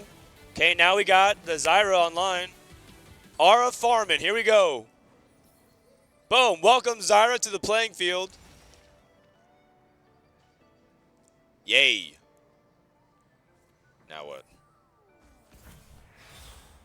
What's his Kaisa stacks at? Let me see. 22. That is not very much. If you think about how many kills you have to get 22, that means on average he's killed like 2 units per fight with Kaisa. Is he going heavy to crown backline? No, he's going against... He is. And he reforged Edge of Nights.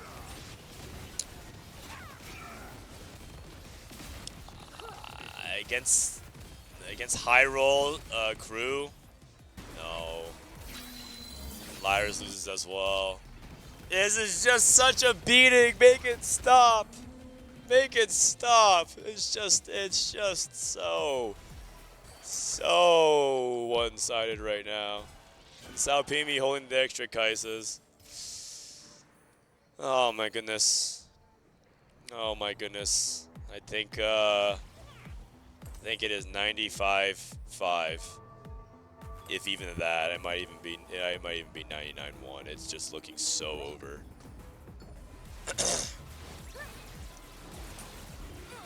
I think it's like Lyris. I think Lyris is just a lost cause. I don't even think there's any like even if he hits Jinx 2 pop, his tempo window was stage 4. That's it. His tempo window was stage 4. Exit stage 4 with a lot of HP. Opal was just dead at 2-1. He got aura farming, which is like, I mean, Gold Destiny is the best gold augment in the game at 2-1, but you run the risk of running into it. It's just something like this. And so 2 high variance situations, the Wandering Trainer and the Gold Destiny, I think they just got augment gapped. And sometimes it just be like that.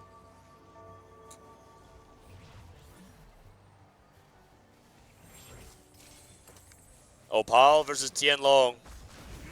And Lyres versus Salpimi. It's possible. It's not 100% over. Mathematically, they're still in it. Opal needs to, like, come up. Oops, sorry, his Kaisa just died. Okay. Okay, Opal is dead. Unless, wait, can this Zyra actually do it? No. The stretchy arms GP. Alright, 0-7 Opal. Lyris shortly right behind him as well. But Lyris actually got a crucial win, but yeah, he's just stuck on Jinx. And Weibo holding the Jinxes. Jinx is on pair on the bench. Kaisa, Mundo on the bench. 7 Kaisa on the bench with Poppy. Right? They know that these are the terrible comps and that they need to be targeting them. LBTZ is even just playing Jinx. He's actually just straight contesting him. Oh my goodness. Actually, you know what, man? Look at this board, by the way. He's just playing Xayah, Jinx Flex with Tiny Team. What the heck? Well, this guy's kind of a beast. I mean, you can't even get mad. What the hell is this board? I can't believe that this guy's actually playing this and winning rounds. Stage 4. I mean, he's not anymore. Lyris is probably going to fall here to Gobo Stior. And I think it's going to be a 7-8 for AEG. Disappointment seeping over all the players, and I'd be pissed too, man. I feel like you didn't even get to play the game. This one feels extra bad. They have to 1-2. Gwen. I mean, I think Puddle can 1-2. I think he can get there. It's whether or not Globalstar can get there. I just don't think he can. I'm just not convinced he can right now. He has like this GP board is like a top 4 at best. Samira 2. Wait, really? What is he doing with Samira 2? Bro, I feel like Weibo is just making just buying whatever they want now because they know they're so far. Oh, the GP wrapped the back line. It's a teammate though, doesn't really matter. Take a look at Gobo's tier.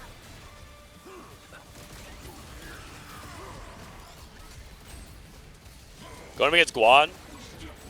I will say this Manazane ended up working out pretty nicely, but Guanare did his job, right? He didn't go 8th.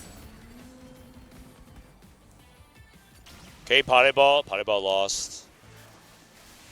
Gwen on the carousel, but Guan can't pick it.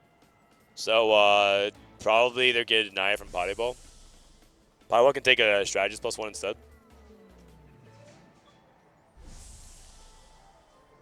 Gobo takes the strategist emblem. Yeah, South Paving just guarding it. And Potty Ball takes the TG. Strategist is for Gobo. What can Gobo do? He has to make the big plays, and he needs to hit Kabuko 3, okay? Listen, man, if they want any hope, they need to hit something and try. They can't give up, but it's hard not to feel like the odds are extremely stacked against them. And we also need. He doesn't even have the good fruits. I guess you could take Solar Breath. He has no anti-heal. He's not gonna pick against Gobo. I guess he does. Not gonna slam at least.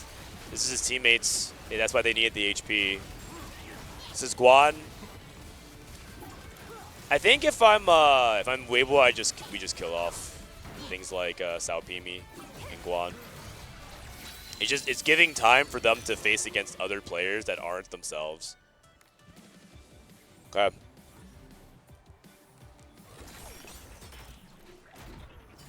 Potty Ball if you can hit Gwen 2. If you can hit Gwen 2 and they can get better power-ups, because I'm not sure Power Fawn is there, but he has, okay, Gwen pair. Ah, back-to-back Gwen. Okay, hold on. It's, okay. That's the first step. Now we just need Gobo Steer to hit something too. I mean, can he go second with this board? I mean, GP is busted, and he has good combat augment right in the last second save. He has the stretchy arms. He can beat Salpimi here. Salpimi board's not very good. Okay, a glimmer of hope. A glimmer of hope. That is why. I mean, that's good matchmaking. Okay, Guan's dead. Oh no! No, wait, I thought he was gonna beat this out. No, why? How is Crew Reroll win these fights, man? He's just trolling on his way out. Oh Lord, I thought it was actually playable.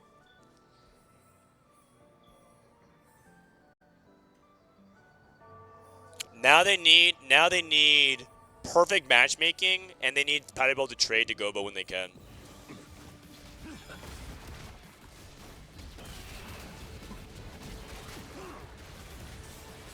Okay. You get level to 8 and play another strategist. Call it a day. Okay. And Tianlong. I mean, Tianlong's also pretty strong as well. He has double combat. And he got the 9. Potty Ball hit Jarvan too. Okay. It's Tianlong. This is assuming that Tianlong doesn't just beat Gobo Steer straight up, by the way, because he has Udyr 3, GP 3. Dude, the fact that Weibo it's even this close. I feel like AEGIS playing the best they possibly can. A right side juke for Gobo. And I feel like this is going to be it. On the right side here. GP2 already triggered. Okay, big stun on the GP3. Oh, the Kabuko 3 doing some work here. Okay, Potty Ball wins. Ah, the Kabuko stunning the GP. Where's he going? Oh, God, no. The stretchy arms. No. And that's going to do it. Weibo takes it at the very end. Man, some of these, like, almost comebacks. It was, I mean, honestly, isn't that good by AEG to bring it as close as they did?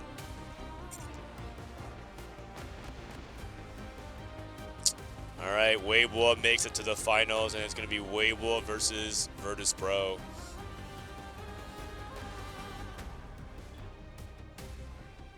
Oh, man. Oh, God. That's actually such a bummer. I felt like AEGIS was playing really well. Just completely screwed by the 2-1. I guess that's the risk that you run with Gold Destiny, right? It's too good not to click, but it is what it is. I mean, I don't even think that's their fault. You made this into a best of 5. It's still anybody's match. Weibo wins, but I don't know if they even proved that they're the better team necessarily. But that's not disrespect to them. It's more like I think they're evenly matched. You could easily go. Yeah, you could have them play. I think you could have them play.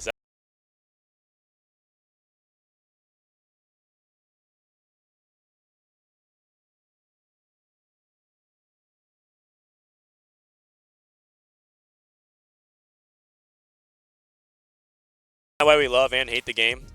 Now, if you're a Weibo fan, you are over the moon. But like in reality, I think everyone kind of in the back of their mind knew that the game was over, even as soon as 2-1 happened. It felt functionally over. Now they had to play out the game, and AEG brought it as close as they could. I just feel bad because I feel like they played. I feel like they played pretty well. AEG, Sag. Very shortly to crown our winner for this year. I'm standing by with Salpimi. We've got Snake Wave down here. That's Brazil, thank you for the gifted sub. And we've got Jin as well, our translator. Salpimi, you make it into the grand final and you take down a team that nobody else could beat. How did you prepare for a threat such as AEGIS? 首先 Salpimi 恭喜你们成功的晋级到了总决赛。你们战胜了目前为止不败的 AEGIS 战队，就想问你们是怎么做到的呢？因为我们队友都是彼此相信，一定会击败对面的。It's because we have absolute trust in each other. Everyone on our team is fully confident that we can beat AEGIS, and we did it. I feel like that confidence must come from really strong team communication, and you needed that in that semi-final. Fair play to Weibo. They played pretty well too. Communicating very well here. They played pretty well. 那确实，你们这种信任，包括 That game one 完美的发挥 or game 2 rather， 就是依赖就是你们战队内的一种完美的一种沟通。然后这次半决赛，你们就是能不能跟我们也透露一下，你们队内这种沟通是否就是达到如此高强的一种境界呢？对的，我觉得我们的队友的配合都是完美无瑕的。Absolutely, I would say that our coordination and cooperation within the team today has been absolutely perfect. I agree. It's going to need to be perfect as well. I don't know if I would say that. You're up against the team that has been taking down giants. Bro, who's he looking? Is he staring at me? Virtus Pro. Stares. How do you stop them? 后面你们准备对战的就是 Virtus Pro 战队，他们也是过关斩将，将去年的卫冕冠军都给击败了。就想问你，你们准备如何去对付他们呢？我觉得我们只要做好自己，一定可以击败对面。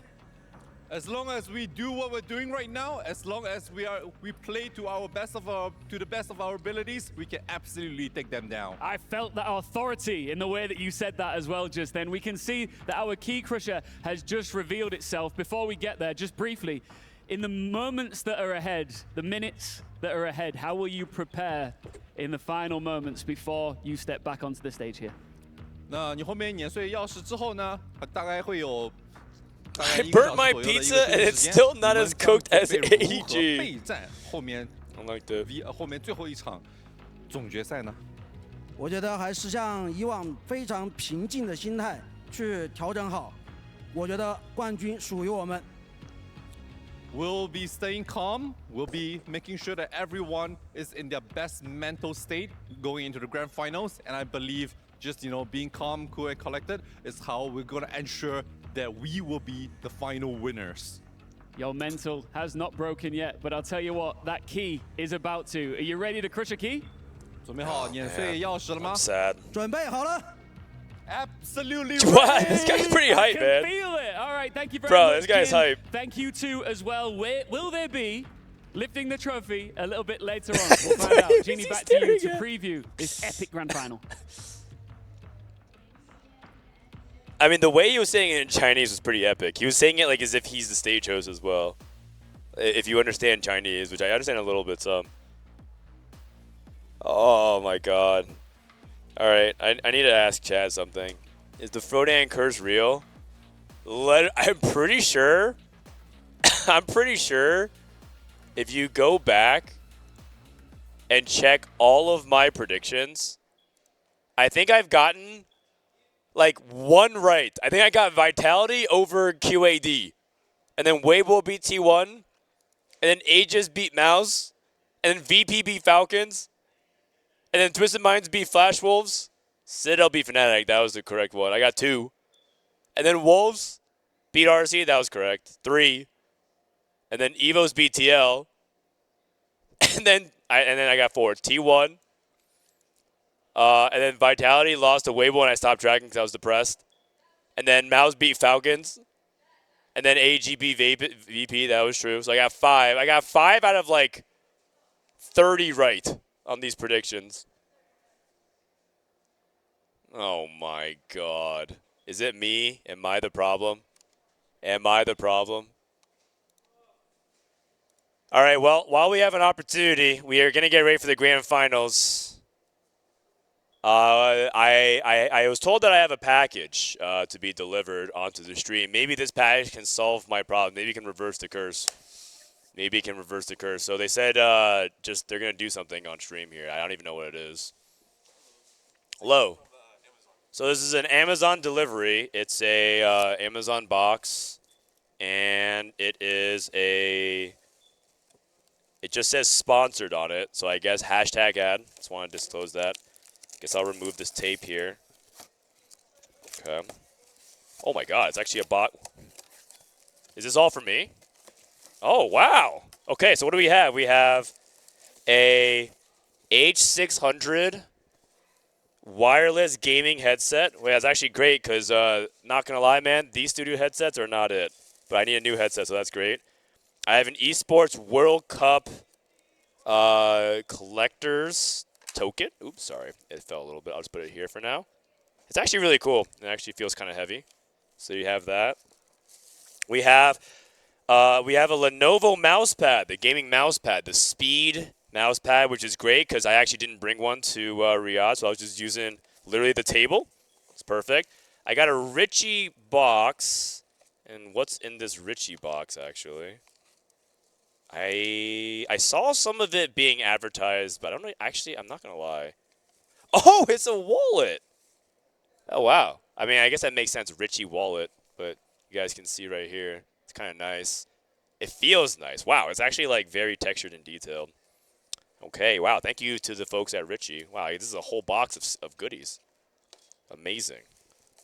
I have a Legion mouse, which, of course, a good wireless gaming mouse is important. 19,000 DPI. I think I'm definitely not a 19,000 DPI gamer. But that's great, too. Thank you so much. And then finally, I have a Juju Barnes sippy cup, which I guess is really nice. My wife loves sippy cups, so this is hers. This is not mine.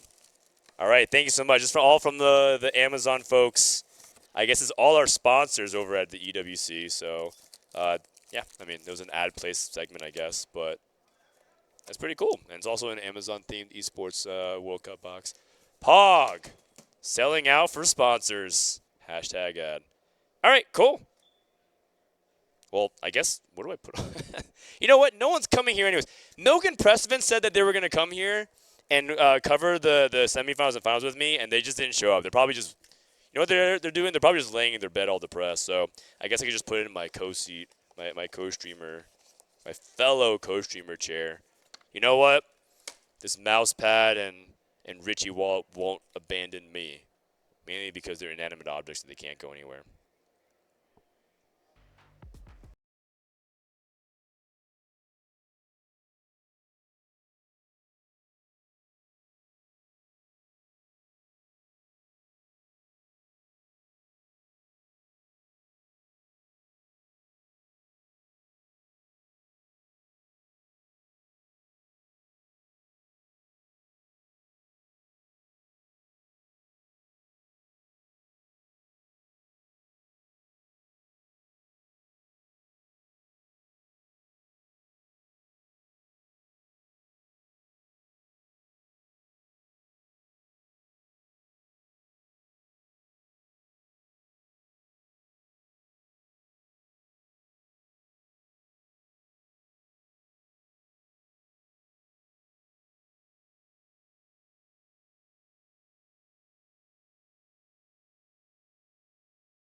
Hold on. Why are you guys saying that? Frodan's gotten like 2 or 3 predictions right. Oh my goodness gracious, man. It's not my fault. Okay, you know what's crazy? Do you know what's crazy? My predictions are exactly what a lot of other players would say as well, prediction-wise. Actually, that's not true. Yesterday, Arai sat here and picked Weibo and VP. He actually did. And I picked AEGIS and T1. And actually, Bintum actually was on stream as well, and he also said that he was going to pick Weibo to go to the finals too. Quick, Frodan, who do you think he wins the finals? No curse. I think Weibo wins the finals. I think they're the stronger team right now. You know what? Cast on. I'm going to go to the bathroom one more time.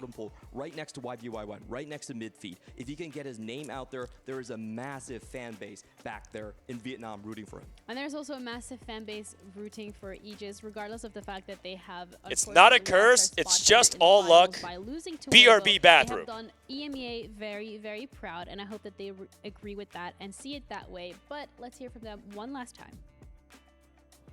Hey guys, I'm here with Opal. Unfortunately, Aegis was just knocked out by Weibo. This is the end of your run as you go out in the semifinals.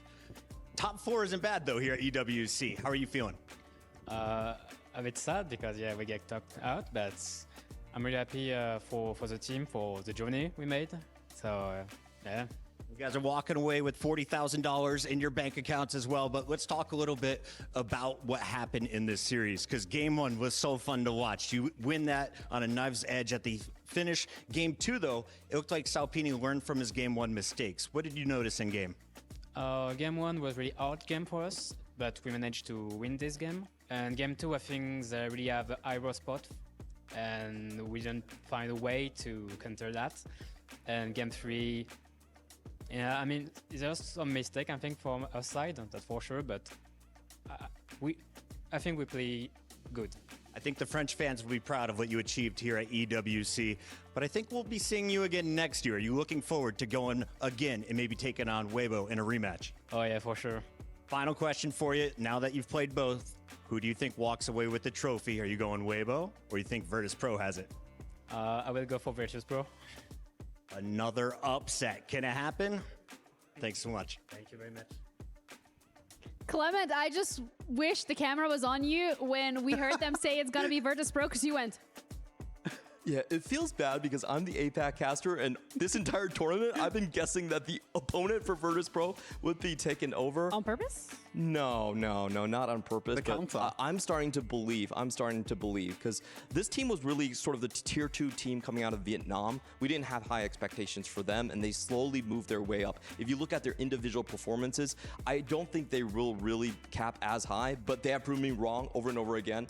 I'm on board now. They might do it again in the finals, but thank you so much, Clement and Stuart, for both of your input on the analyst desk. We have a final to get to, and it's going to be Virtus Pro against Weibo Gaming. The final of TFT at EWC is coming up after this break.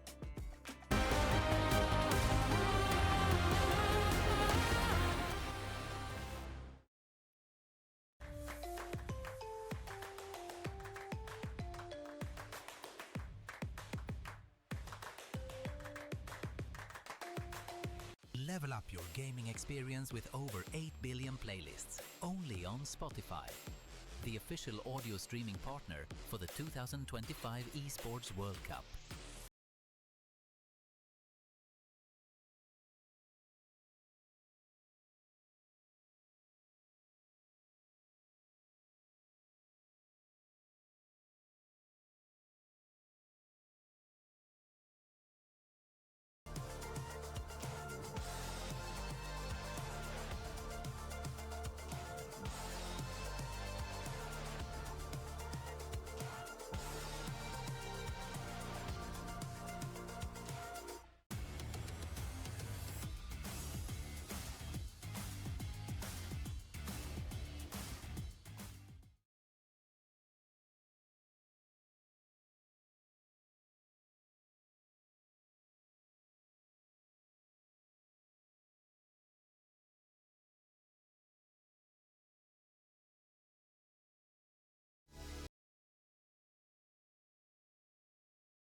The story of the underdog prevails here for TFT at EWC as Virtus Pro is going up against Weibo Gaming.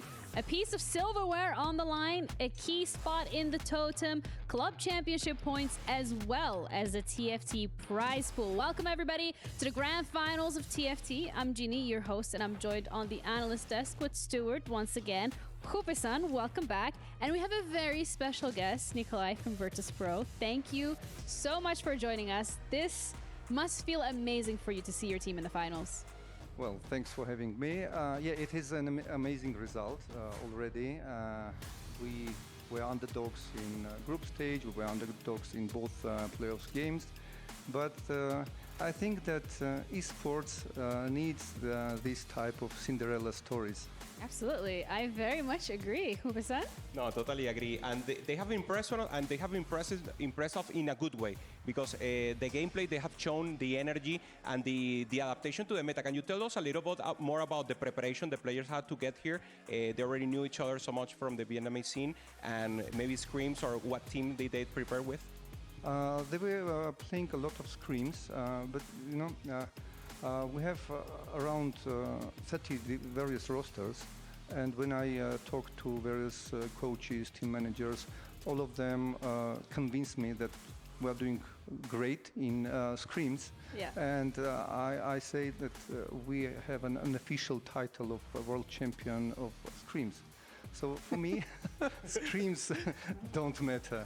Which matters will be on the stage in a few minutes. I would really like to hear your perspective on EWC in general, considering that VP has so many rosters competing. I saw them compete last week in Siege as well. They had a pretty good finish, I think, as well. Another underdog story when it comes to VP. How has it been for you guys as an organization when it comes to acquiring all these rosters and deciding what games you want to compete in? Well, there were some games we are not able to enter because they are purely franchise-based, but we did our best to sign rosters, competitive players in all our other available disciplines, and we did pretty well. We had 18 disciplines, and some of them will still compete.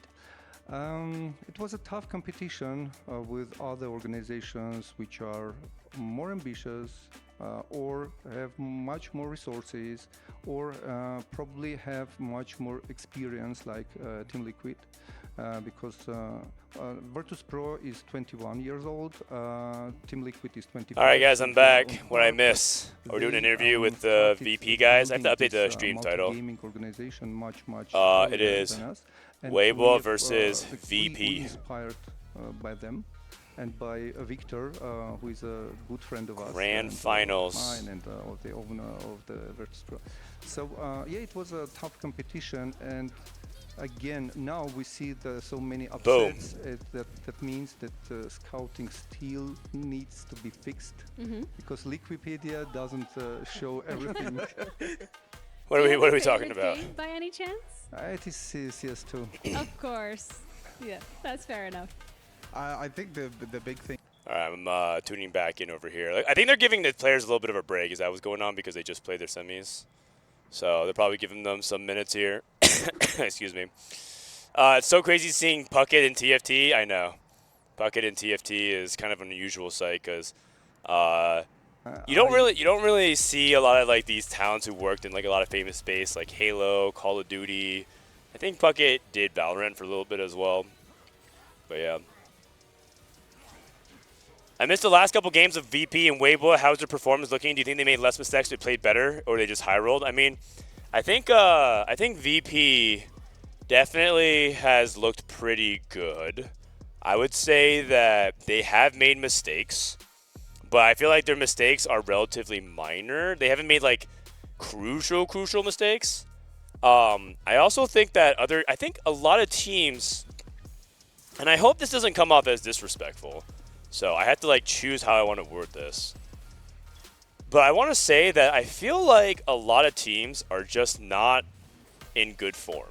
As in, like, I think I just see a lot of teams making mistakes, largely because I think that it's a new set and there's a lot to learn. There's like a ton of things to learn, right? So there's that element of it. And also just because I think 4v4 is still pretty underexplored as like from a game theory perspective of how to approach it. So overall, I feel like in years to come, I feel like a lot of teams, like I see a lot of teams doing suboptimal things. And I think a lot of teams don't understand some of the dynamics between sacking and like how they actually play their certain spots. We see some improper trades or like teams not even reacting off of those kinds of things yet.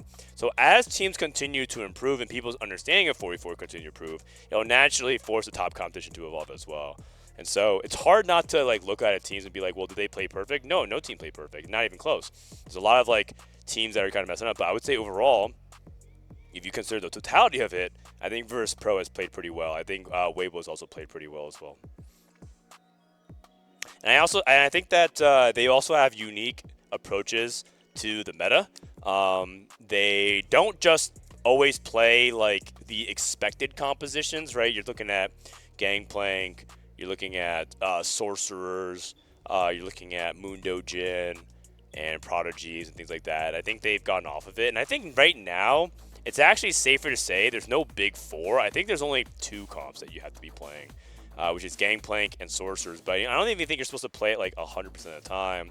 I think it's like you play GP maybe 90% of the time, and then Sorks maybe like 85% of the time. And sometimes you play Crew.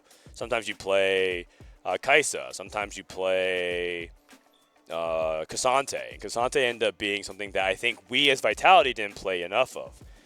The reality was, though, like, it was kind of tough because the way the meta ended up shaking out was that we had, like, the P patch came out, and then that changed the entire meta game. And then people figured out, like, this Cassante comp. And then after Cassante, we figured out how to optimize around Katarina and a couple of these other rerolls, like Smolder and everything like that. And then Mundo Jin came out, and then GP, the Mentor GP build came out, which is something that just like was like a Reddit comp that kind of like took the entire meta by storm. And that gave us like no practice because all these comps came out, and like when Cassante first came out, we thought it was like the best thing in the game. Everyone was trying to force it, but then we're like, it's not that good. Then the Mundo Jin came out thing, and then we started playing that. Then we started playing more Cat, and then we started playing GP, and then we kind of just like forgot about this Cassante. Not like forgot, but like we kind of put in our back of our minds like, maybe we don't play it that often because we also want to play Cassante in all these other different comps. We want to play Cassante in Sorgs, we want to play Cassante in Prodigies, things like that. And we're like, maybe not. And I think that gave us like not a lot of time to actually practice them ourselves. And so with such a limit, and then within 2 days, we had to fly out, like 36 hours after we found out about the GBCon, we had to fly out to Riyadh. So it was just really hard to get our bearings. And I think that's where like surviving in the tournament actually gives you a pretty significant advantage to just like learn and grow. Like teams by day 5 of EWC are way better at all these comps than they are at day 1. Like at day 1, this is like the worst we were at comps. We actually see teams learning from each other, right? Like picking different power-ups and doing different, like picking different augments based on what other people are doing. Everyone's watching each other's VODs. Everyone's studying. People are still scrimming, picking up different habits from each other. So the meta is developing. And I would say that the teams that are playing on today are playing better than they were even a couple days ago. So to answer your question, to take a long roundabout answer to your question, the teams are playing pretty well, I would say. And they're definitely playing better than they did on the first day and the second day.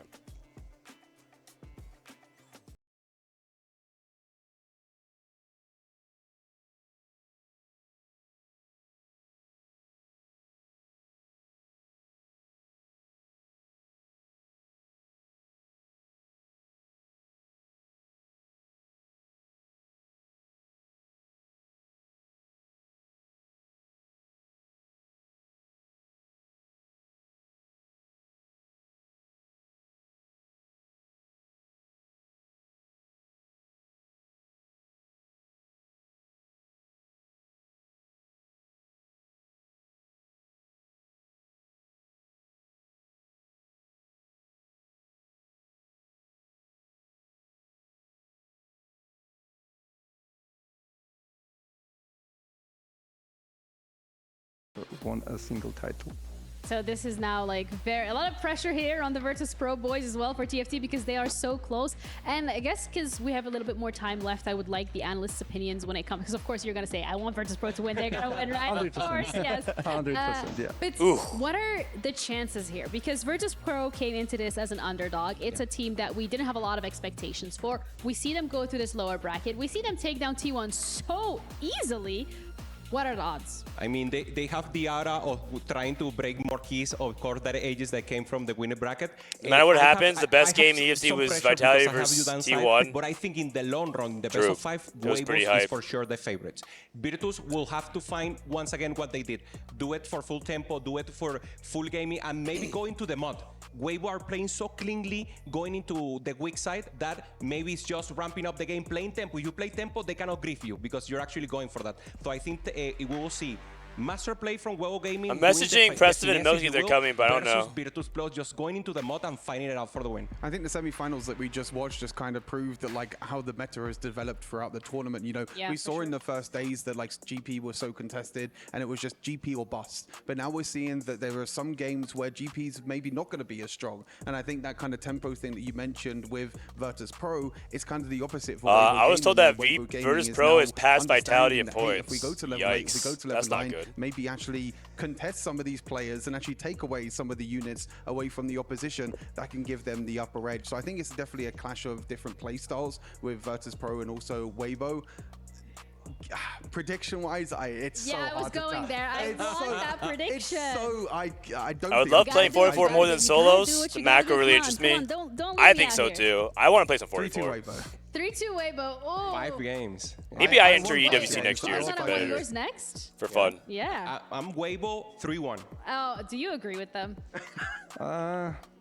It will be 3-1 Virtus Pro. Let's go. Okay. Why are they all surprised, man? This guy is I repping love Virtus that, but I Pro. think that's why everyone has been so excited about watching TFT at EWC, because it is these Cinderella stories that we've seen. It was Flash Wolves that we've seen. Of course, they get knocked out. We've seen Virtus Pro making it all the way here into these finals. This is an absolute incredible moment, not just for the organization, but also for the players, because every single time these Virtus Pro players win, I think they the get problem up, with playing they 4v4 jump. in general, though, is just finding a team. That's just like really, really hard to do. And they're a little bit more cool, calm, and collected. They're like, we're the ones to beat. You got to prove to us that you earned our respect. But either way, this is the grand finals of TFT at EWC. The When are we gonna get started? players once again up against the Giants, looking to make a name for themselves. Virtus Pro goes up against Weibo in the finals. Is that right now? Are we starting now? We've All right, seen here we go. upsets. We've seen miracles. We've seen heartbreak. And in the end, it all comes down to this series. Both teams had to make it through Giants to come here, and now they face each other. On one hand, we have Virtus Pro, the Giant Slayers themselves. They had the toughest road to make it to the championship. On the other hand, we have Weibo Gaming, the first team to make it into the playoffs. Đây là một ý nghĩa rất lớn đối với cá nhân em và cả team, tại vì đây cũng là lần đầu tiên mà team em tham dự kỳ EWC lần này. 捍卫 CN 赛区的荣耀吧，因为上一届就是我们 CN 赛区拿下了冠军，我们已经走到这里了，最后关头我们一定不会输。 Hãy cẩn thận đó vì chúng tôi sẽ là champion. 来吧，打一场让世界看到的酣畅淋漓的比赛。 All right. And they're going to do the host intro. I'm starting to get hyped.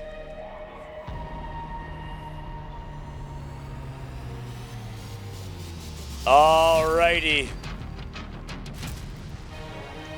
Default, thank you for the prime. Wisdom, thank you for the prime.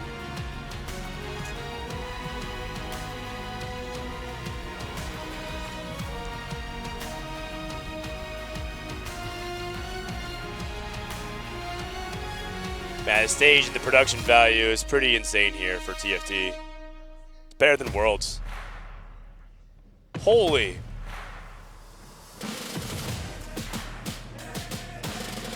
They have a whole drum line for us.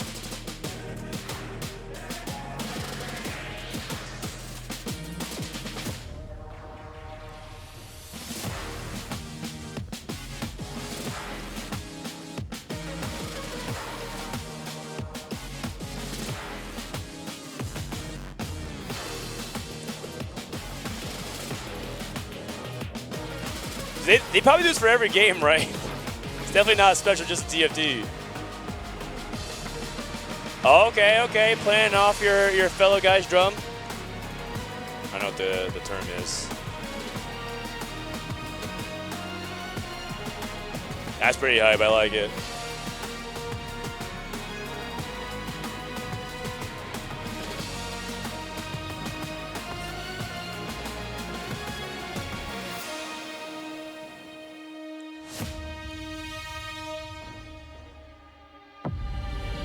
It's a good show. It's a good show. Yay! People clap. I mean, it's the grand finals of TFT at the Esports World Cup. After all the roll downs, the 3 stars, and the win streaks. Oh, Donkey, thank you for 16 months. There is only one more question. Competitive Love Watcher, absolutely welcome. Who will raise Me and you are the last this remaining. trophy high in the air? It's underdogs versus undefeated. The Friday night lights are on. The Key Crusher awaits for its final victim. The throne calls for its kings. And as our contenders, our competitors make their way down those steps, they will briefly catch a glimpse of themselves within this trophy just for a moment. And within that moment, they see a glimpse of what could be. The glory, the confetti, the gold. And of course, club championship points. And let's not forget that huge, fat bag of cash, the $500,000 prize pool. Jesus. That's right. So much money So you for know what, TFT. Chambers? It's time to introduce our underdogs, Virtus Pro. VP in the finals Giant confirms games just Slayers, luck? The champion slayers of Bro, TFT just shut up. You have no and clue what you're talking about. EWC. The Vietnamese heroes putting the V in VP. Can they find the victory and place their key in this trophy and reign supreme? Just stop typing before you embarrass yourself further. Their opponents are looking to kill their dream here and now. It's Weibo Gaming. Weibo Gaming. China's unstoppable ride in They're probably the Riyadh favorites here. rolls on. Many have tried and failed to stop them in their tracks, and they look to finish a fantastic sprint across the finish line here in our grand final. Is it best of 5? Now, Yeah, it's best of before 5. We sit our players down to commence proceedings here.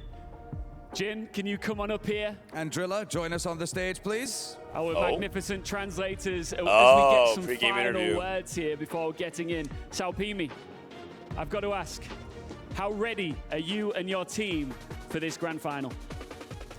小兵，问你，你的战队在这次总决赛当中准备好了吗？准备好了。 Oh! We are absolutely ready. I love that. energy. I I love love it more that. than you. But his interpreter You know is so what? good. Milo, I have to ask you. You've exceeded everyone's expectations, including your own. You tried You're Saudi food? now I one did. step away from lifting that trophy.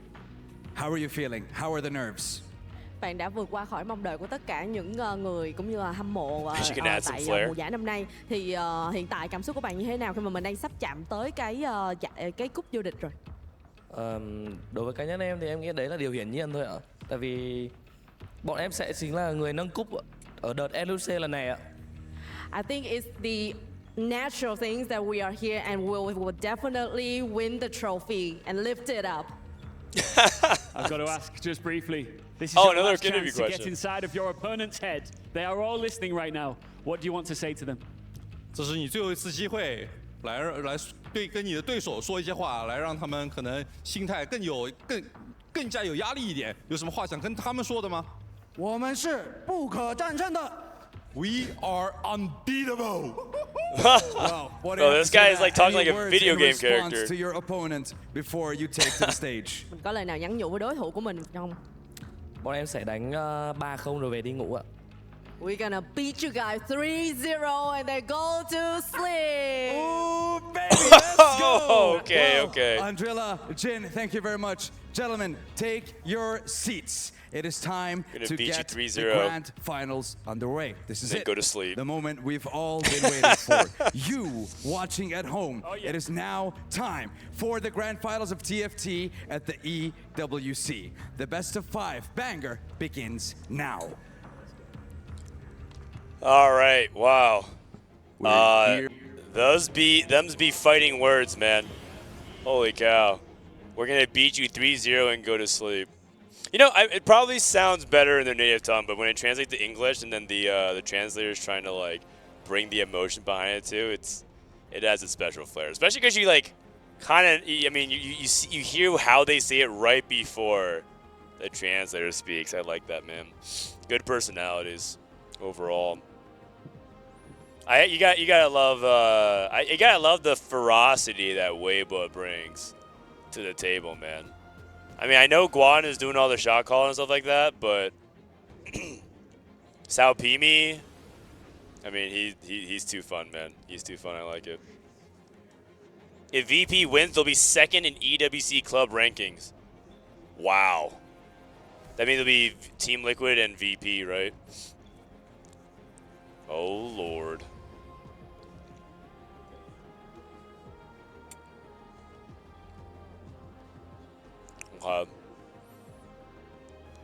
Milk also said that T1 says that Bintum actually picks all their augments and looks at everyone's spots and tells everyone what to play. Like, straight up commanding people what to play. Wow. That's so interesting. I wonder what kind of dynamic happens with this team. Like, direct shot calling. Direct shot calling versus just kind of like everyone playing for them by themselves and individuals. Maybe that's why T1's so good. Maybe that's what happens with Weibo. Guan just like telling everyone what to be playing, what to be doing. And China, who had won previously with Wolves, can win again with Weibo.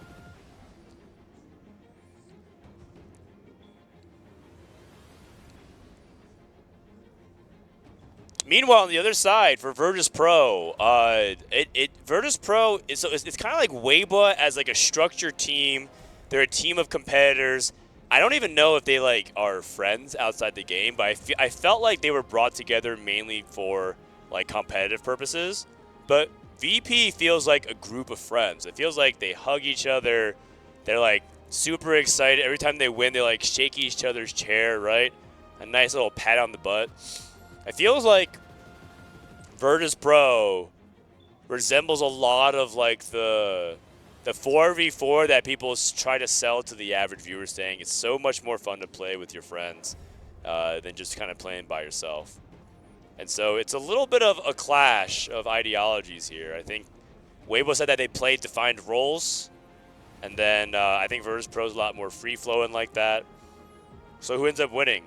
Organized structure versus free-flowing, kind of wheeling, dealing, power of friendship. And Virtus Pro also does some pretty risky lines. They're willing to take some interesting, play some interesting comps. Like we've seen Virtus Pro be the first team to play Volibear and Edgelords. They were also pushing a lot of Cassante, and I think other teams picked up on that as well. And then for Weibo, they also are willing to do all kinds of stuff. They're willing to play the Crystal Gambit into the Fast 9. They're willing to do things like pivot into their own teammates and push each other off the lines as well. There's a lot of different stuff that these guys have brought to the table. Weibo Gaming is also one of the first teams to not even play Gangplank. Against Vitality, against us, they didn't play Gangplank for a game. And they succeeded. And we kind of thought Gangplank was mandatory. So all these different kinds of small things that these teams have done to push each other, to push the meta, to push to this finals, culminates here. We're going to start things off with Crab Rave. Okay, we got Crab Rave. This is not Scuttle, this is Crab Rave. And I think Crab Rave unlocks a couple of different comps that you might not be seeing otherwise.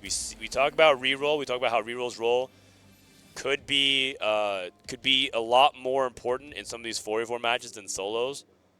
But, you know, I think like KO, for example, is a lot more viable.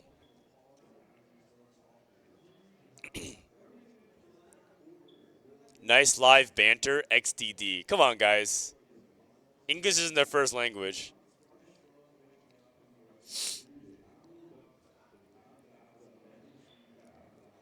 Is this best of 5 or best of 3? It's best of 5. Okay.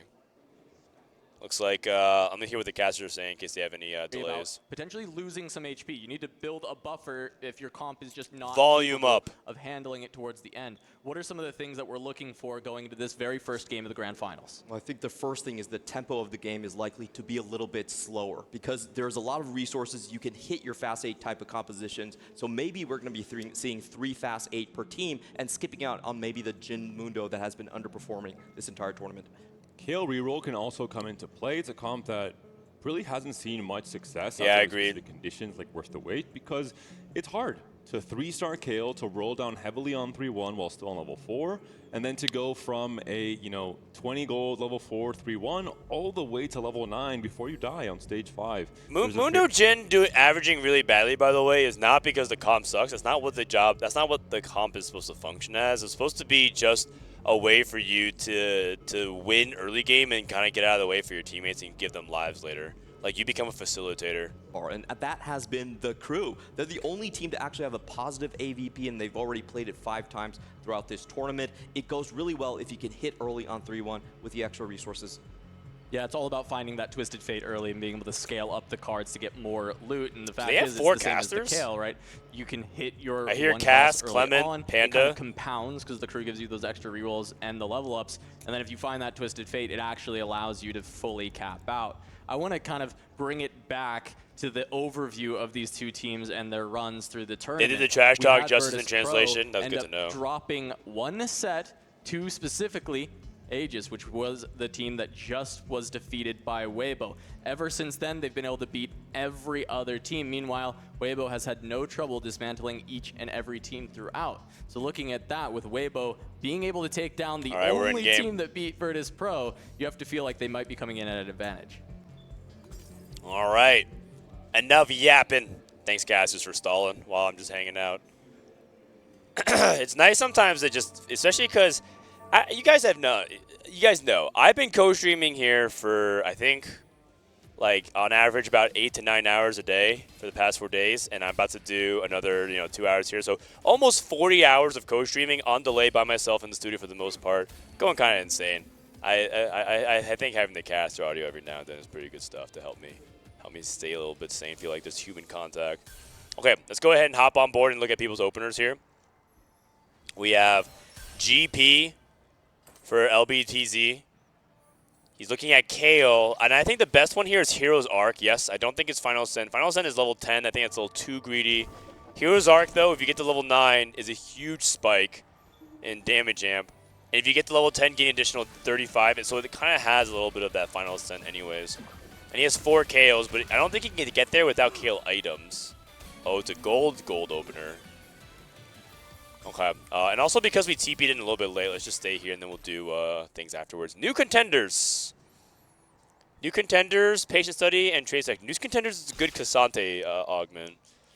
But I don't know if he feels like he has Cassante items. What he could do is reforge one thing. For example, he could reforge the cloak. If that cloak turns into a bow, he can go into KO. If it turns into a glove, he can go into IE Cassante.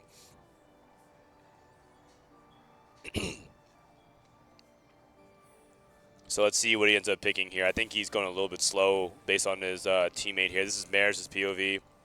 Psychic Forge. Oh, none of these are particularly good. I don't really like Double Trouble very much. Unless he wants to try a Double Trouble reroll, but I think Double Trouble reroll is like kind of weird. Like I feel like you play Gangplank with that, honestly. Okay, Replication into probably Belt or Rod. If he plays Rod, he's going into the AP stuff. Takes Belt here. Treasure Hunt for LG or LBTZ. Key in with Treasure Hunt as well. 2 Treasure Hunts. And then we have a Gangplank. Cluttered Mine for NCC. A lot of Econ. 3 Treasure Hunts. 2 for Virtus Pro. 1 for Weibo. Backup Dancers. AP, we have a High Voltage for Salpimi. And then Tianlong took Zonia's. Okay. Very slow opener. Nothing too crazy here.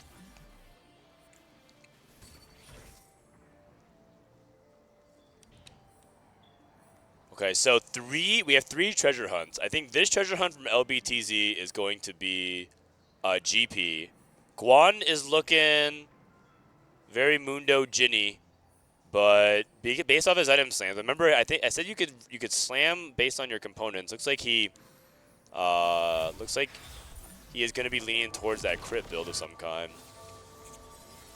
Salpimi leaning towards AP, maybe into Sorks, and then we have a GP setup here for Tianlong. Although right now he's playing around Viego.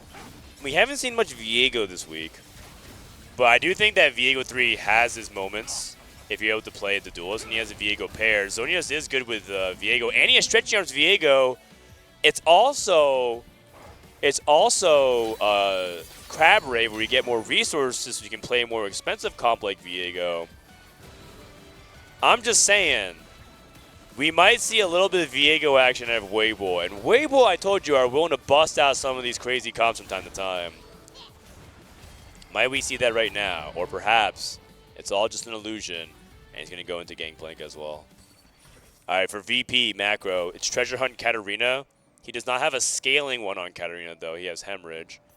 And NCC with Cluttered Mind into AP, probably. It's pretty open. I think he's leaning Sorks based off his bench hold. Treasure Hunt GP. So Treasure Hunt GP Cat. Tricksters on GP. And Maris with, I think, the Mundo player. Now, I think this all makes sense. Looks like they're playing triple reroll and Sorks. That's another. I think that's another way you can approach it. That was Vitality's read going into day 3, triple reroll and Sorks. I think the only thing that I have as an issue with is it looks like there's 3 people loose streaking. And I think that's okay because they plan on rerolling in stage 3. And they'll have early carousel control. But sometimes you don't turn around the loose streak because you're not able to keep up because everyone has a bunch of resources. So sometimes it can backfire when you have everyone like basically playing for loose streak right now.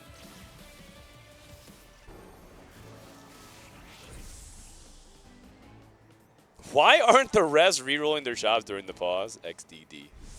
Nice, that's a good one. Okay. Taking a look at the early items. Sorry, I'm trying to kick this this final cough. I'm in the end stages of getting better. Also, it's a little dry here. Trying to look at Kian. Kian's going GP, right? So he went for that bow. VP has full carousel control, so they basically get what they want. Teching in Crystal Gambit. Glove for Milo. Salpimi gets his pick of the AP setup from Weibo, but I think he's going to go for Sorks. Unflinching, okay.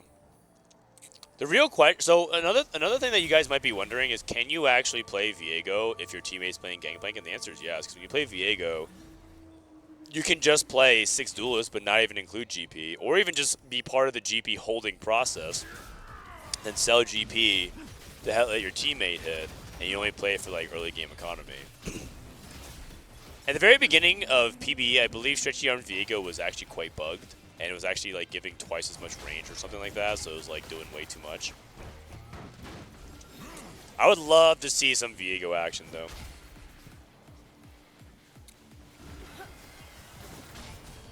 Does Frodan know that Vitality got eliminated? Nope. That's news to me. What do you mean? What do you mean? Is it because I'm wearing a Vitality jersey? Does chat know that I'm on Team Vitality until tomorrow? I think this is literally my last day on Team Vitality. I'm pretty sure it ends tomorrow, so I'm just I'm going out with a bang. I'm wearing Vitality jersey stuff. Maris on the 4 win, trying to see if he can end on a 5 win. His pool has 2 VP players, so he can ask Tian on the sack. Easy win here. Again, 3 people from VP lose streaking, so there's not too much action going on in terms of like who's jockeying for what positions. Check out Guan. Guan gets an easy win as well. He has Kaisa too, and based off his itemization, I think he's actually going for Cassante. Yeah, slamming items whatever he could. So the Weibo allocation is GP, Viego until I'm told otherwise. Maybe he has Katarina. Maybe he's thinking about Katarina Zonias, but he's not playing the Katarina. And I also think contesting Kat is like painful. If you see someone playing Katarina, if you contest it, that means you're both playing for like 6th and 7th, versus you could play something else. So we might just be holding it. So we have GP, we have Viego, we have Cassante, and then we have Sorcerers. Which is interesting. We have a 2-cost, 3-cost, and 2 4-cost comp points and stuff. A gold orb. Item Anvil. Any spats? Spat for LBTZ. Treasure. Pan. Rageblade. Another thing to consider, by the way. Oh my god, his items are perfect. His items are perfect. Literally best in slot everything. Another thing to consider as well is the crab itself. I actually haven't even played Crab Rave. I don't even know if these comps can beat Crab. Maybe Stretchy Arms GP ends up losing to Crab.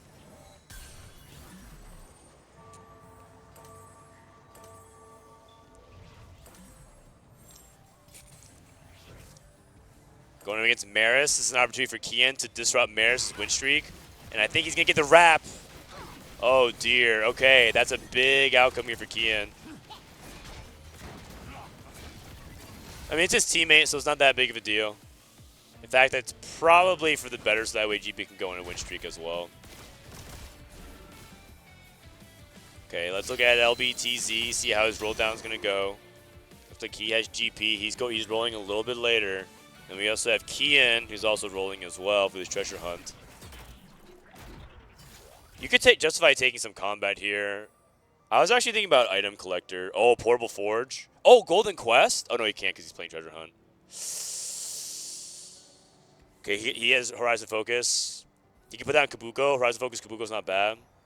Can't hit Kabuko too. Easily hitting GP too. Looking good.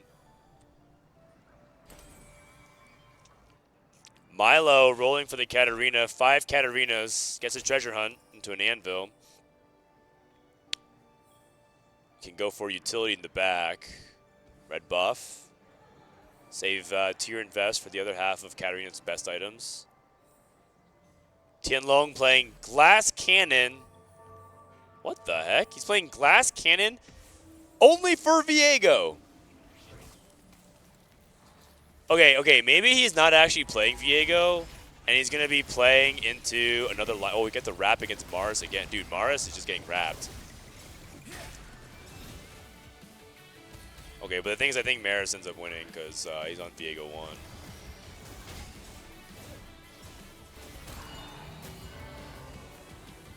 Is he actually playing? I don't know if he's playing Viego. I think he's actually transitioning to something else. He is pre-leveling, though. Huh. Rakan. 5 cats. How many cat check? Can we check how many cats we have on the other side? We have 2. We have 3. We have 3. So we have 8 Katarinas being held right now to stop Milo from hitting. How's NCC doing with his Crystal Gambit? Looks like he just cashed out, actually. Nothing too crazy. Didn't go for a big cash. LBTZ also holding the Rakan too. What's he going to do with the spatula? I guess he could go for Strategist. Okay, that's exactly what he's doing. Going 5 Mighty Mac, going against Maris.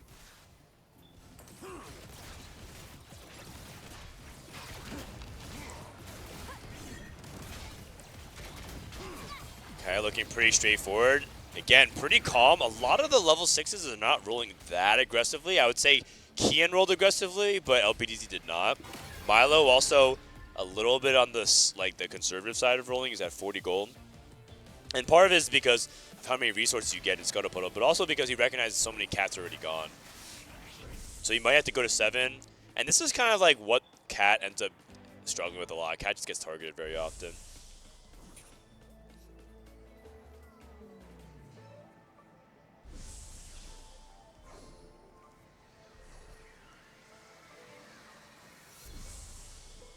Okay, nothing too crazy. I think some people who didn't slam spats were also open to potentially picking up a spat or a pan on the stage 3 carousel. So That also was a possibility.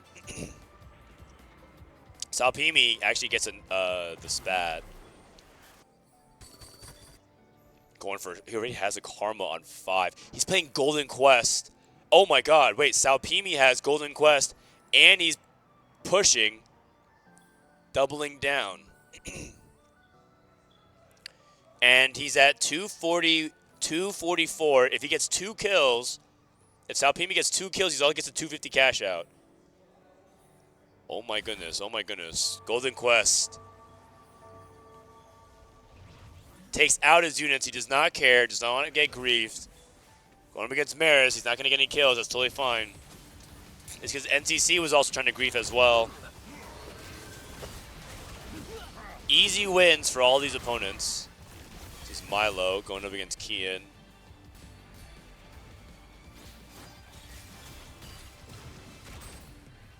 Okay, not even close.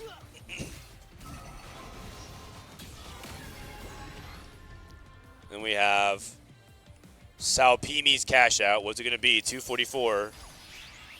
Artifact? I don't think so. Trying to see if he can sell all of his non-essentials, get the Sorks back in, then pick things up. It's probably going to be the 4 costs. This bench is so full, though, already.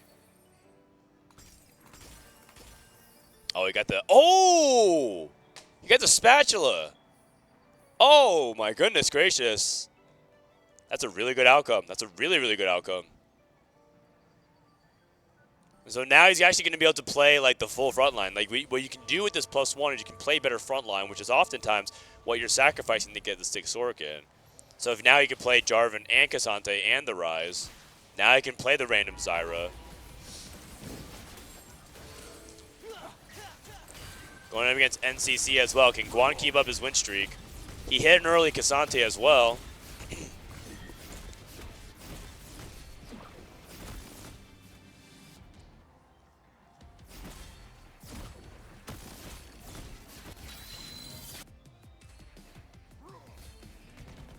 Okay, Tianlong. Tianlong, definitely one of the more interesting spots to be in because I don't think he's committing to this Viego, right? He sells it. Okay, he's going for BA now. Yeah, he has to be. Level 8, start rolling right now. NCC also rolling, looking for Lux, or looking for the Karma. Okay, reasonable hits. NCC finds a Gwen, by the way, on 8. Okay, everyone kind of getting bits and pieces of their composition.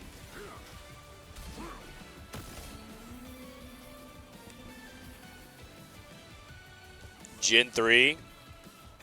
3 swords. Going for Gunblade. Cassante 2 for NCC.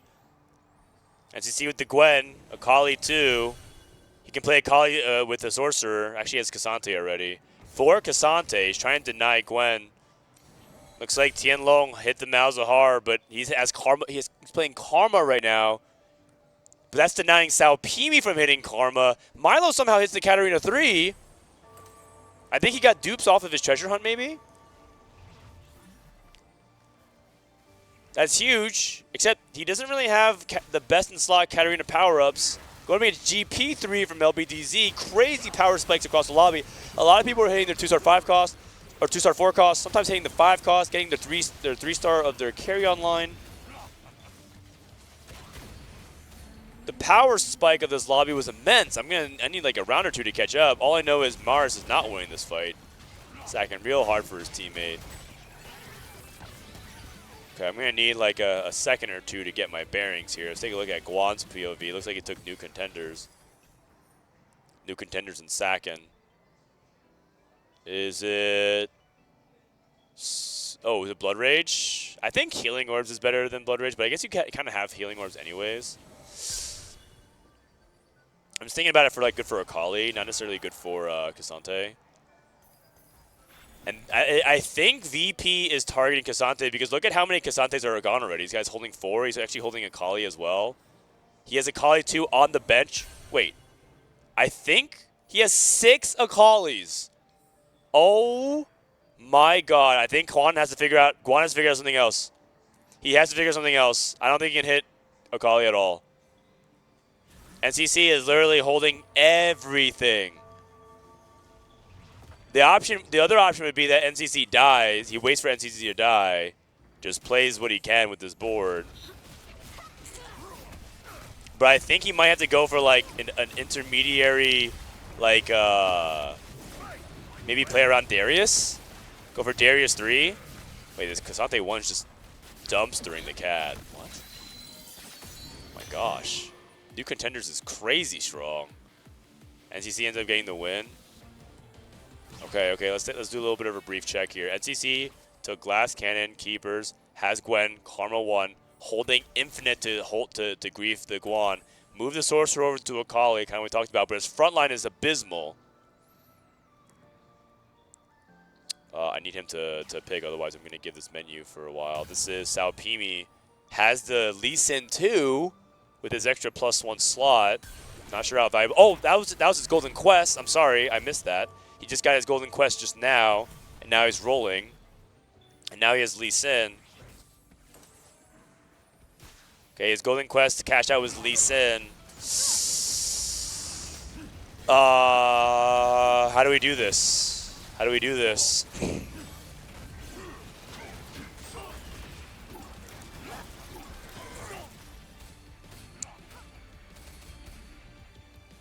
Oh, he actually won.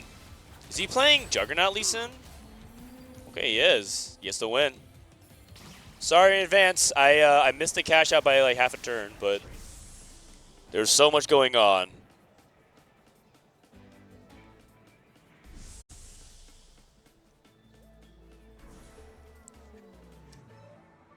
Have you met the Rocket League team? Nope, I have not. Not yet. Why? Are you into Rocket League by any chance? Rocket League, Chris?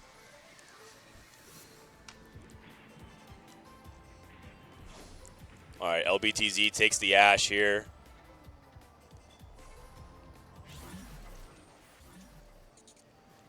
Okay, we have Yumi 1 with the Prodigy stuff.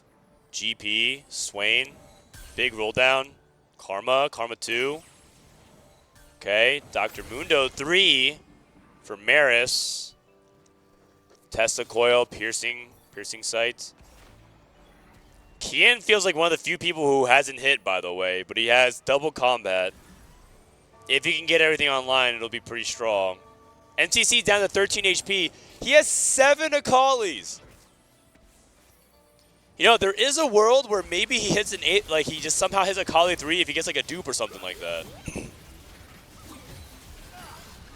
How insane would that be? Because Guan is trying to go for the Akali, but like, but NCC is holding out. Oh god, he's losing his teammate. Milo's killing him. He's dead. Oh, Milo, I don't know. That's what he wanted to do, man. And now Guan can roll for the board. He sells the Gwens. Oh, that is not what you want to do if you're VP. And now all of a sudden, I think Weibo is very, very favored here. I think that's also one of the cases where I think he's spending too many of his resources griefing, because Guan is so far ahead. Even if you target him, he's not going to be doing much here. I have to question the call to hold so many of those units and not making a strong enough board, and then his opponent, his teammate Milo, didn't give him the sack. Maybe they think it's just not worth it because they don't have the HP. But this is sort of the product of, I think, triple sacking at the beginning of the game. Remember I said triple sacking Loose Shriek, your HP totals are going to be like in a tough spot where it feels like if you lose more additional HP after that, you can just fall really far behind and as a result, be under pressure. Milo loses again right afterwards anyways. Dark Amulet, Katarina, I don't think it's good enough. Uh-oh. Oh dear. Oh dear.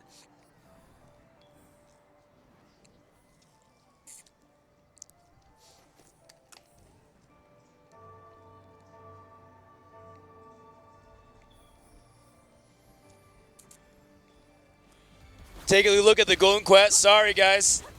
You're stuck with me. My bad. You guys should go watch the main broadcast. I'm watched as an observer.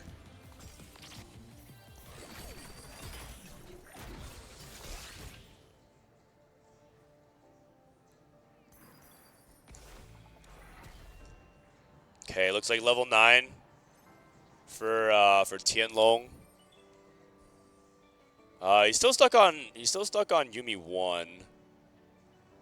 I mean, right now the game is Weibo's to lose. I'm not sure exactly what's happening here.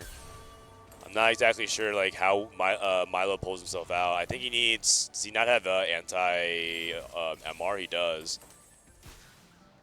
And Guad is doing a really good job. He's playing around this. He's just playing around this this Darius in the meantime. So like he's just getting blown out. Kian opened up a treasure hunt with his GP. And it looks like he got Titanic Hydra. Okay. And we got Radiant Hand of Justice. Okay. Salpimi rolling, see if you can go for the Gwen.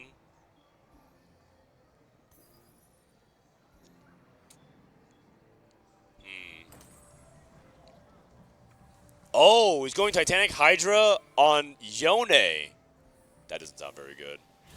Uh-oh. And Mars has no future prospects as well because he's playing Mundo in Crab Brave. Dude, this might be a 5, 6, 7, 8.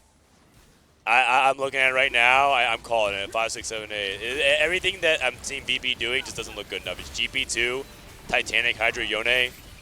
It's 1 life Katarina with no optimal power-up. I think it's Mundo Jin, which is like by default trying to just wait to die. He's just trying to get outscaled.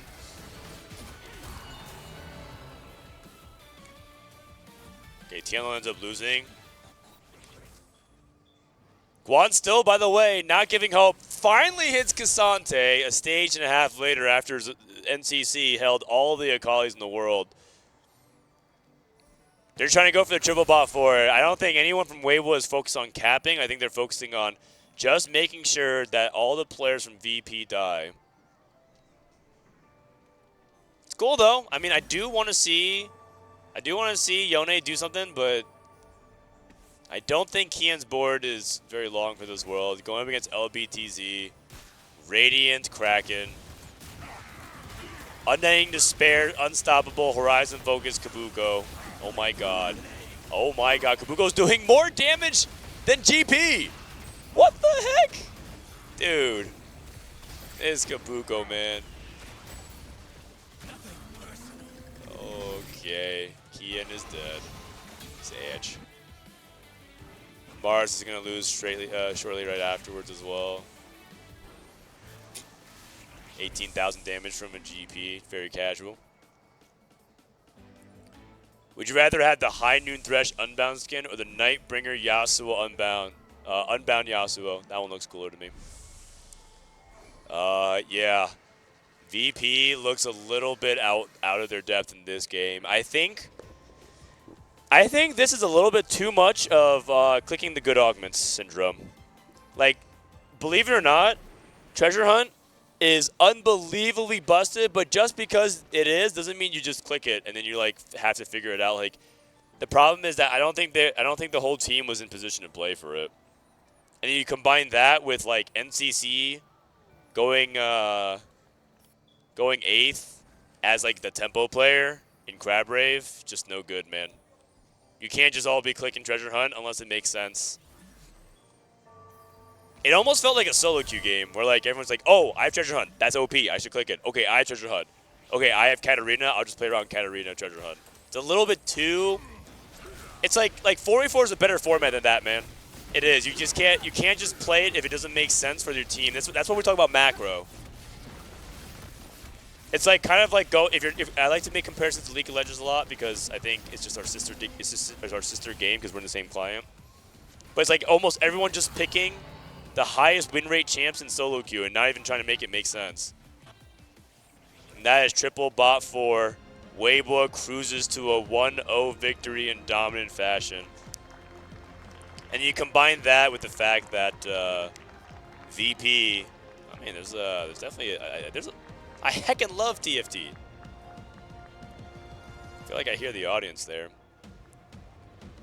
I think so again, I don't think it's inherently bad. I don't think it's inherently bad to take double treasure hunt there. But like they didn't have good spots to capitalize on what on a portal where a lot of people cap high naturally, right? Like you saw almost everyone was high rolling. Everyone was high rolling because it's Crab Rave. Everyone gets so many resources. And then a gold orb dropped. So like everyone was hitting. And so they're like, oh, we'll sack. Okay, we'll make the comeback.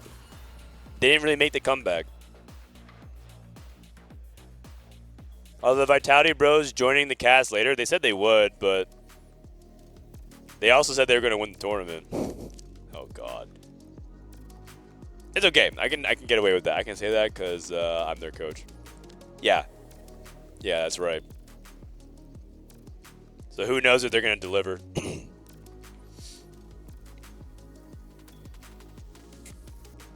Weibo's spot is way too good. They got insane boards as GG. I mean, it's a combination of that, and I think I just can't like fundamentally or just like the way I approach 4v4 fundamentally in terms of my I even called it out at the beginning of the game. I just don't know if like they were in the spots to be taking treasure hunt and triple lose streak with Maris playing Mundo Jin, which falls off even faster. Because the thing is, it's okay if 2 of the people were playing for high tempo, but 3 people were not, and then Mundo Jin falls off even faster. It falls off even faster in Scuttle Puddle and Crab Rave than it does in other lobbies because other people get so strong. Part of the reason why Mundo Jin functions the way it does is that it gets really strong for the gold invested. All you hit is Mundo 2 and you stat check everyone. But if everyone's high rolling, you're not even going to be able to win any fights at stage 4. And that's exactly what happened. Like, he just had to fall off. He had a complete fall off. And then all of a sudden, you find yourself no HP to trade for your teammates, and then you add in the factor that Weibo was locked in and they griefed the treasure hunt players just enough to stall them from being able to hit fast, so then they kept win, lose. And then all of a sudden they find themselves with no HP. And where they have to make desperation plays, for example, and Milo accidentally kills his teammate. Like that was a sort of an error that was forced because of the corner they backed themselves in.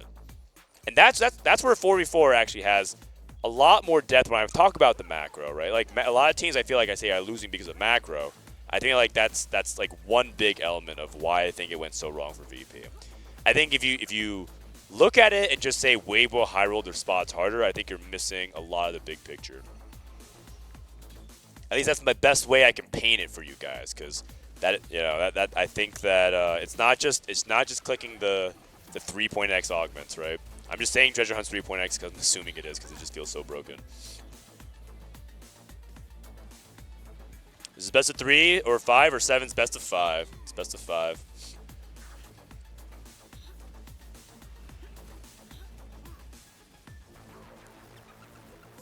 Is GP versus the cooler GP? Yeah, I mean, I feel like the one with the Radiant Kraken and the 3-star, like there is a little bit of that too.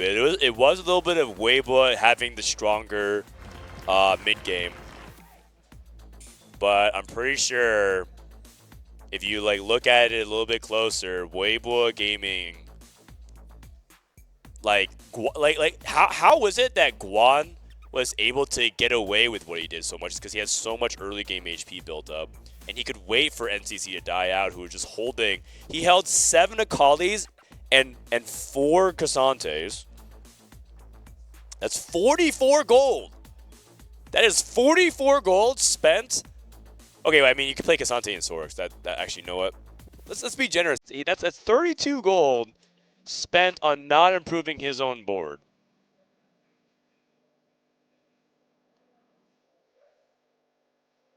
Is there a delay? Yeah, there's a small delay, 5 minutes. You're doing a good job. Thank you, Wild Pokey. TY Wild Pokey, paid chatter. Are they on the new patch or the old patch? They're on the old patch because we spend weeks. It's almost been like a full month now prepping for this. We can't just like back out.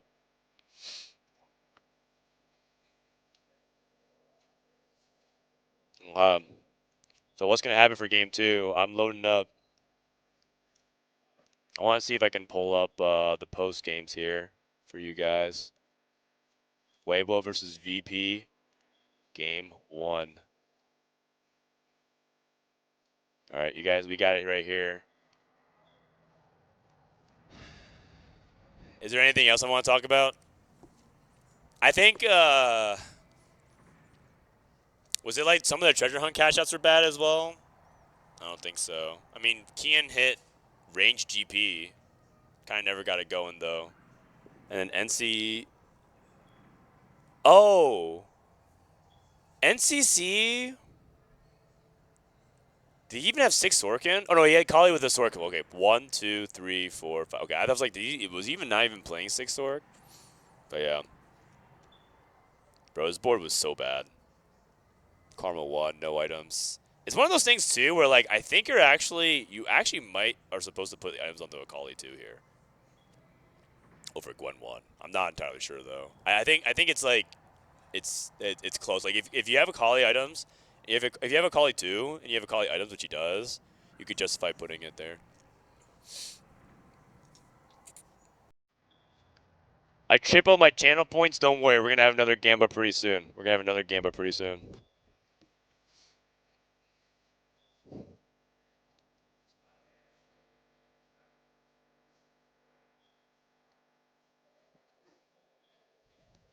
Isn't it sad that the mainstream has less than 300 viewers? I think the reality is there's just not a lot of mainstream culture in TFT. A lot of people don't really watch the main English broadcast of stuff. They watch it for other games, or for other games. For other languages, I think they watch the mainstream broadcast. But when it comes to English, I think most people prefer to watch co-streams.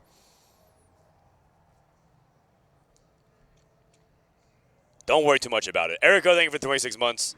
That's the Giga Chad that won CN Regionals last set. Guan? Yeah. I think Weibo is good, and I'm pretty sure Weibo, after watching that game, if VP makes more mistakes, like the thing is, you can easily correct it, right? Going to game 2, you can easily correct it, but you can't give free games to the enemy team. You give free games that just put you as a massive underdog. That means you have to, like, if you're evenly matched, which I would like to think they are, but I think Weibo is favored, then you're just behind, right? Because then it just goes ping pong, ping pong. So I'd say right now I'd probably give the edge to Weibo Gaming. All right, looks like we're getting in. Waiting for spectator delay. Let's head over to the main broadcast. 3 minutes long. Let me get to watch some ads. This is what Pestivan and Milk did yesterday, by the way. They wandered the desert. Can I show some pictures, maybe? I could. This land is Let me see real quick.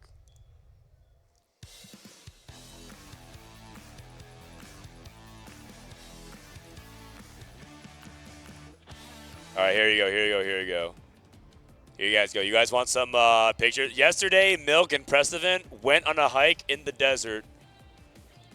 This is literally what they did yesterday. Holy cow. They went with Mouse, and they wandered the desert. I said, I hate hiking. Milk's like, you missed the hike. And I'm like, I hate hiking. Oh, holy cow. I definitely am not a hiker. Let me see. Do we have any other pictures we could show here? Here's another picture.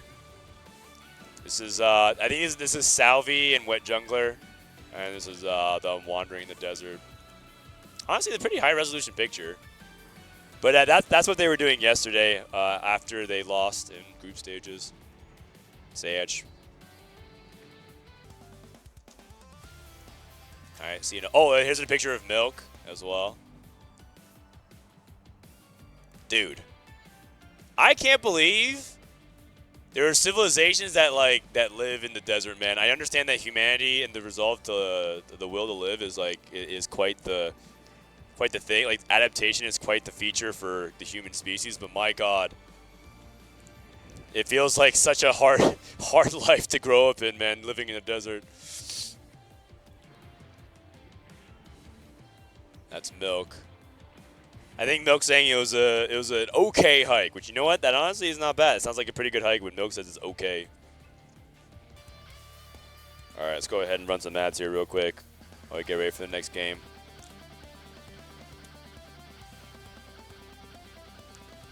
Let me see if I actually have another picture here real quick. Nope, it's just people posting each other's AVP. Pressevin sent a picture of Hong Lien and Solus playing double up. Solus is playing some double up here. 5 combats left until you can send another champion. That's right, that's rank 1 double up Solus playing in the Players Lounge right now. Did VP go 5, 6, 7, 8? Effectively, yeah. They went 6, 7, 8, and then they ended the game.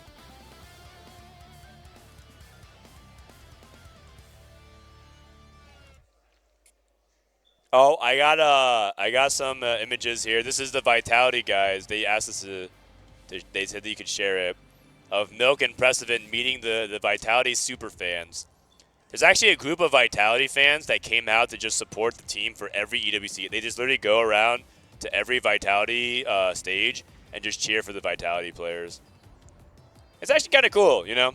They have like an anthem. They have like a song that they cheer. They like bust out the chants and everything like that. Being part of the... If there's anything that I'm really sad about, is that I feel like we really let down some of these people, the Vitality fans. I know that there's like Vitality fans of like... There's people who are fans of us as TFT guys, but there's also like new TFT fans. A lot of them don't even know what the heck's going on in TFT. A lot of them are like coming to our stream, or they come over to like, I don't understand how TFT is. I don't understand how TFT 4v4 works, but I want to come support the team. Like, how do I understand what's going on? They're like in stream chatting. They're so passionate.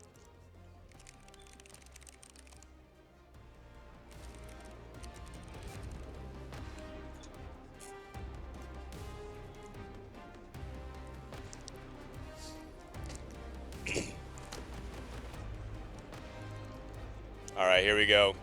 Let's go into the next game here, shall we? Game number 2, Virtus Pro versus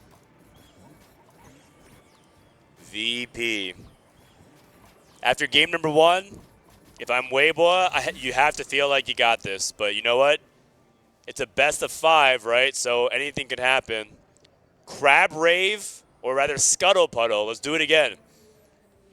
Scuttle Puddle, round 2. Let's see if VP can have a redo. They get a second chance.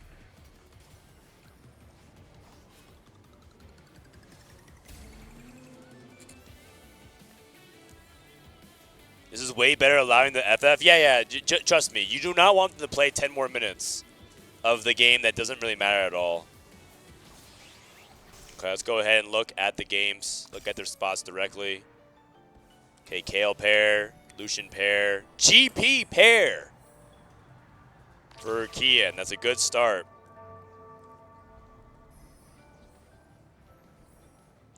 Milo also holding on to his Cipher 2. Might he be thinking about crew? Tianlong, early Star Guardians, not a fan though. Early Darius for Sao P Me.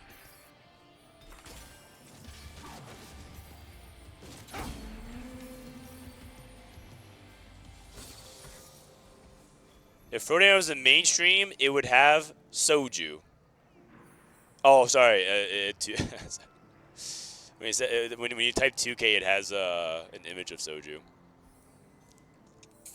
Thank you guys. I appreciate you guys hanging out with me. Listen, you guys could watch the mainstream. You could watch the other. You can watch Box Emily, who are probably having a good time, talking to you guys in real time. The delay is brutal, but I appreciate you guys hanging out with me. You guys are the true TFT fans. I mean, if you're watching 4v4 at this hour of the day on a 5-minute delay, you guys are the true TFT fans. I'll type it in chat. If you guys are watching this right now at this hour on a 5-minute delay, even when literally every English team that was popular got eliminated, you are a true TFT fan for real, for real. All right. Anyways, typing that in chat. Too much value, Story of 7, All That Shimmers. I personally like All That Shimmers, but I think Too Much Value could also be really good. If he's playing the crew, I don't think it's too much value, but he was holding crew units. Okay, so if he takes too much value, he's probably not going to play the crew. He was just holding it. Oh. Wait, Thorn played Arm. Isn't this just worse than Moguls? Okay. I'm not. Okay, that tells me that there was a little bit of conversation, and he was rushed on time, and he had to like make a decision. I think Thorn Plate Armor is just straight up worse than Mogul's Mail off of all that shimmers. I think it's like strictly inferior. Unless Milo is not playing crew, but I think he is. He has 5 zippers. Okay.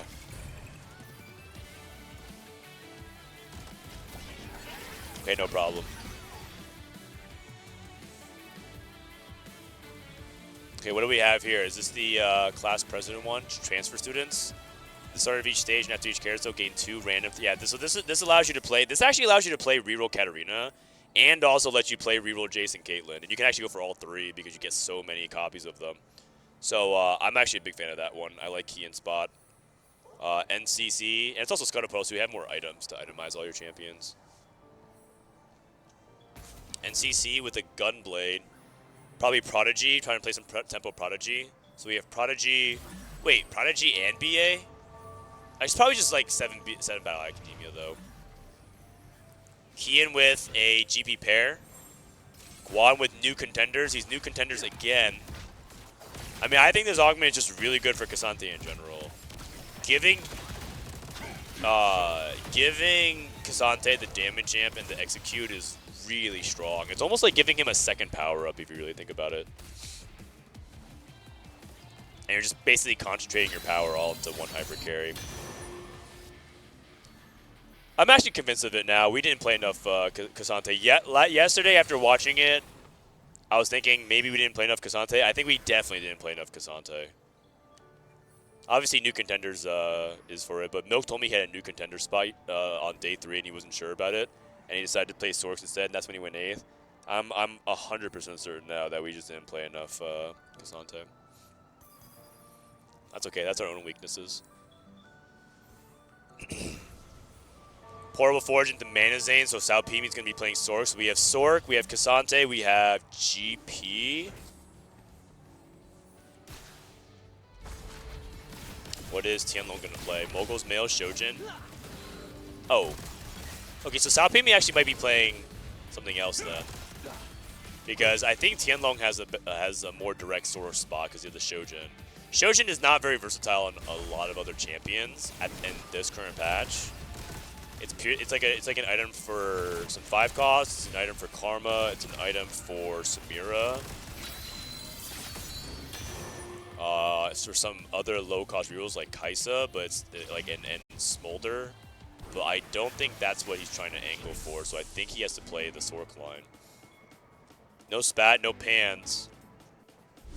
Maris, I think, is hovering over the bow opportunity, but looks like I don't think he's actually playing it. Oh, is Maris the Sork player? I thought he had GP, so he's not going for bow. Oh, because NCC is going for GP.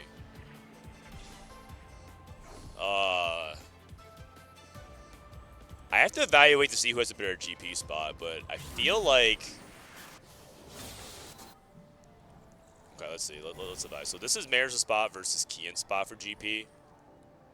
Okay. I'm not going to lie. I feel like Maris might have a better spot for GP if they let him have the bow. But I think he's pivoting off of it. They're giving Kian the GP instead, because he has GP pair. Okay. And Maris says, okay, I'll just play AP instead. Maybe Sky Piercer. It's because Milo's playing, he's playing Crew, and NCC is also playing, I think he's playing Prodigies. Oh, they're here. Hello, we have, I have some special guests. Can we get the mics? Can we get the mics, I guess, is this 2 and 3 on? Oh wait, our producer guy's not here. Just wait like a few minutes, I guess. No, they turned off the mics and they haven't turned it on yet. Hold on, just wait for the producer and then just relax for like a minute or so. Actually, can you give me a water while you have an opportunity? Oh, thank you. Okay. So Mara's trying to forcibly get over to Sorks. And LBTZ is prioing the Katarina, but he doesn't have the scaling power-up. So we'll see.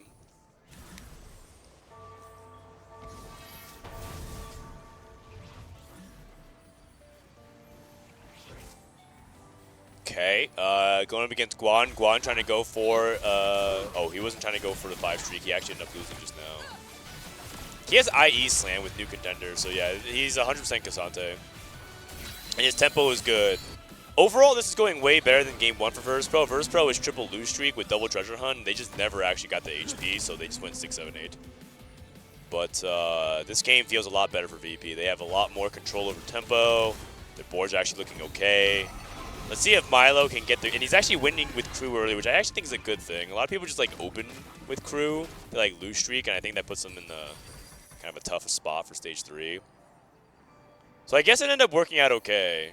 Because even though he skipped Mogul's mail, he ended up putting together a pretty good streak. It's just that I guess I'm not as big of Thornplate armor. But I guess Malphite does technically scale off the armor. Alright. Can we get the other 2 mics out whenever we can? Alright, you guys can put the headsets on. Yeah, put the headsets on. The first 2 knobs control this game sound. The third knob controls your own mic volume, and it's all on your side. Okay, let's see Milo's roll down here for crew. All right, can you guys say something? Hello? Hello? Can you hear me? Yes, I can hear you. Can you guys hear me? Oh. Yeah. All right, great. Okay, guys, I have 2 members of Vitality joining me. It's Milk and Prestivant. Hello. We both got groups. We both got crew. You guys are on the same team. Yeah. Well, how was game 1? We didn't really watch it, but we saw that WG's up. It was 6, 7, 8. Virtus Pro got smashed. I think I don't like the way they set up their comp. They played triple loose streak. They had treasure hunt, and then one guy just like opening is also crab rave. So they never like decisively spiked, and they just lost so much HP, and then they were all at 20 HP, and then they accidentally killed each other, which is not good. Oh. Yeah. Wait, so how's it looking this game? Like I haven't seen everyone spot, but is it like? It feels more even. I don't think anyone has like some superpower opener. I think like one of the big plays, maybe the Mana Zane player. This is Maris. Maris is about to. Oh, actually, he teching Crystal Gambit. Okay. Second win. Okay, let's look at LBTZ. Second win. He's rolling for Katarina. Is this the win 4 rounds augment? No, this is like you get 2 random Battle Academia champions. Do you guys, what do you guys think about like no scaling power up for Katarina from these kinds of spots? I don't like it too much, but honestly, his spot. Yeah. I think you have to hit like pretty hard for it to like scale like well into like a top 3 competitive board. Okay. Like you have to hit pretty hard and like good items. Preparation for the crew. Interesting. Taking the combat augments. That was one thing that we were told about, is that crew actually wants combat. That's what some of the Korean players were telling me. Oh yeah, we were told that a crew wants to win early, like not. Yeah. It's not really like a loose streak comp. Yeah, it's like Malphite is actually like Smurfs early. And it's like a good crew spot's like one where you can play around your Malphite Smurfing early. He had 5 Sivers and 1 Malphite to start things off. Oh, President's 120 rounds done.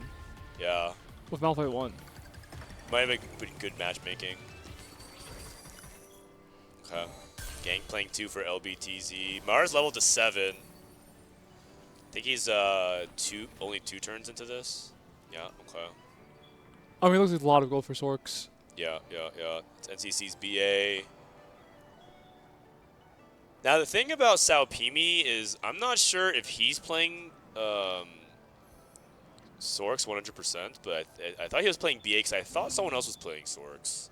Let me see. I think it was. I thought it was Tianlong. Oh, he's playing. Oh, because he's Sam Shojin. He's actually going for Samira. Because the spot was Shojin plus Moguls on 2-1. Yeah, I feel like ideally you want to allocate the Sorks to the Mana Zane just because like it makes the cap like a skyscraper. Yeah. But then what do you think about putting Tianlong on a spot like this? I feel like he got pushed fine. off. Yeah, he also has 2 Samiras somehow. Okay. And it's like this. Oh, you're right. He has 2 Samiras on 6. Yeah. And I do think like sometimes if you're like 2 like Shojin Slammers, you can just someone just play Soul Fighters. Yeah, because their sword player spot is like Giga Premium if he can get 1 glove. Is he actually going to play Soul Fighters or are you going to play Edgelords? He's probably committed Soul Fighter. I mean, it's 2 Samiras. It's like too easy. Yeah, but which version? Yeah, that's what I'm saying. Edgelords instead. I'm not sure. Because I feel like if you play around Soul Fighter, you have to cap around Gwen, which is contesting your teammate. Yeah, but that's like not like really contesting. You know, that's like yeah, contest. because I feel like the Soul Fighter usually doesn't play like get like to the point where it's like they can contest like a win. So it's like lots of times like, you don't really reach Gwen too. Yeah, fair enough. In these games. I mean, we've seen a couple of Edgelord players. I feel like he's leaning a little bit more Edgelord, but I mean, I guess we're just debating. I mean, also because he's holding Edgelord. I mean, also he has like really good set items and like. He doesn't have any of the. Yeah, the second between both. The baby Soul Fighters. So if I had to assume it would probably be Edgelords. more edge. Vuko 2 for Kian. Hey, Frodan, who are you rooting for to win? I mean, I kind of want Weibo to win because I feel like they're the better team, and I just generally want the better teams to win. And I think, but I would like be happy for Virtus Pro because I think they're fun. They're like Virtus Pro represents kind of like what makes 4v4 fun. They're all like a group of friends. They're really loud. They're rowdy. And they really enjoy 4v4 just because of like the social aspect of it. Honestly, I'm kind of surprised they made it like this far because did you see what teams had to beat? They had to beat Mouse, Falcons, T1, Wolves. Yeah. Like, isn't their run actually insane? It is, and if they beat Weibo, I mean, it's like you can't say they didn't deserve it, right? They actually had the hardest bracket. Whereas, Weibo had some free matches. They had like Evos and Vitality. Yeah, Vitality. Yeah. Yeah. Those Bro, oh my God. Those games that we lost. Yeah. They're winnable. It's all good, man. They were all winnable. They're learning opportunities is what they are. Milo holding on to the Volibear. I think they're catching on to the fact that we got some Samira. Who is it? That was Tianlong with Samira. What do you want on Samira? Well, this is natural everything. I think it's ideally Shadow Clone or On the Edge. Or those are like the 2 best. The thing is, Attack Expert's bugged, unfortunately. Oh, I didn't even know that. Oh, it just doesn't give. Wait, really? It doesn't give the baseline AD. Why didn't you ever told me that? Because I only found out from the patch notes. Oh. The patch notes said bug fix Attack Expert to now give the proper base AD. God, there's probably infinite bugs we don't know about. Also, the guy playing New Contenders hit Cassante on 7. Yeah. Okay, buddy. I think On the Edge it's more damage, but it's like Shadow Clone gives you like the body, so it's like I think, or at least I think those are the 2 like best Samira ones that you can get. Yeah. Mars down to 28. That is not good. 10 lost Sorks. Wait, he's kind of poor. Yeah. Oh, he's been rolling. He's already level 8. And he's been rolling.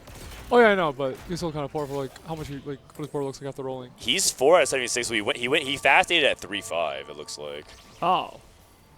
Bro, 10 lost Sorks. Monka. Wait, that was me. I went 8. Yeah. I got tricked by I feel like you also said that you had New Contenders possibility that game, right? Yeah, I'm pretty sure honestly, if you could look at the stats of New Contenders, it's probably really good. If you like put it with Cassante. If you filter in the right stuff, I'm pretty sure like. You got a golden. Wait, where did you get this golden Nico from? I think did you just get it? Yeah. Huh? There was no gold orb, was there? No. Oh. You can just get off a regular. Worst case Karma 2. Looks like a lot of people are. Looks like Milo's leveling and hitting. Kian hit GP3. Swain not worth it. Probably has to be Karma 2. Okay. And he also has Biss. Yeah. I mean, his spot looks like. His spot looks okay. I feel like it depends on his next augment because this is Scuttle Puddle and he took time skip. Yeah. On 2-1. Yeah, Scuttle Puddle. Everyone caps so high. Yeah, so it's like super. His spot is like super reliant on 4-2 augment. Hemorrhage on Katarina. I'm surprised he wants to keep that one, but he probably just wants more damage. Guan also losing as well. This is Kian. Kian with GP3. Okay, Sao Pimi about to go for a big time roll down as well. Pre-level to 8. Wet Lotus. Wet Lotus. Yeah, I mean it's like the best augment for Sorix, right? Oh, and he didn't have JG in his card. Yeah, that's so good. That's probably Gigabiss. Holy shit. Rolling a little slow. Oh, his bench is full. Yeah. Honestly. He's just, just like open cell Garen. Yeah. Like he's throwing so slow. Yeah. Wait, why is he rolling so slow? Kabuko 3. He needs to start selling some stuff, man. Yeah. He's getting dizzy. He's getting dizzy. He's like flexing. This is a little too slow. Whoa. Wait, is he? Does he have? Is he being prodigies? Wait, are both the lines open? Yeah, I think he's like flexing between the both. Yeah, he's flexing between both. Wait, do you know what the other WBG members are playing? Like Yeah. So Tianlong is playing Edgelord, Samira 2. Guan is playing New Contenders Cassante, and LBTZ is playing Katarina. Oh wait.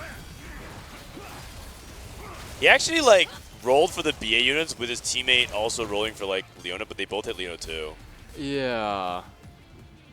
I don't even. Okay. I mean, like personally, I don't know if it would be worth like trying to hold both outs. Yeah. When your teammate's rolling for it. He's trying to flex. Yumi, bro. Oh, okay. He's just committing. He's just committing now. But then they both want Yumi too. Guan hits Kaisa 3 while rolling for Cassante. Okay. That feels a little bit like a waste of gold to me. Honestly, how many stacks does he have? Because wasn't he carrying Kaisa the entire early game? 13. Never mind. That's it. Okay. Bro, some people load up to 3-1 with 13. Well, I thought it wasn't he carrying Kaisa the entire game. I think he was, but I guess he just wasn't getting the kills. Oh. Okay, but if he hits Cassante too, and he can get extra items like, you know, Last Whisper or whatever on Kaisa, isn't his board kind of strong? Yeah. Last second save. I mean, he's winning right now anyways. Mars wins. LBTZ. I think right now things, HP-wise, things favor VP, but I can see Weibo swinging it the other way right now.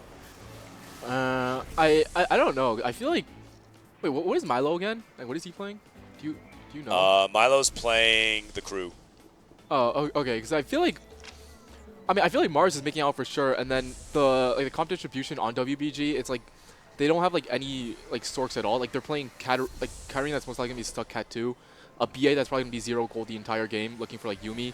Yeah, but they have new contenders. Oh yeah, and then, new contenders. Cassante is really high cap. Yeah, but like I think the person he just fought was holding like 2 Cassantes, and he's probably like like on 0 for like the rest of the game until he hits. But honestly, Zakali too. Cassante 1 is like high key stable with new contenders. Yeah. Kian's also hitting everything. He has Kabuko 3, GB 3, Yasuo 3. I think it's looking pretty good for VP. Yeah, I think it looks he like has good for everything, VP as well. everything. Stretchy arms. He has True Biss as well. Except he has Scavenger. That's like the one thing I guess is like not amazing. But it's probably not even bad. Low key. It's not even that bad because he has Yasuo, Kabuko. Yeah, like, yeah. It just like depends on like how what your matchup, like how fast you're getting those kills. It says Yumi 2, Leona 2 on 7, and his teammates playing. Yeah, I'm pretty sure LBDZ. Well. He actually sold his cat. Look, he's putting his cat items on Yumi. I think they're just gonna sack him. Was he taking out the other Yumi guy with him? He's taking his teammate out with him. Yeah, the Yumi guy. Wait, NCC also lost as well. Wait, there's three Battle Academia players. Volabear 2. Trying to take down Tianlong. I don't even know if he is like hard committed to Volibear. I guess he just has Volibear with random item here. Oh, I didn't know you fit Poppy in a similar board. Ziggs, 6 Ziggs. How many Ziggs are being held by Weibo? What is Weibo even holding? Maybe Stormbender? Okay. I don't think they're holding that much. Tianlong versus Guan. Let's check out LBTZ. I think he's probably going to be falling off here and dying pretty soon.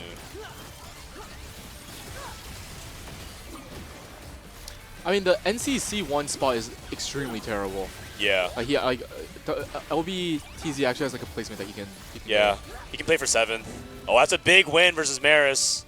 And NCC also lost as well to his teammates, not even sacking for him. They actually slammed. Oh, he has no removers left.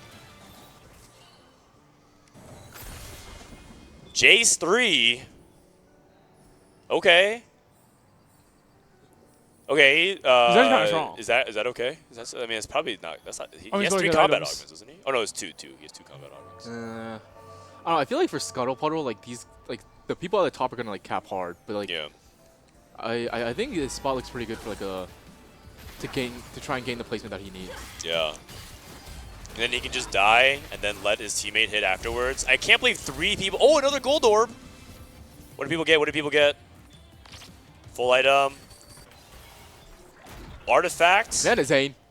This guy gets artifacts. Mana Zane. And just gets Mana Zane out of nowhere. Okay. That guy's spot looks insane. He also got anti-heal off the grabs. Milo hit Janna 3. Cassante.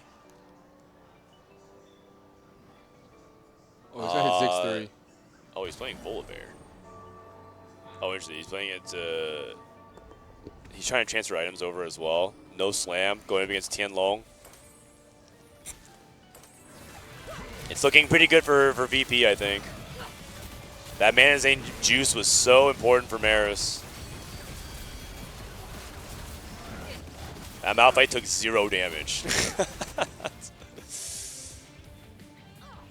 The crew.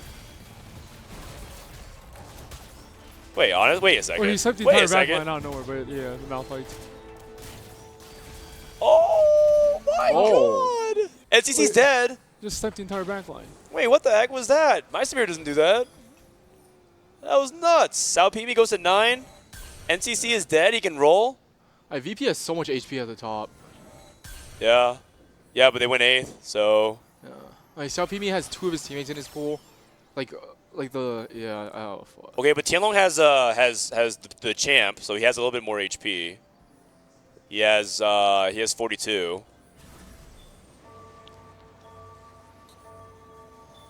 LBTZ somehow actually scammed 2 fights. Going up against Milo, this is the other crew member, and Maris. Maris going up against the Edgelord player.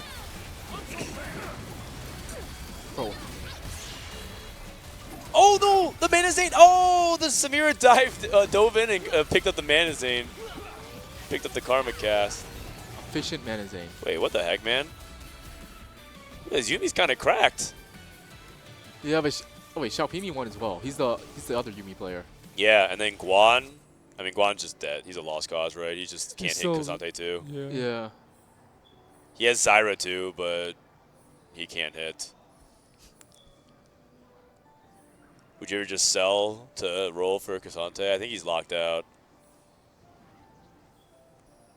Dude, 2 of his teammates are just holding the Kazantes. It's also Xiaopimi put himself in like a spot where you can't like cap high at all because he's like he has to wait for his teammate to die and he's not dying, and then he's also like just picked like a line where you just don't cap. I feel like Weibo is just literally hoping that it just works out. I don't even think they have a plan. I think they're just like hoping it works out okay. I feel like this game, Xiaopimi just had to play Swords. Yes, yes. Like he legit doesn't have a choice. Yeah. Guan is dead. Looks Giga Jover. And then LBTZ. He's going up against his teammate, Tianlong. Okay. Maris is winning out. They could play for tie at the bottom and play for win out, but I think Weibo has no win out potential. Yeah. Yeah. The Manazane who pivoted into Yumi 1 was the win out. Yeah. But honestly, I don't even know if he would win out because the other Sork player got dropped a Maris got completely bailed out. Yeah. Agreed.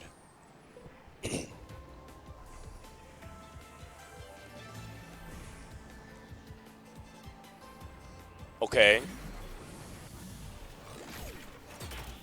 He's gonna roll, see if he can get Gwen 2, Gwen pair. If he hits Gwen 2, it's 100% over, I think. Right now, it's like mathematically possible, but I feel like, okay. Udyr 3. Also, no GP from Weibo either, right? They played Edgelord, double BA, and Cassante. Wait a second. They played all 4 costs. They played no Sork, no G, or they played no double Sork, no Yumi. No Sork, no reroll. The Katarina guy just missed no. I guess so. No GP, and opted out of Manazane Sork. Yeah. Honestly, I think the Yumi guy might have just like tried to flex too hard. Yeah. I think Sao Pimi here was a little bit too open. Because like sometimes I think you just have to commit, especially if your team's already like playing BA and then you're not gonna cap out at all. Yeah. Like even your roll down is like nothing towards it. Like you guys need to make it out. Precedent's in pain. Oh what? No.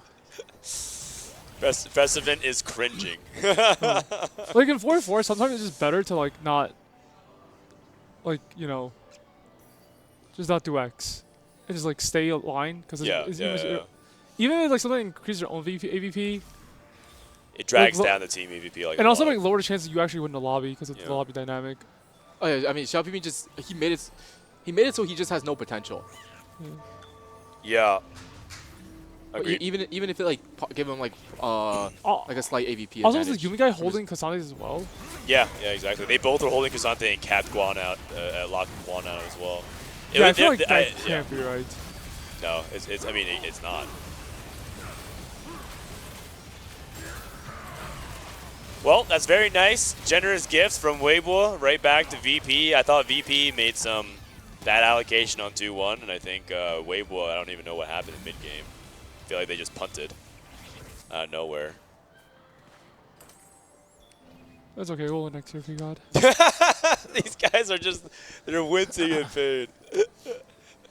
Yeah, we'll win next year. It's hard.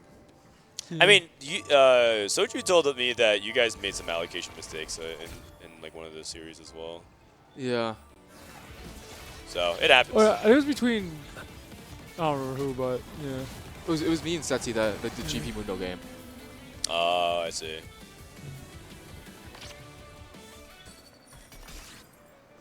All right, I guess they're just waiting to see if it's It's like theoretically possible. Yeah, not really. But it's not really. Like the way, I mean, okay, LBTZ has to get the ghost. And then Tianlong has to actually win out. Tianlong's the win out player, and that's just not happening, right? Braum 2. What's Tianlong's board again? He's an edgelord player. Oh, I don't know if this is winning out. He's not. I think that you guys have a higher chance of winning out than this board. I mean, this board's like not bad at all. It's just. But like this guy. Yeah, it's no efficient Manazane. Volibear didn't even jump. He didn't even get the Volibear jump correct. Uh-oh. Like efficient Manazane is on some like. Wait. Oh, hold on. Hold on. Wait. Oh. Okay, honestly, that was kind of doable though. That was a lot closer than I thought it would be. Yeah. Yeah, it's Jover. All right. Wait, for us, speaking about allocation, wait, do you know what we were told about T1? What? Like Dory, we're talking about Dory. He tells us that Bintum straight up just like the team just tells him what offense they have. He looks at all their spots and he just allocates everyone what to do. Bro, no. Do you think that's good? Personally, I don't think it's good. But the fact that he's able to do that and they have results. Yeah. I think Bintum's insanely cracked. I think Bintum might be Jesus. Yeah. Like Dory says, he literally just plays all their games. Yeah, yeah. Like he legit might be like the TFT Jesus. Which kind of makes sense because like Bintum's like the only like S tier player on their team. Yeah, that's true. And like everyone else doesn't have the individual results. Yeah, and it kind of shows a little bit. Like like we always like every time we scrim T1, they always have the teamwork. Yeah. But it's actually because it's one guy playing 4 games at the same time. It's not actually, but like you know, No, he's like yeah, you have to trust him to make the micro calls. yeah. But I also think that's going to be their limitation, right? Maybe that makes me think that they'll never win if that's the case, because you need to sometimes. Oh. They made some crucial mistakes in the semifinal. Oh. Yeah, but they said not to leak it, but. Oh. Wait, no, what? Sorry, They said sorry. not to leak Oh, that, never why mind. would you Never. leak No, sorry. Oh, the thing is what? like. You'll tell me later, right? Oh yeah. But the thing is like I don't know. You're on a 5-minute delay. Oh what? Probably. And that still means that they're going to find out in 5 minutes. Don't leak. Oh, yeah, sorry. probably. Sorry. I don't even know what you're talking about, but if they say don't leak, then you don't leak. My bad. I mean, it's like the Twitch. I can't see anything. No, I mean they'll see it in 5 minutes. So. What was that alarm for? Oh, it's my alarm to give my dog my medicine. Oh, okay. So it's been ringing every day for the last 2 weeks. Yeah. Bro. Why? I was showing off some of the pictures that you guys had. Oh, the one where we're laying down. Oh. No, this one. Oh yeah, I I told Milk I would take some Hinge profile photo. Oh, so this one's it's for your horrible, dating no? profile. No, actually, Doesn't this actually? I feel like It shows that you're adventurous. Yes, but then they might think I go outside. No. But when you I would don't. say you would say you could either make it funny, right? Because you're like in the desert, or you can make it adventurous, like I want to go on adventures, and you post this picture with like. And then you do that. This could be us, you know. Who wants to go to a hike in the desert in the summertime? Bro, this I don't know, location was but crazy. all I will say is, if you have a good time with whoever you hike with on the desert, isn't that like a person that you want to hang out with for life? Okay, P God. Because I had this picture pulled up as well, or not this one. Or I mean, I do have this one, but this is press event. You guys went with the Mouse guys, right? That's Salvi and is that Wet Jungler? The other people got grouped. It's basically the losers will hike. It was Salvi went jungler in front of me. So where are you guys exactly in this photo? We're at the new Riyadh. It's the new Riyadh. That doesn't look like new Riyadh to me, man. It doesn't look Oh like no, they're anything's building. here. It's on the come up. I think really there's nothing here. I think people would know it as like it's called like the edge of the world, or like that's like the tourist attraction name, I think. Okay. Because it looks like you're looking into the edge of the world, like from like the little cliff that we're on. Oh yeah, I think I have a picture of this. Let me. And apparently you're building $1 trillion city there. Really? $1 trillion city. I don't know if you watch Attack on Titan, but it looks like like part of like Attack on Titan, like the scene where it's like they like throw people off the cliff and then like there's like a bunch of Wait, Titans. what? It looks like that kind of. Wait, what It's are like, they throw people off the cliff in the show? I think so, because there's I don't remember if it was- Spoilers. Okay, honestly, if you haven't watched Attack on Titan now, like you're probably not watching it. You're talking about here?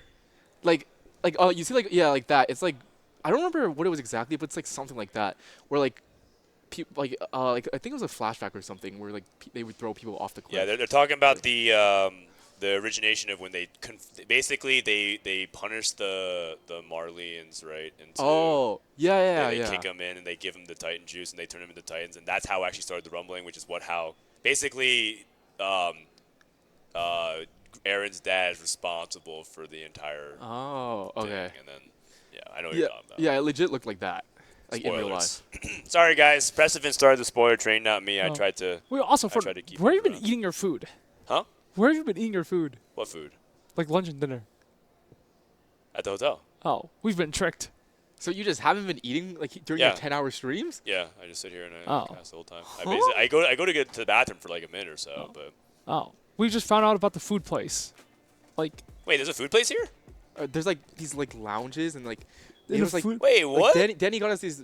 You gotta check it out. It's like Danny got us like this like VIP wristband and when we were walking by like the food like most of the food looked like fine dining food. Oh So, I man, don't know. I've just been And- sitting here and the that's entire like time really talking about good. TFT. No, apparently there's like a player lounge, right? And then there's floor above the player lounge. It's like the Oh, VIP. the VIP. Oh, yeah. that makes sense. That's probably where the billionaires are. It's like the business people. Yeah. Not like the players. And look kind of bougie. Yeah. Well, you know what? If you win, maybe you get to be there next year. Oh, apparently you can just go in. Oh, okay. Like we lost. This is what you're talking about, though, the edge, right? The Yeah. cliff. It looks like people threw like there's like other photos of it. But it looks a lot like it. This is the other picture, the last picture. Who's that? That's a Losher. yeah. Losher? Okay. Mouse player. Bro, you take the edge of the world, man. I don't see anything going on. It's an up-and-coming city. Oh, no. It's in a far distant. There's a Six Flags. Something else. Oh, there's a Six Flags there? Oh, I heard they're building an F1 track there. Six Flags. Oh, that's cool. Some other stuff. Yeah, I don't remember. I think they're moving EWC because is it insane that they're moving this EWC venue potentially soon? Yeah. When this venue's already like in a couple of years. This venue really look like it costs like $1 billion. Yeah. I mean, I think that's kind of cool. I sent another picture of like where you can like kind of see it more. Where'd you send it? Or on Discord sending. Oh, okay. Wi-Fi's kind of slow. Yeah, honestly, it's kind of scary there because it's like the wind is like so strong, and it's like they tell you not to stand too close to the edge because like the wind could like blow you off. And you just die. The picture sent. Wait, really? Our tour guide was just staying the edge the entire time. Oh, I mean, he's like experienced. Like for us, like we shouldn't be doing that. No, we're chilling. We're Americans. We have enough body weight to hold us. Wait, where'd you send it? Oh, in the study yeah. group. Oh, yeah. Okay.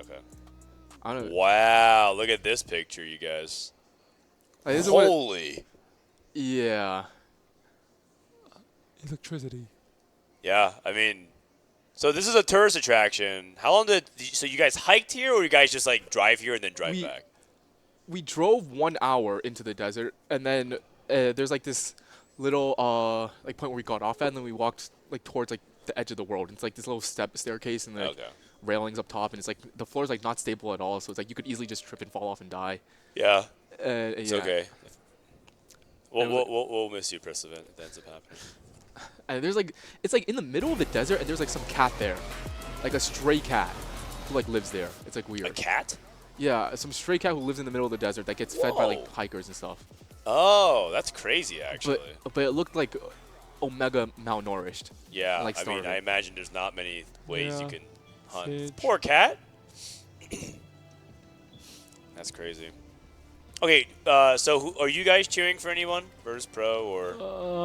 Okay, I guess we're cheering for Weibo because VP's about to we're about to lose our org too much money if VP wins. Yeah, because VP was right under Vitality, I think, in the now they passed us in the overall championship points. So I think they're like tied. Oh, they're tied, yeah. If they go second. If they go second, they're tied. But yeah, I would also rather say we lost to the winners than because it's like I feel like it's like less embarrassing, like losing to the winners of the tournament. Also, we lost our org too much money if VP wins. That is true. So what are the big learnings and takeaways from this EWC precedent? If any, you could say nothing. You learned nothing, but I'm sure you learned some stuff. I don't know. I guess honestly, it's probably like just like more solo queue. Like you get like before scrimming, or like scrimming is like super important. But I also think like solo queue is like really important as well, especially like early on. Like Milk like mentions it pretty often, but it's like the meta is like changing like every single day. Like this EWC compared to like last EWC, where like it wasn't like new comps like every single day, and I think like solo queue helps that a lot, where it's like more towards like the end of the set or like middle of the set, like solo queue is like less important, and like scrimming is scrimming more is more important. But yeah, I just didn't really recognize that. And also, another thing is when the scrims are going bad, and every single time they go bad, we say it's fake. It's not fake. It's fake. I was always trying to have a team meeting, man, every day. And we should not be just like brushing it off as pushing it fake. off. I mean, I feel like when people were my interpretation of saying it's fake is just kind of a mental reset. I don't think they actually meant it was fake. It was just more like, okay, whatever, let's go next. Forget like. Okay, I just want to say something. I have like complete disagreement with Piot. I don't think playing more solo queue is the correct path. Really? I do think this set was an outlier because there's never been a set in the history of TFT where basically, because there's not always going to be patch, and also there's never been a new comp, basically every single day in the history of TFT. Isn't that why solo queue is more important this time around?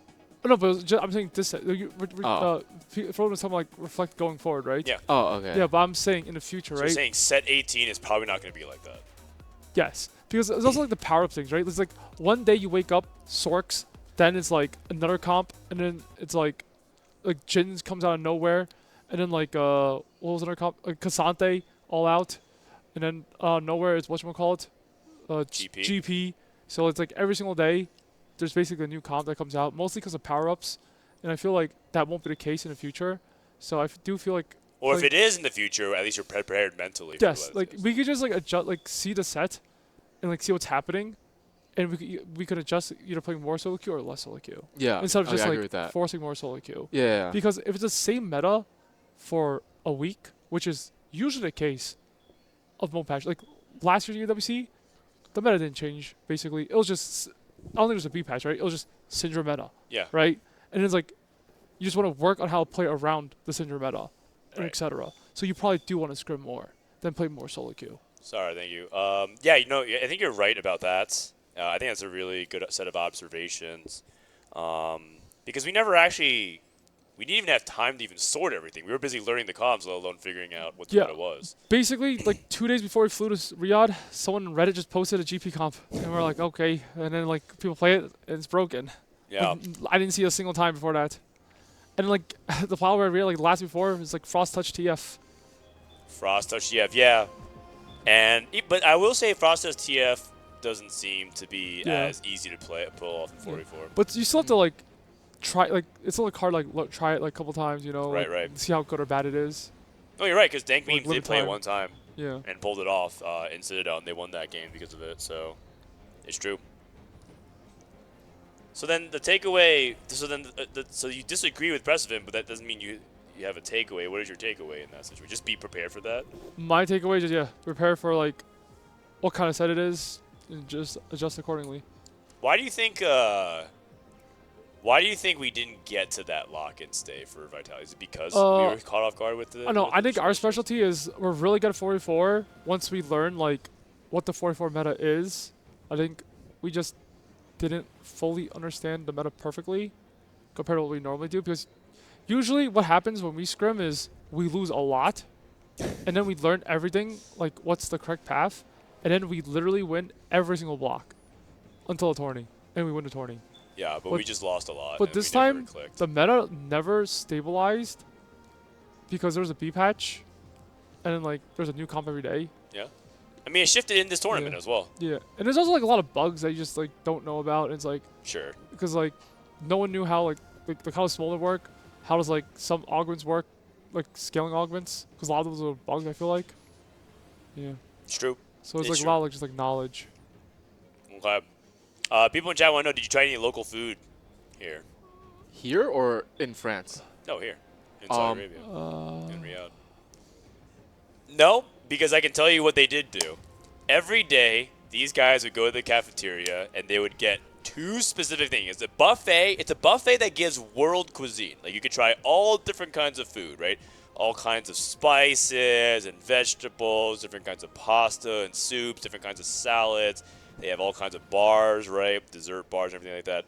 But every time I walk over, they have an entire plate of two things. One full plate of watermelon and one full plate of chicken nuggets. And that's it. Maybe some potatoes on the side, like some potato wedges. In my defense. And ketchup. These chicken nuggets are some of the best chicken nuggets in the world.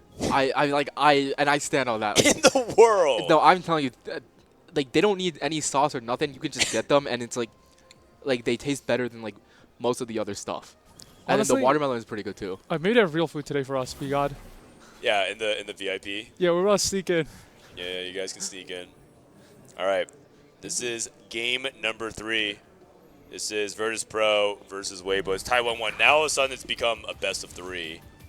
There's a little bit of trash talk before the game started where Virtus Pro and Weibo kept saying that they're going to 3-0 the other team, but that is not possible now. Yeah, it was actually kind of funny because it was all in their native language, so they had a translator. Oh. And the translation from Virtus Pro was, "We're going to 3-0 you and then go to sleep." But the translator tried to like, oops, sorry. The translator tried to make it sound like really intense. They were probably encouraged to like shit talk, right? Yeah. Sao Pimi is kind of funny, man. He talks like an anime character. What? Like he would say like, the interviewer would be like, "Are you ready?" And he would be like, "Drenbe, holla!" You know, he would just like shout to the crowd. Everyone's like, "Oh!" They're all like hyped about it. It's pretty funny. Anyways, opener? GP drop? I don't think we can stay for the whole game though. I think we have to get going. Yeah, go ahead and get going if you whatever you guys need. Oh, Are you gonna leave right now? Yeah. Okay. Oh, sorry, Frodan. Sorry. That's But, fine. No, it's fine. I'm by myself. Again. You guys are going to the Vitality thing, right? I'll just text you guys. Just make sure if I tag you on Discord that you can answer. Because afterwards, I'll have to meet up with you guys. Okay, no problem. They said thank you.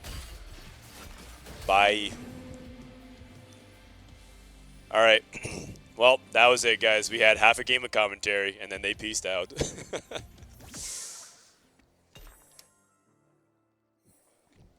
Always interesting. Chaotic Evolution here is pretty good. If they want to go for Pocket Recon Bob.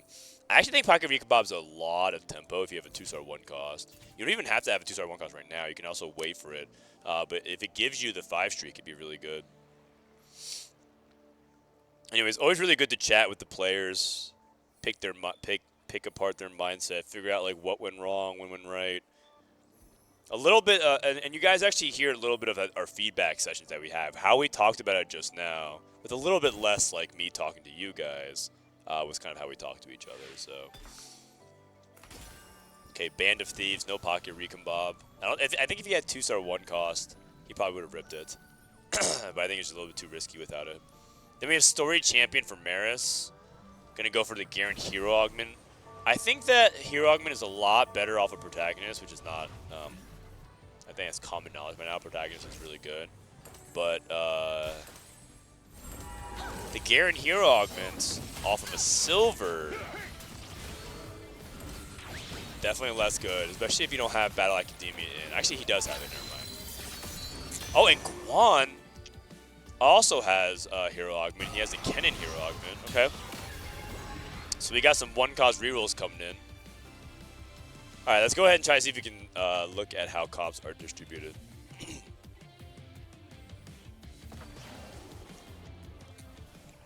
Okay.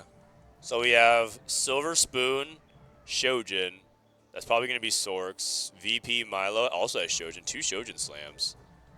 2 Shojin slams, 2 AP openers for Virs Pro. That is interesting. And then Maris has Garen, so he's going to be BA, Battle Academia, or he might play Bastions to get out of the way. And then NCC also looks like he's playing AP. Wait a second. I don't think they can all play AP. Shojin, Void Staff, Shojin, Spark. I think NCC will probably force his way into something else. Maybe like GP or something, but he's holding Sorks. What is happening? Am I seeing 3 people angling for like the Sorks line? Maybe one of them's playing. Okay, maybe Miles playing Star Guardians. Like it would be one thing if they were slamming Shojin. That's it, and find their way across into maybe the Soulfire like we saw last game. But if he's playing Battle Academia, isn't he like bleeding into Maris's setup? Like Milo, for example, is holding Garen. And then Sao Pimi has Caretaker's Ally to Gangplank. Oh, good lord. Guan has Kennen 2, so he's going for Kennen Protectors probably, or Supreme Cells. And then Band of Thieves. And then Tianlong has Wraith off of Branching Out. Wraith is so weird. Probably Jin. But he has like red buff Gunblade. What?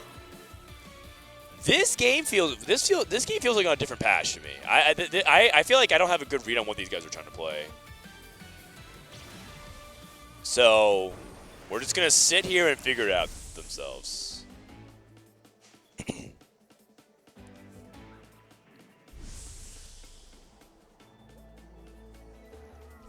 Okay, Spatula and Pan.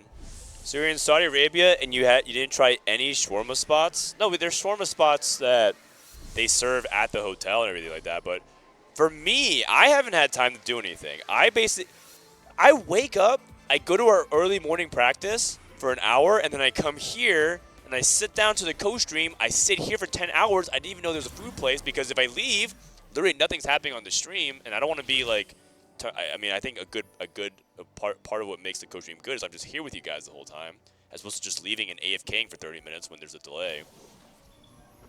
And then the co-stream ends at like 8, 9 p.m. I go back to the hotel, finish nighttime practice with the guys, I go to sleep. I actually don't even have any time to do anything. What am I supposed to do? There's no time. NCC just going for the full sack. Okay, the one thing I think is Maris does have good Garen items. I think Rageblade is pretty good. I don't like Hodge nearly as much. I like BT far more. I think the best setup here is BT, Rageblade, and Titans. Or Stairs Gauge. Or Quicksilver. Any of those are good. I think Quicksilver is technically the best in the stats. So maybe Quicksilver.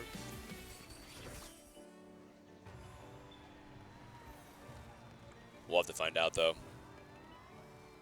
Hi, Ramblin'. How you doing? Tell them to try Meat Mandy. Bro, there's no way. These guys are not going to get off their watermelon chicken nugget diet. Trust me.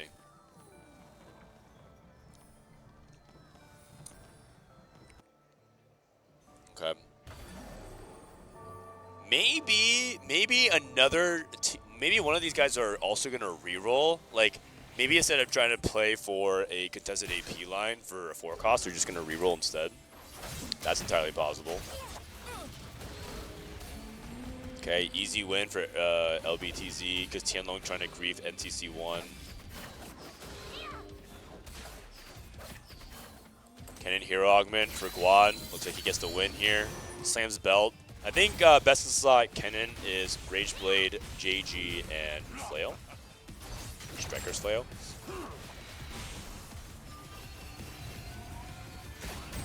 And, oh wow, actually kind of a bad moment here for Virtus Pro. They lost both of their win streaks. GP2 in the shop. Because Saupeep, the thing is, can you even really deny Caretaker's GP? He has 5 GPs. If he levels to 8, he has 8 GPs. He has to find 1 more. Can you really deny GP3? He could also roll a little bit and then just Caretakers to 7 and go for GP3 as well.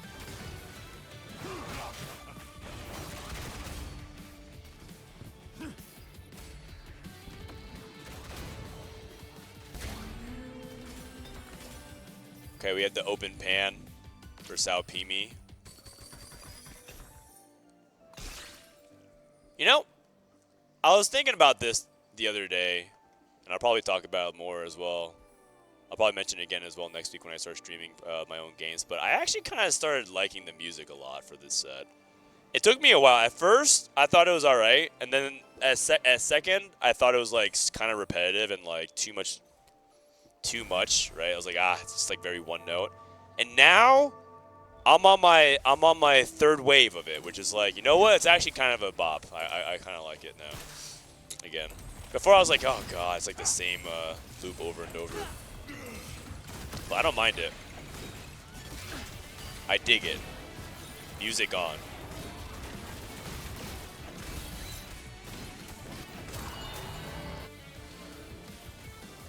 IE and Gunblade.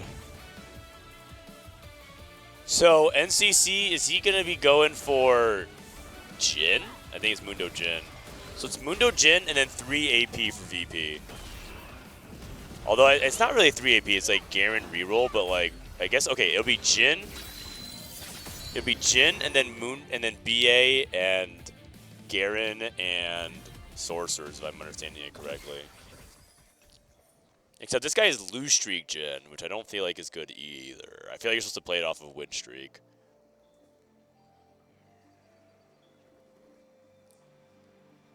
Magic roll. Okay. Magic roll is like one of the augments you take a lot in 4v4 because a lot of the outcomes can be pretty good. The Poly Champions can be pretty nice for you. Looks like Tianlong is committing to the Jin. Has that open spat. Maris rolled down, 7 Garens, no hits. Saopimi, level to 6, 6 Garens. Kian, I think, is Sorks, which means Milo is...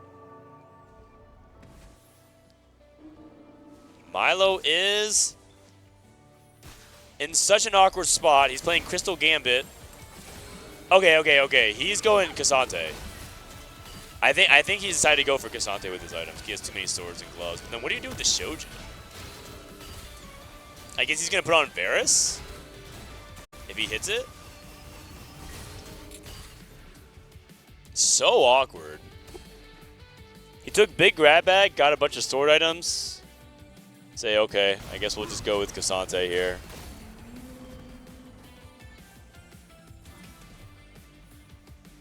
What's the score? It's 1-1. He's going Malzahar? I don't think he's going Malzahar, you guys. Garen 3 in for Maris. And the thing about this Garen is that it can ramp up a lot. Currently 351, 27 stacks, 351 HP. Every time the Garen casts, you get max HP. So the Garen theoretically keeps stacking more and more max HP. And then eventually becomes an unstoppable unit by the late stages of the game.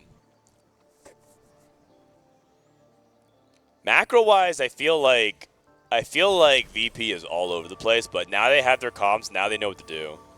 And I think their spots are still fine. I think it was just messy on how they got there, but that's okay. LBTZ still on a streak, Rising Chaos Syndra.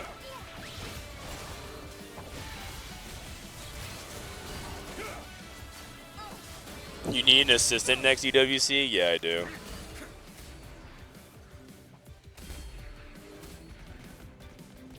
Alright.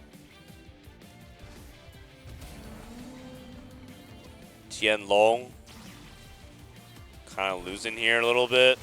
Not really sure what he can actually pull off. I feel like Tianlong is also going for Cassante. I think he's not in a position to play for Mundo Jin, so he's just going to take Glove. Okay, so I think this is almost certainly going to be Cassante, and then the first bow turns into Supreme Cell's emblem. So I think what Tianlong's going to do is go for IE. Okay, it's IE, Edge of Night, Supreme Cell emblem, and then he's going to go red buff, Gunblade, Wraith on Akali. Except he does not have the econ to support this. He is super poor. But that's the goal that he's going to get towards. And he's going to play for, like, hopefully a not 8th position. Saopimi hit GP3 on 7 with his caretakers. So definitely high roll. But his items are like kind of mid. He also does not have stretchy arms, but it's okay because GP3 farms the items to make up for it with Midas Touch. LBDZ probably can go for Prodigy.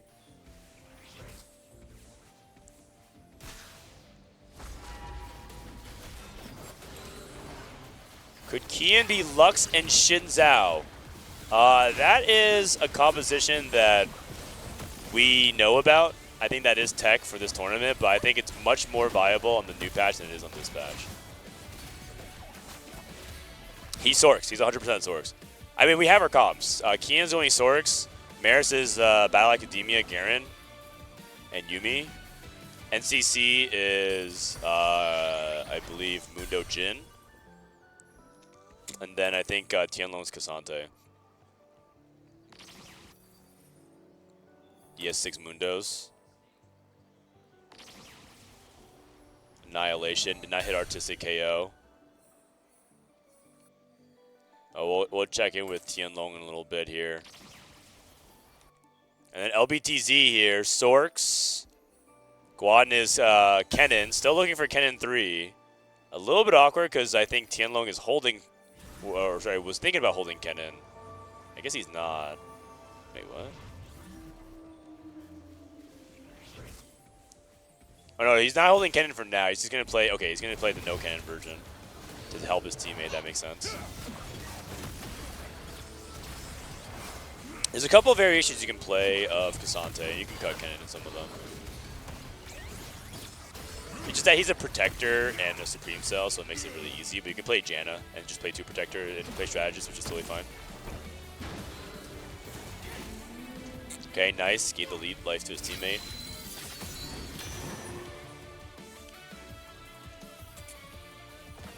Okay. Tianlong, I think he has to 4-1 it. Malphite 3 for Guan. Still missing 2 more Kennens. Has the Kaisas.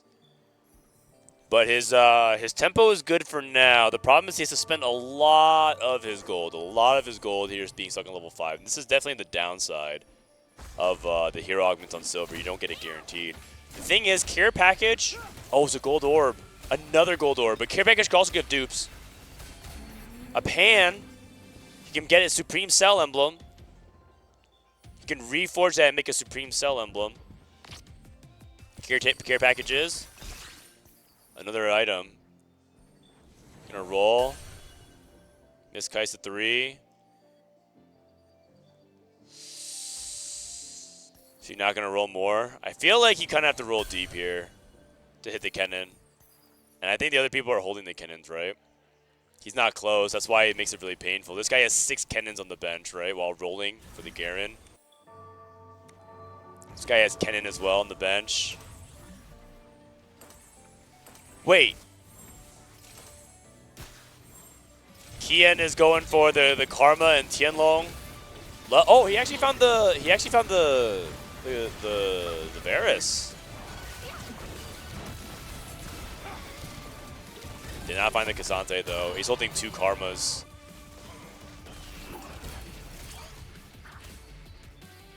Okay. Can they figure it out?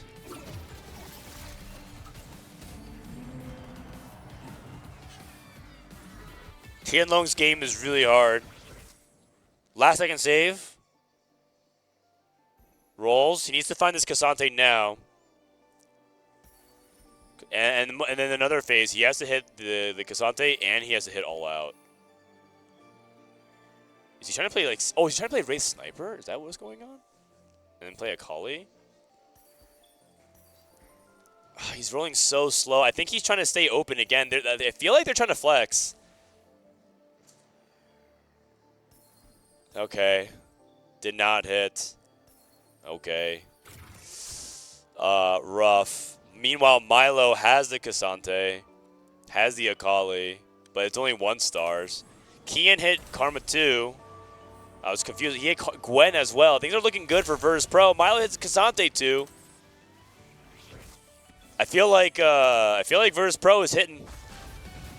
The HP advantage goes to Weibo right now, but I think Virtus Pro is in the driver's seat. And Guan is still stuck on Kennen 2. Oh my goodness. Bro, he is still stuck on Kennen because they're holding all the Kennens on their bench.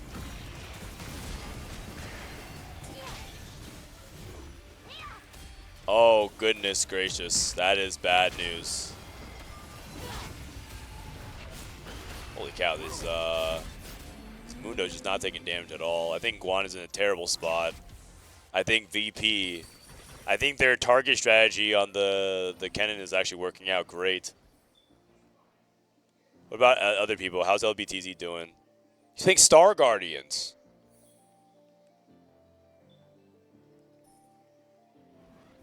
GP3. I feel like took GP3 make an execution emblem. I can't help but feel like Weibo is just not gonna be strong at all. Like, who is their cap potential? I guess the GP3. Either that or they're so far ahead of the meta that I can't even understand.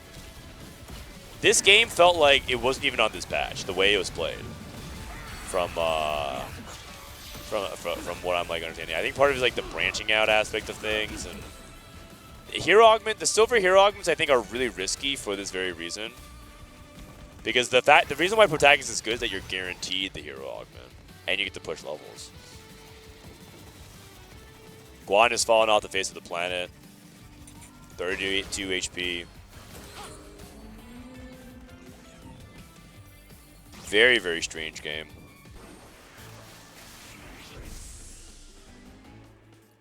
Okay, no Gwen.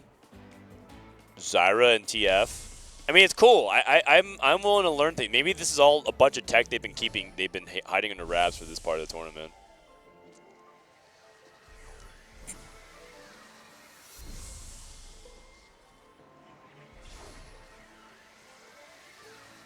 What are you guys yapping about? Relax, buddy. I know you're Solo's biggest fan, but calm down. Wait, what's happening? You are not a correct and should be ashamed for spreading misinformation. Oh, jeez. Okay. You guys are just fired up.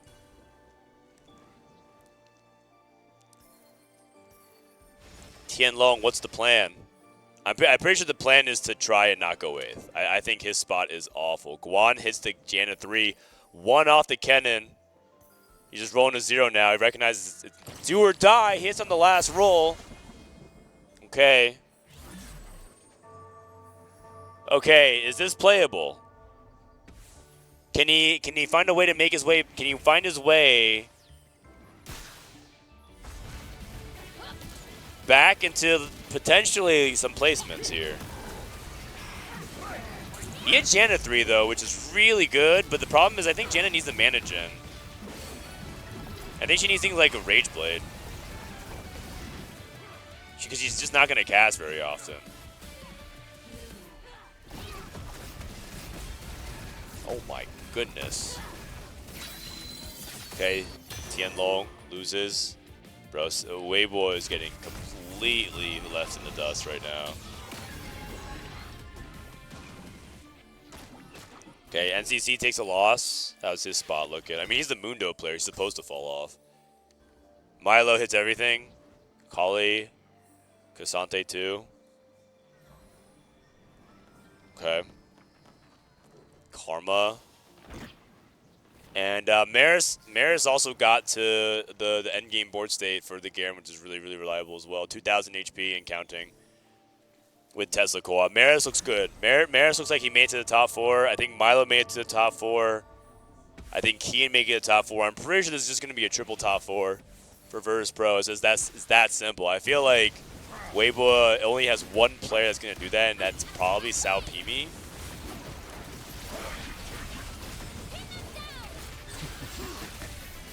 Because Sao Pimi has GP3, which is really, really strong. Oh! Close fight, close fight. Okay, NCC falling off. Tianlong down to 1 life. I think VP is going to win this game. Wow, Virtus Pro going to be up 2-1. And that puts them on tournament point. And they would actually have to go through the hardest path. They have to go through the hardest path. They have to go through 3 CN teams, or 2 CN teams. 3 actually if you count Weibo. Falcons, Wolves, and Weibo, and then Mouse, and then T1. I mean, there are no slouches. You gotta give him credit. Insane run, insane run. Twisted Fate 2 for Sao Pimi. Holding on for GP. Can Tianlong make the comeback here? Nope. No chance whatsoever. I think the branching out into Wraith was just doomed from the start. I needed to pick a component here. Probably just take a Poppy item here. Bramble, he's just going to play for not 8th. And Tianlong, once he goes 8th, kind of sets into motion a bunch of things that puts major pressure onto Weibo.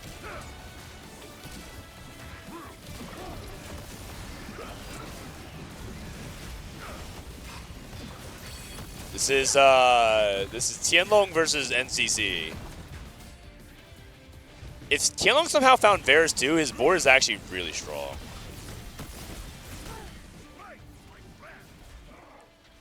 Yeah, I think NCC actually loses this fight by like a lot. Oh wait, he still has Mundo 2 alive. Okay. Okay. Okay, Guan's Guan's getting phased out, though. So I think they're hoping, I think what they're praying for is NCC goes 8th and they tie at the bottom and then they could play for a first. And Sao Pimi could potentially cap high enough and they tie at the bottom and play for the first. I think that's what they do because I don't know, I really don't believe in the Star Guardians, so Sao Pimi is the win out potential. But Milo has hit and he's going to level 9. And if he can get the Varus, we'll cap really high. Oh, he's going up against Maris. Uh-oh. Uh-oh, I think he's dead. And this is NCC going up against Kian. Kian didn't sack. Kian has no more removers, so we have to play his strongest board.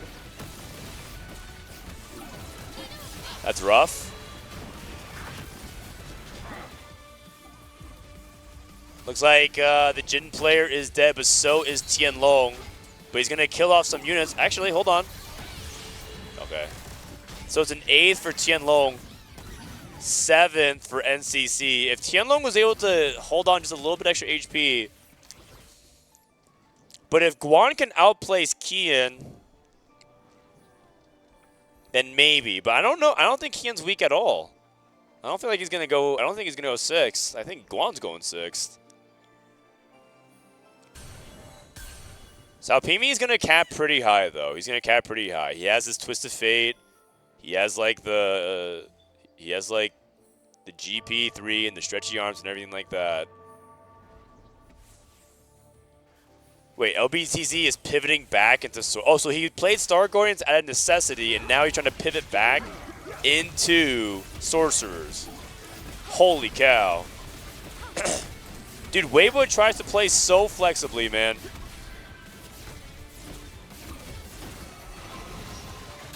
I don't know. Kian lost. Kian lost to Sao Pimi. Wait, Guan won. Who did Guan beat? Guan beat Maris? Oh, that's kind of big. No Gwen. LBTZ denies the anti-heal from Kian. Kian needed anti-heal.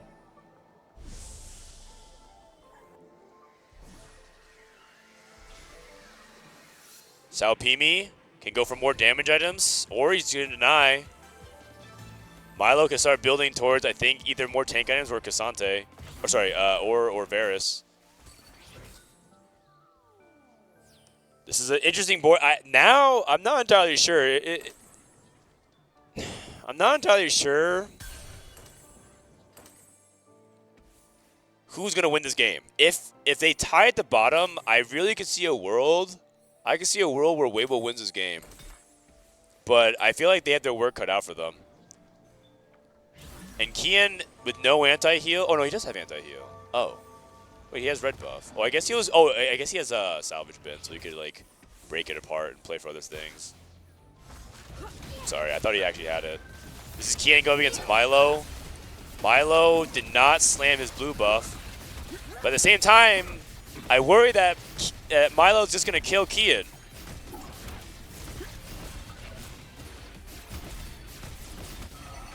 He's dead. And LBTT lives, so now they're going to tie at the bottom, no matter what, and then Weibo can play for the win out. And Sao Pimi is going to win out. I don't know about that one. I think Milo needs to sack for Kian, but he didn't. He doesn't have enough removers. He thought maybe not slamming the blue buff was going to be enough. They thought Kian was going to be stronger, but that's a misevaluation of board strength there. And that's a crucial moment of this game. I actually think Weibo now has the opening. Because LPTZ, do you think this board is like 5th material? Absolutely not. This board is terrible. I think they got away with murder on this one. I think Guan's dead here as well. But that's totally fine. And Janna 3 is kind of a beast. Whenever she hits really, really hard. Alright, Guan's dead. And LBTZ is also dead.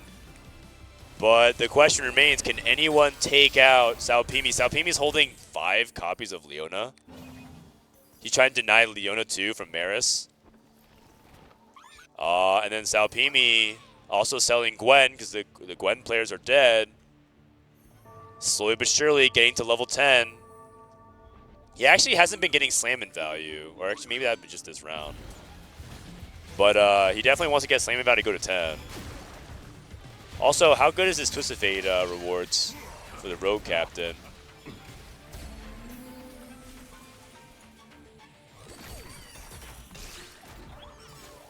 I wonder if he's been missing. I wonder if he's been missing slamming value. I think you want to go like Archangels here on Rise. Now we're at the territory we're gonna itemize Mentor Rise. Leona 2, which means Salpimi could sell all the Leonas and now push to the next level.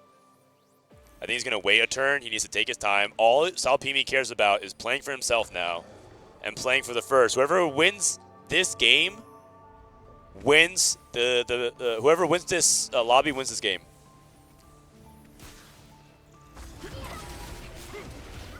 Okay, this is Milo. I think who has the better shot of dueling the GB player and winning? Is it the scaling Garen? What's the HP count on this? 3,600. I mean, theoretically, the Garen can just keep scaling infinite. Theoretically, the Garen can keep scaling infinite, but I don't think Maris is. I think third place is good enough. And now Salpimi's at level 10, and his Rogue Captain gets your team's marksman and cast get 2 permanent % damage amp. So just just bonus damage amp for the whole team. Every little bit matters. You might think that's not a big deal, but that's 10. That's 2 times 10, 20% damage amp.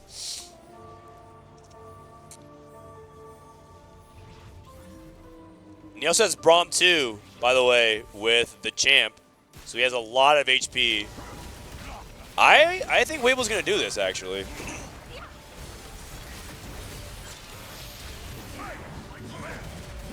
Like, Maris is just completely outmatched here. He's just getting outscaled by a level 10 GP board.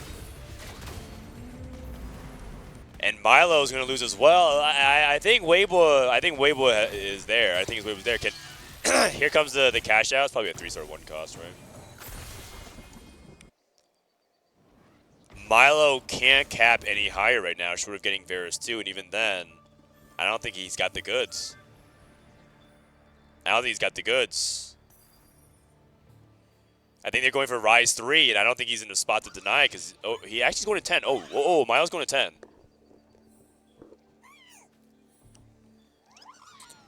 Salpimi holding extra 4 costs. Maybe just cutting off any possibility for Milo to get for 3-star 4 cost.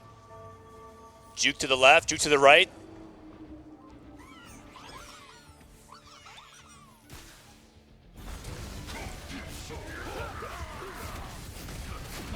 This Cassante has to get to the front line, but there's just so much CC and so much stuff. This Cassante can't play the game. He just got popped up. Unstoppable Kabuko, 4 mentors CC. He just can't play the game. Oh.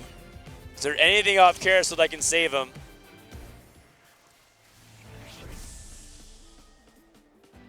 Is there anything on Carousel that can save him? I'm not seeing it right now. Is there a spat? Okay, he takes glove for a TG. But I think Salpikimi just caps too high. And VP left Gangplank open, hoping that they could go for a tempo victory. They played the Garen reroll, they played the Cassante, they played Sorix, they played Mundo Jin. They thought that maybe like they can't stop the GP from hitting because of caretakers. And I think they were going for a tempo victory. I'm trying to think about like what happened here.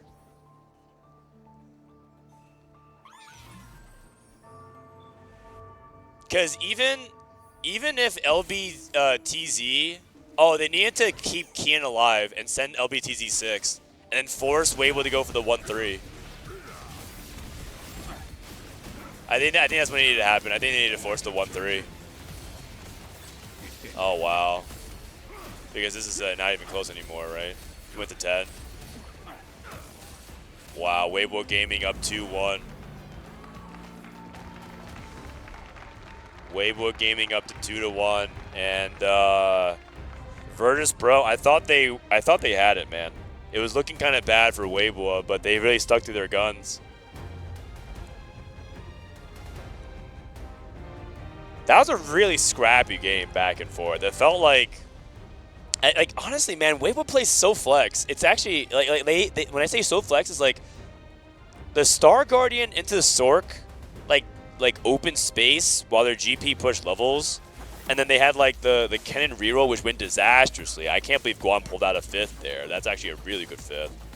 And I think the fact that they couldn't keep Kian alive, and they had so much HP remaining, they needed to trade to get that extra placement and force the 1-3, because when Weibo went 4-5, they would have lost.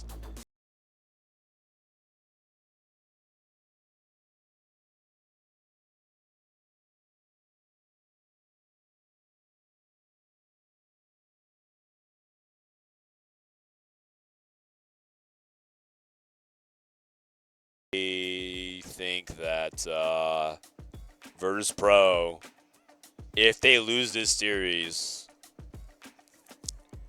in game number 1 when they lost the first game to Weibo, I thought that maybe it was understandable because of like the 2-1, but they had the different solo queue stuff. Those are the mistakes that happen in 4v4 on the big stage where you're just filled with regret, because look at how much HP was left after the top 3 was settled. They definitely could afford to give it a life or two. And it also could be one of the things like, well, I don't have removers. I can't guarantee it. I have to play a strong board. That also is another dynamic that they need to manage, right? The strong individual play. This is where the strong individual fundamentals come in.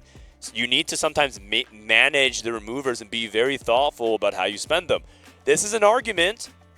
Going to what I was talking about with Milk. Remember, I told you I had a discussion and debate with Milk about the merits of having too many removers. Milk was saying, I think there might be too many removers for 4v4, and I was saying the good teams, the good players, will manage the amount of removers that they have so that they have the maximum chances to have high impact at the right moments in 4v4. I think it cuts both ways. You're talking about it like you're talking as if there's no upside. There is upside, and I think you just watched that. I think somehow something happened where Kian found himself in a no remover situation, and he needed to have one more remover. And if he had the foresight, and that's a team thing too. It also could be someone calling for it, right? It's not just Kian's individual. I'm not talking about Kian here, or I'm not talking about Milo. I'm talking about like the team may be calling for that, and that could also be a micro error, right? These are micro mistakes. They're now starting to add up, and it has a big payoff. It results into a potential a placement swinging game. It's crazy.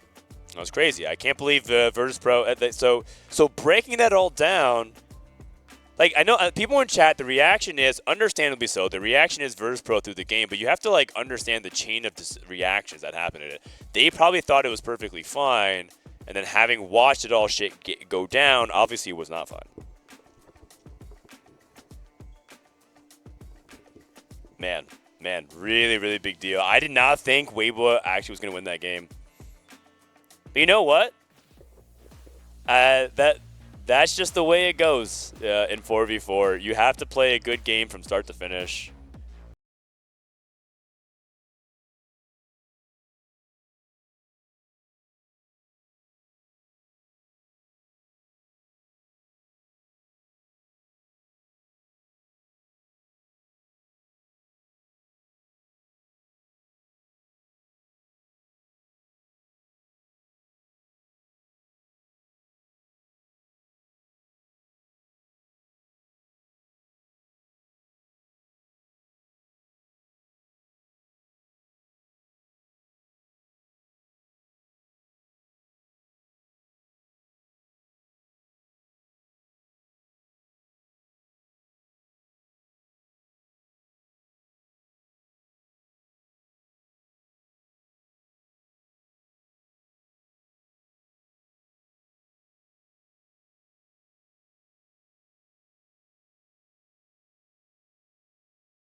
that has the weird timing of it. I mean, real question. Do you think EWC should be played at the end, or like played on like the end of a set as opposed to like the beginning of it? I'm starting to think that it's probably better to be played at the end of the patch. Or end of the set. It's probably going to be a little bit less exciting in terms of content-wise, like content stuff. But it's probably for the better. But the problem is, how do you even time it? Because that means if you qualify for the World Championship or for regionals, you can't play EWC. You just have no time to practice and prep.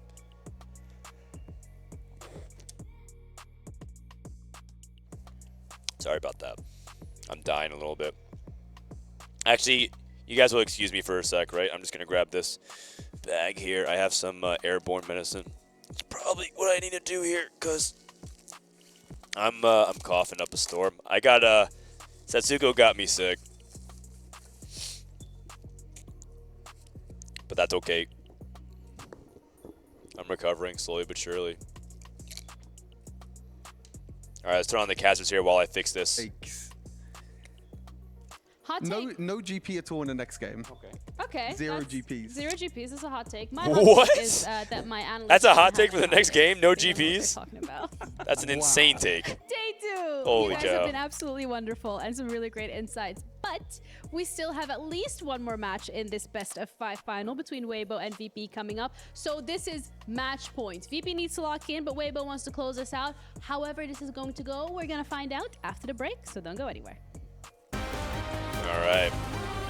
Epic esports music. All right, what's up, guys? What's up, guys? 4 minutes. We got 4 minutes. Ads are playing right now. It's all good. The most important for me as an average player is I see everyone play Gangplank and 4 people get top 4, but the pro show that GP is not the only way to win. XD. It's true. The reason why I can type here. The reason why you see 4 GP in top 4 on ladder is because everyone wants the shortcut, and it's hard to play the game properly. So, brain off. And your chance for top 4 with GP2 in a 4+ way contested is not even that bad. Don't let anyone try to convince you that it's optimal for 6-way GP or something. That's just the lobby being bad. GG's. Anyways, that's just my take on it. No one actually wants to play the game properly. It's just strictly incorrect, and that's not even close. Like it's so bad to be contested, and anyone who suggests that is actually just mad / hard stuck / bad.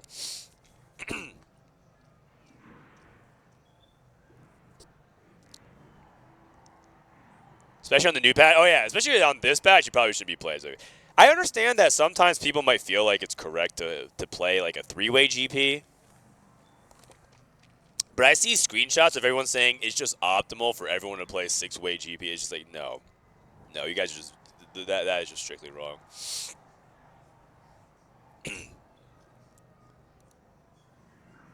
Yeah, but I thought I'd start only like in Plat or Emerald, but on Gold Plus I had this problem. Oh, I mean, if you're having a problem in Gold, listen, I just want to say something. At Gold, you can literally play anything you want, and it's not going to be a GP thing. And I say that because I think that I actually believe it, not because I'm just trying to I think GP is overpowered. Like, I want to put it out there. GP is very strong. It's OP. And only on this patch. I haven't played on the new patch, but on this patch, egregiously over the line. Extremely, extremely overpowered. Definitely one of the strongest 2-cost that's ever been printed, from my mind. It's kind of be hard. Some people say it's the most broken 2-cost of all time. I don't think that's true, but I think it's up there. So I think but to say that it's like a 6-way contest, or whatever, it's just not true.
People are saying they like it. EWC at the beginning of the set as opposed to the end.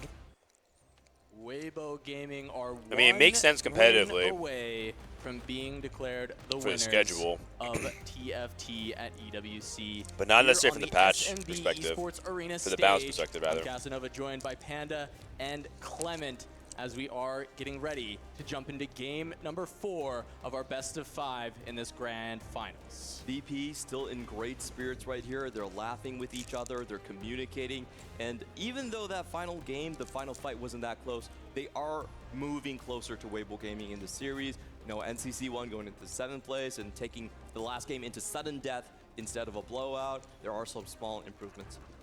We'll see if there's going to be a warping. That's good. That's good. They're trying to stay optimistic, even though they got blown out game 2. It was closer game 3, it's true. Win-out spot for Weibo Gaming. We talked about Weibo having trouble in the past finding that win-out spot. I think SouthPME's spot enabled LBTZ to play a very flexible tempo game in Stage 4 that really helped Weibo preserve HP and also knock out and grief some other players from Virtus Pro. So all in all, the start of the game, the 2-1 augment's is going to be so relevant in what could be the final game of this entire tournament. You often think of Prismatics as being All right, I got the protein bar down, ready to go. Set you up for that win-out spot, but this time the humble Silver, the caretaker's chosen, finding the gangplank for SouthPME so he can declare this road to victory for Weibo Gaming, being that leader for the team. My main issue is that people who haven't been exposed to TFT will see the most unrefined version of the set, so you don't want to have tournaments at the beginning. I think that's when it's most exciting, though, when it's unrefined. I actually think it's the opposite. I think people who are new to TFT want to see what the pros are doing. It's more interesting that way. If we played it on the previous set, how many times have you guys seen Exotech Zeri with Trade Tracker? That's going to be one of the big X factors. How many times have you saw a Cypher reroll? That like if we play at the end of the last set, it was just going to be that. How many times have you seen Vex played around the Vexotech, right? Or the Urgot, the Boombot Urgot. You're going to see like, okay, this person is the Boombot Urgot player. By the end of the set, you guys are just like bored of that because you guys have seen it 100, 200, 300 times by now. And that's like less interesting to a lot of people, especially if they're new. Like that's the refined version, but I would argue that's the boring version. You want to see new, exciting things. That's why people come to TFT. It's new and exciting. TFT is not about, in my opinion, TFT has an element where it's about like deep mastery and repetition and coming back to it, but also the main draw of TFT, in my opinion, is the pull of what is the next. Like this game is really different. Like it's the same, but it's different. And like this time, I can be playing a comp with this augment and this set of power-ups and this set of items and this encounter, right? It's going to completely change the scope, potentially, of what I have to play around. That's the good version of TFT. That's what we want to encourage. If it's just like we want to just see people do the same repetition that they've done 50 times, and this time, you know, I'm the Boombot player, and next time I'm the Exotech player, I think that's a lot less interesting. GP. Now, I understand that what you're saying is you risk seeing, like, everyone playing Gangplank. I mean, that's just going to be the meta, though. And also, I just want to say, we're actually seeing teams choose not to play Gangplank and succeeding sometimes. Weibo was the first team to not play Gangplank. They did it against us in Vitality, and they won the series. They actually didn't play Gangplank, despite it being an insane thing. Now, last game, it didn't work out. Virtus Pro didn't play Gangplank. Look what happened. They said, okay, you have Caretaker's Gangplank. We're not even going to try to contest. They lost. They didn't have a win out. But I think partially they could have won if they played it better. If they played it better and didn't mismanage their HP and their trades and potentially their removers and resources, they may have won that last game. All right, let's go into it. This is Guan's POV. Last second save. Always a good start. Just a pretty OP combat augment in general. Artifact. Looking for a GP one for SouthPME.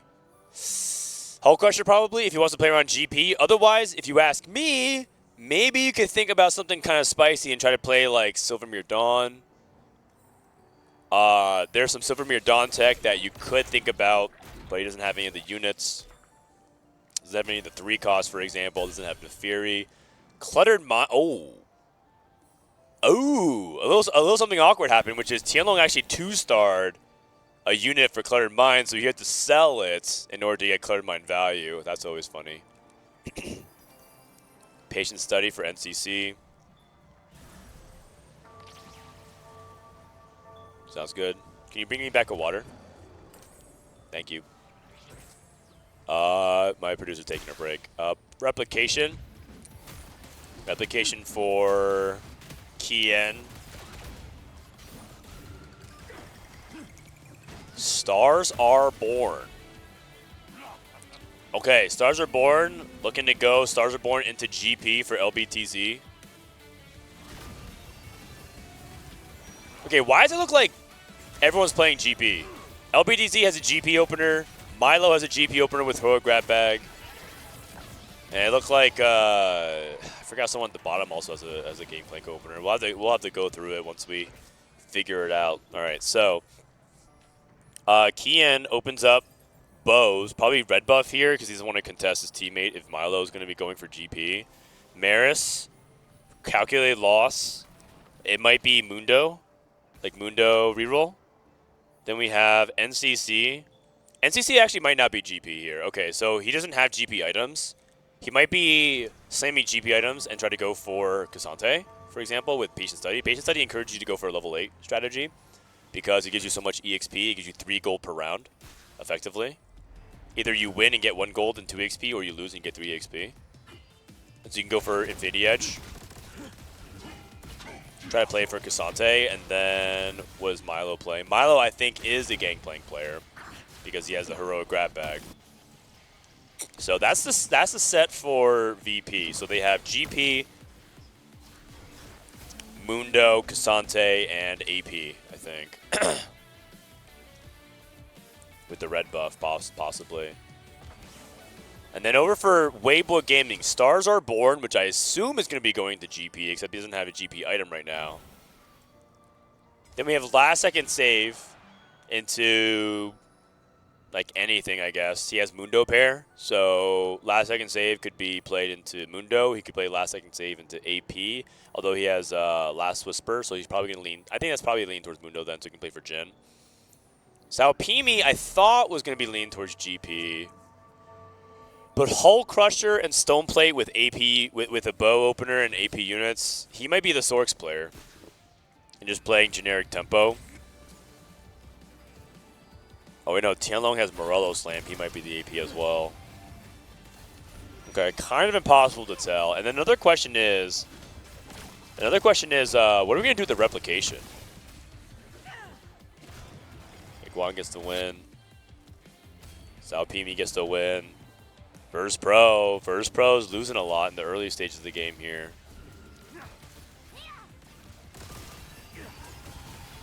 Yeah, I think so Tianlong slammed Morello over JG. He doesn't want to make 10 here. I think you should make 10. Okay, so's the 2 cost. He's just trying to see if he can hold units. Clutter Mind is like kind of nice in the sense that you get rewarded for holding a full bench and you can hold enemy units the whole time.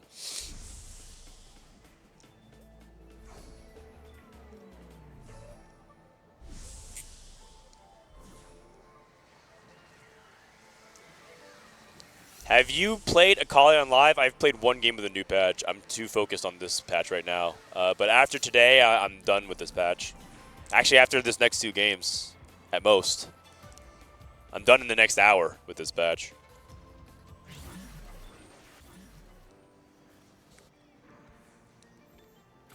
If your question has anything to do with 15.2, the answer is I don't know.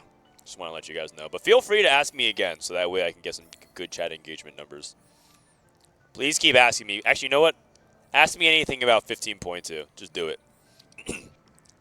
And I'll tell you ahead of time. The answer is I don't know, but I want to read your questions anyways.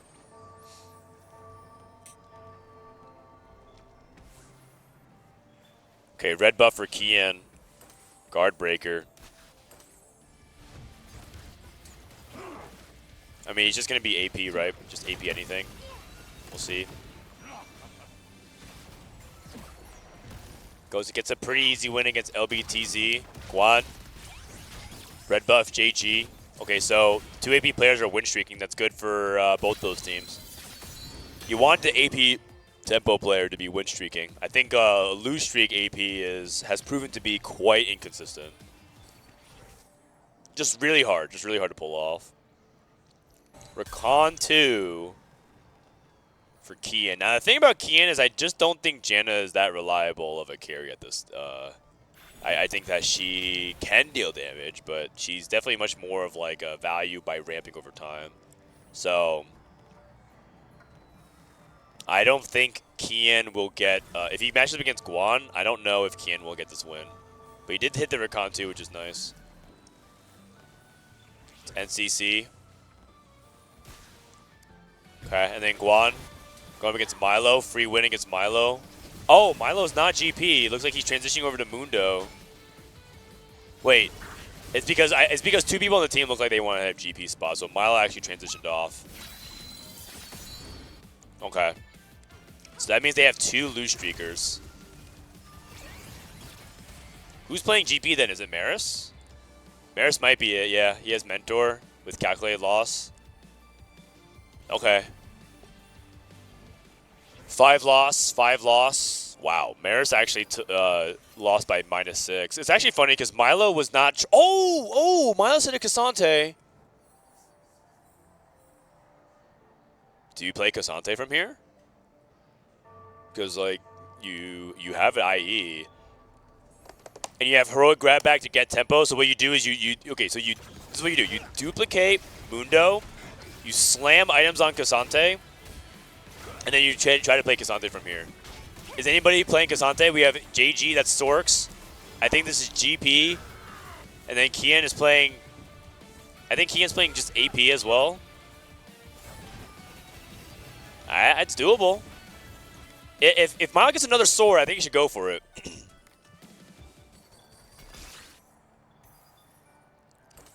I mean, he's selling the Mundo. All out Cassante. He's in. That is now this is a pivot. I think it's wise. This is the ticket that VP needs. Capitalizing on some momentum because he was lose streaking, and I just don't think that the lose streak from this spot into Mundo Jin is a good idea. I just think like in general you're supposed to grab tempo, and yeah, he can win stage 3, but it just wasn't looking very good for him. Sam's Edge of Night first. Edge of Night guard breaker. Striker's flag, excuse me. Okay. I mean, I think this is the good version of set 15 KO Coliseum, right? He had items, he had an idea, he gets high roll, he checks the power-up, says, hey, I can play this setup in this comp. I think this is the good version of KO Coliseum that you're witnessing right now. And yeah, it's lucky, but I mean that's why you have to have the knowledge and you have the ability to figure out what to do from there and pivot.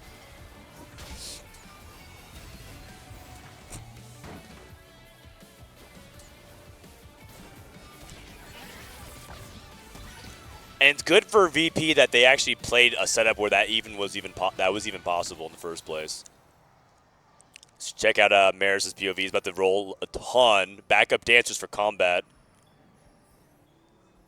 Buys the Kaisa. Rise pair. He actually might hit Rise 2 on 6. Which I actually don't know if you want to make. That's very, very expensive if you're going for a GP. 0 gangplanks. We're ready through our free rerolls. Doesn't make the Kaisa 2. Cassante. Can't really use that. I guess he'll play it for now because he's rolling before his teammate. God. Oh, God. It's so ugly. What? Wait.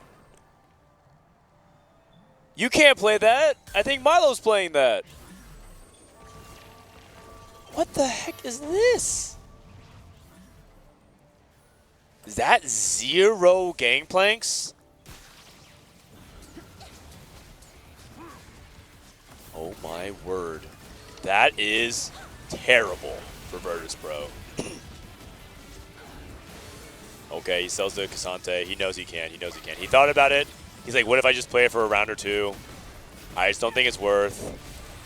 And then right now, things for Weibo.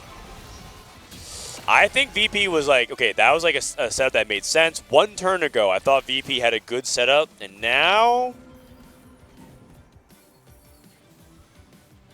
Yeah. Like, that is unlucky.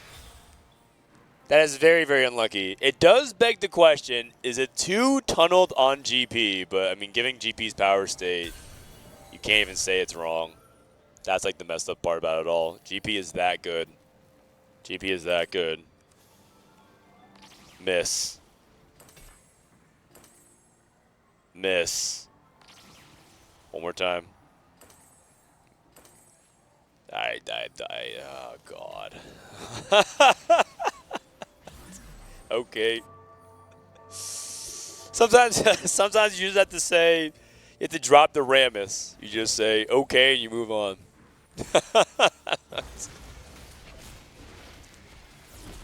Wow. That is brutal. Tianlong has a Darius with a Prowler's Claw. Oh my goodness gracious. I don't want to say it's over for Maris, but I think it's pretty over. For Maris, at least. I think his game is cooked.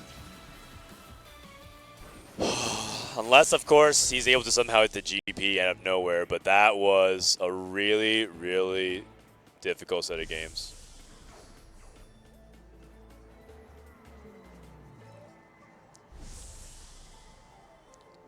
Does 15.2 come after 15.1? I have no clue. I have 1 game on the new patch. What's the optimal Volitive player position on 15.2? I have no idea. I only have 1 game on the patch.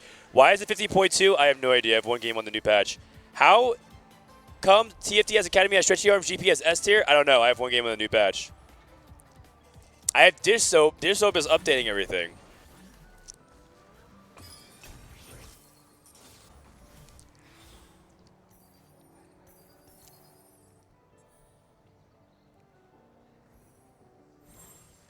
All right, here we go.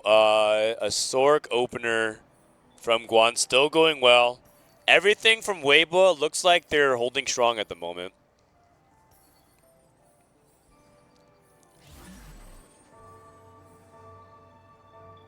All right, sorry.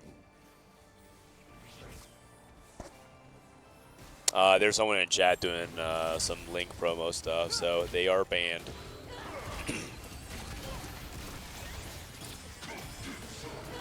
Please don't do that in chat, guys. Because we just don't know what kind of links are being posted for that kind of stuff. Okay, anyways. Plot armor for Kian. Thanks for all the questions about 15.2, guys. I'll take some more questions later after this game. Okay, Mare's actually 1-2. Still on GP1, though. Okay, here's the good news. His GP items are playable, and he has combat. And if he can win streak this stage, it won't be all bad because he has some of his economy back. But I think that VP is going to have to make a game plan without Maris being part of the future.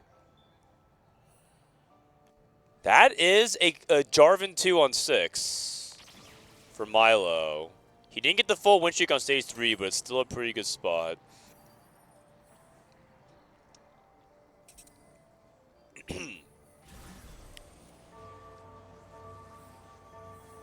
Double econ for NCC, by the way. Patient study and slamming. And I think he's going for Gwen and Sorks.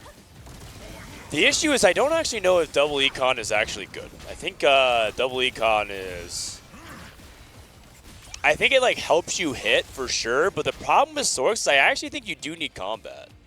It's a composition that I think if you just purely focus on hitting the board, you'll be really disappointed, mainly because your front line folds too fast.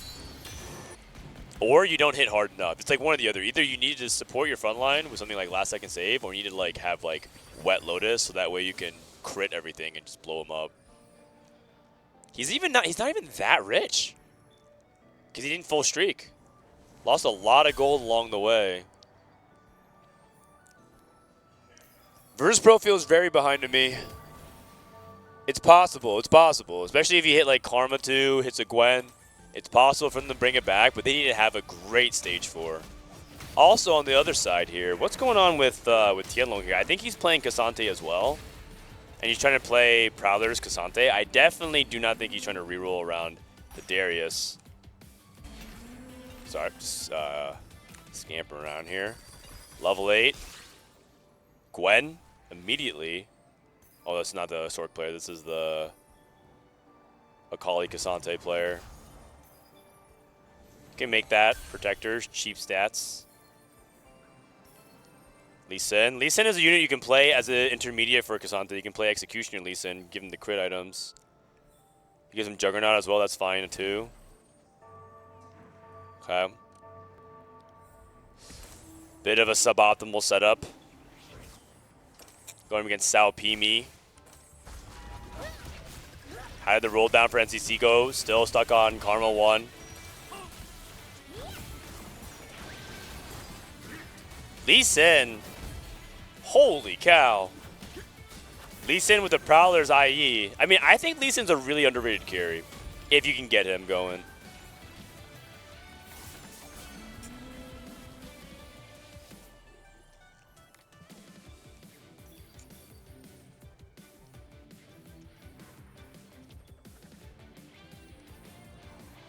Okay. Let's see if we can get it done here. Noble Sacrifice, Glass Cannon, Moonlight. This is Milo trying to go for the Cassante as well. I'm not a big fan of any of these things. I'd personally roll Noble Sacrifice and try to get something better. This is a safe pick. He already has Cassante 2 though. Oh, he's Cassante 2 on 7? What the? Oh my. Wait, this guy is Cassante 2. Oh, okay. Wow. Back-to-back Cassante 2s for VP. It's pretty good.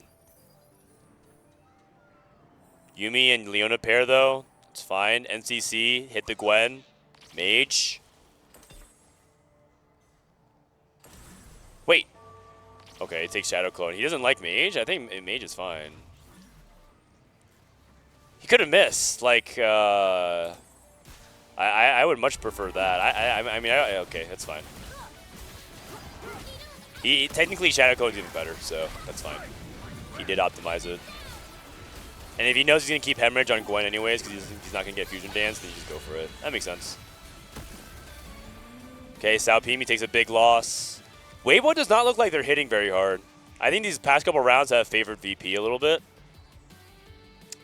Let's check in real quick with Sao Pimi. He's on Yumi 2. 5 Battle Academia. Trying to hold to deny the other BA player.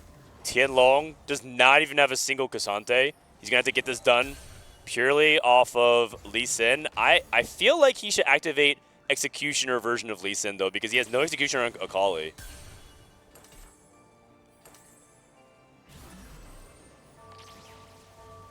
Okay, he's going to go in. Executioner. Ultra Stance.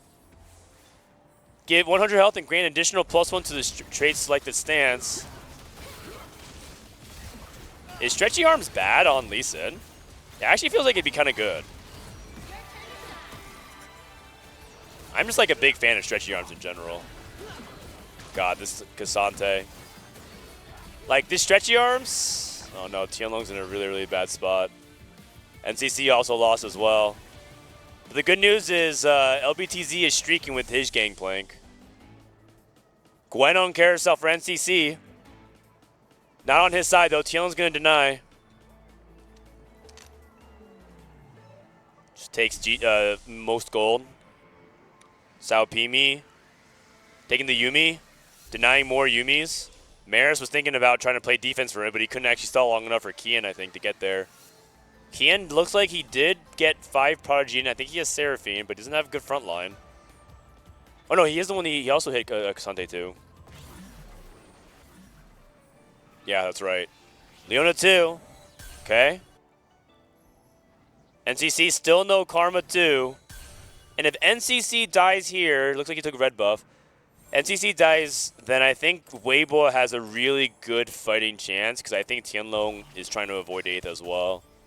At the very top, LBTZ's 1 off from GP, 1 off from Yasuo. Guan also. Removing for his teammate, I think it's good. He made a rise too, but I think he doesn't have karma pair. Okay, free HP trade. Free HP trade. Everyone trying to help their teammate out. This is good. NCC going up against Kian.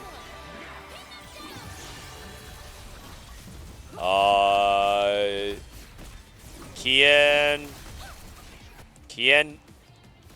Oh god. Kian does not have any removers for NCC. He's just dealing most damage to his teammate. And NCC is at 1 life now. 2 lives now. He's at 18. That's 2. That's 2 lives basically. Maris on 7. Maris somehow recovered his spot enough to get a Kabuko 3, but he has no items for Kabuko. On the low, I think Kabuko with these items from Yasuo are better on him than Yasuo 2. That's just me though.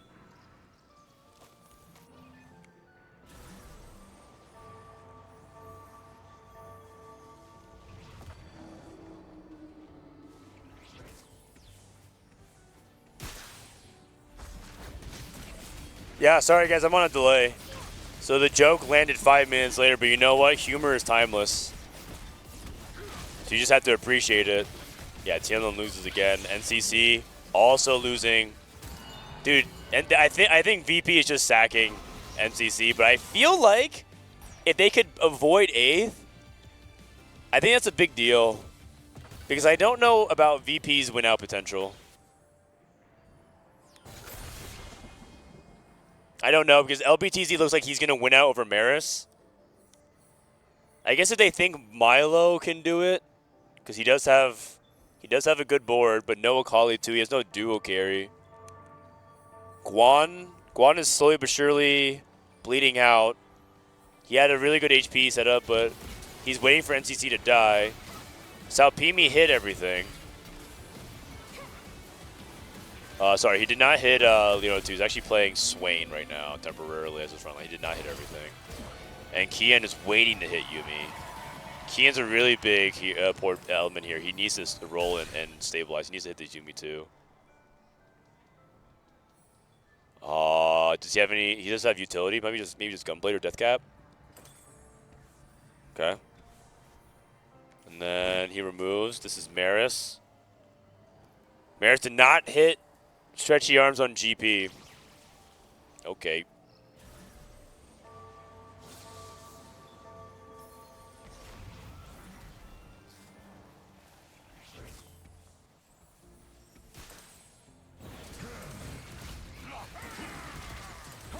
Okay, Maris trying to hang on there. I think he's a really important domino for Weibo to topple in order to get back into the lead here. And looks like it's GP2 over GP3. Wait, LBTZ lost this fight.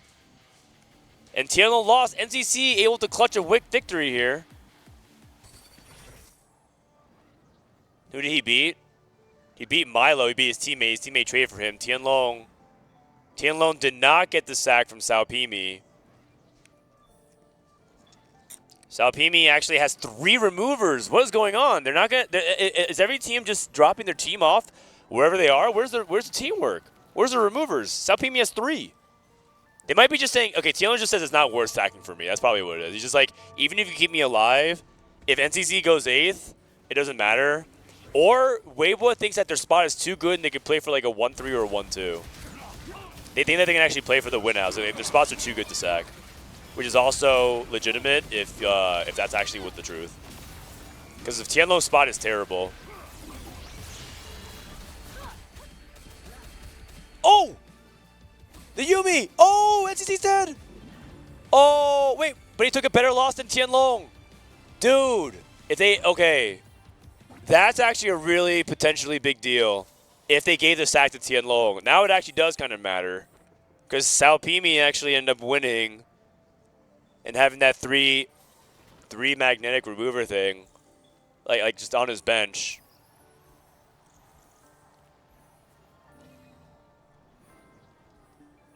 But Weibo does have the HP lead. Okay. Weibo has a big HP lead and they can play for triple bot 4. For them, I think they're just trying to just really press in here. It doesn't matter where Tianlong finishes as long as they can triple top 4. This is Milo versus Sao Pimi. LBTZ versus Guan. Everyone from Weibo is playing someone from VP. VP needs to dig in their heels and win every fight they possibly can. LBTZ loses. Kian. Kian needs to get the win here. He does not. Oh, he's against his teammate Maris. Milo also loses as well.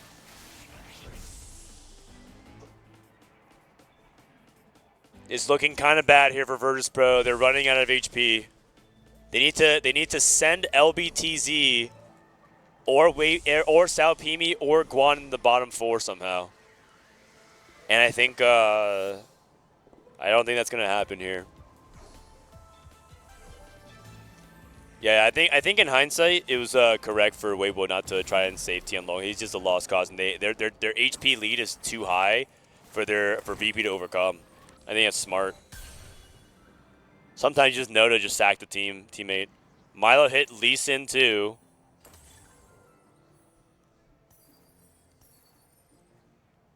Udyr 3 for LBTZ, and that is going to be real tough. That is going to be real tough. LBTC has to lose here. Somehow. Whoever plays against him has to beat him.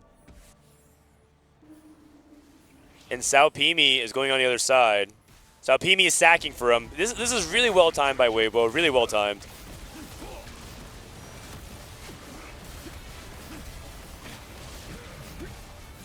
I think the Cinderella story for Virtus Pro is over. It's looking like it's the beginning of the end here. Oh god, especially if Xante dies here. No, he wins. Oh! Down to 1 life apiece. And now, the moment Milo or Maris loses in the bottom 4, it is over. Weibo trying to close it out right here. They are so close. They are so close. Wait, Sao Pimi Pandora's his entire item.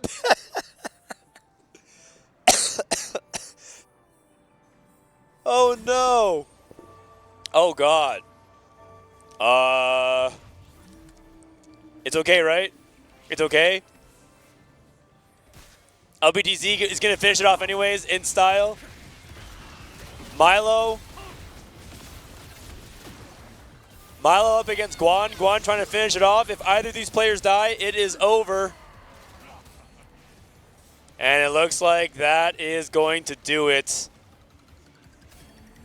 Weibo Gaming is going to win EWC 2025. Once again, CN comes out ahead of the APAC versus CN matchup right there, claiming glory for their squad. This was a team that had all of their members go to TAC round, but they have never took home an international trophy for their region. They're gonna do it today. Yeah, they were the better team. They were the better team. Well played. They were favored on paper as well. Finals, the semis, and now this grand finals. Just a great display of 4v4 TFT. Bro, this Guan guy is a beast. Approaching the plate. Guan, who many would have thought might be the all-star of this team after his run and into the arcane. But it's been Sao Pimi, it's been LBTZ, and the rest of the squad have put it all together to find that win. Final replay here, GP3. Wow. Good stuff overall the Weibo. People clap. Game recognizes game. I think they played a great tournament. Just too much. Weibo was ahead of the meta. Like I said, they were the first team to start doing some strategies. They really caught on to the meta shifts in the tournament. They took bold strategies. They took augments that other people weren't considering. They were teaching other people about power-ups. Or rather, they were doing some power-up tricks that we didn't really expect. Like some power-up tech, and also I think they like I wasn't sure about some of the micro between teammates, but I think they really proved that they were like, locked in. They had one game where I think it was a little bit sus, but that's okay in a best of 5.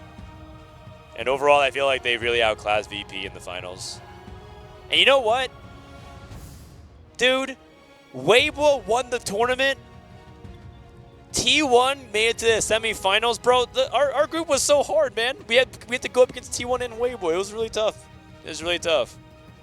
I think a lot of people underestimated them compared to, I think, Falcons, but they were great. He saw that NCC1 was low rolling, had no HP. He was starting from a Jin Mundo line and said, you know what? I'm just going to force him to go 8th once more. That flexibility, getting the win. These are the winners of EWC. Guan is so happy. Weibo Gaming, the confetti will drop and the plate is carried away. This is the biggest win for all of them, for sure. None of them have won internationally, but they've won regionals and done well domestically. So this is definitely a big win for CN and for all the players on Weibo. I'm really happy for them. They're deserving champions. Sao Pimi is so fun, man. I love this guy. I love listening to his interviews.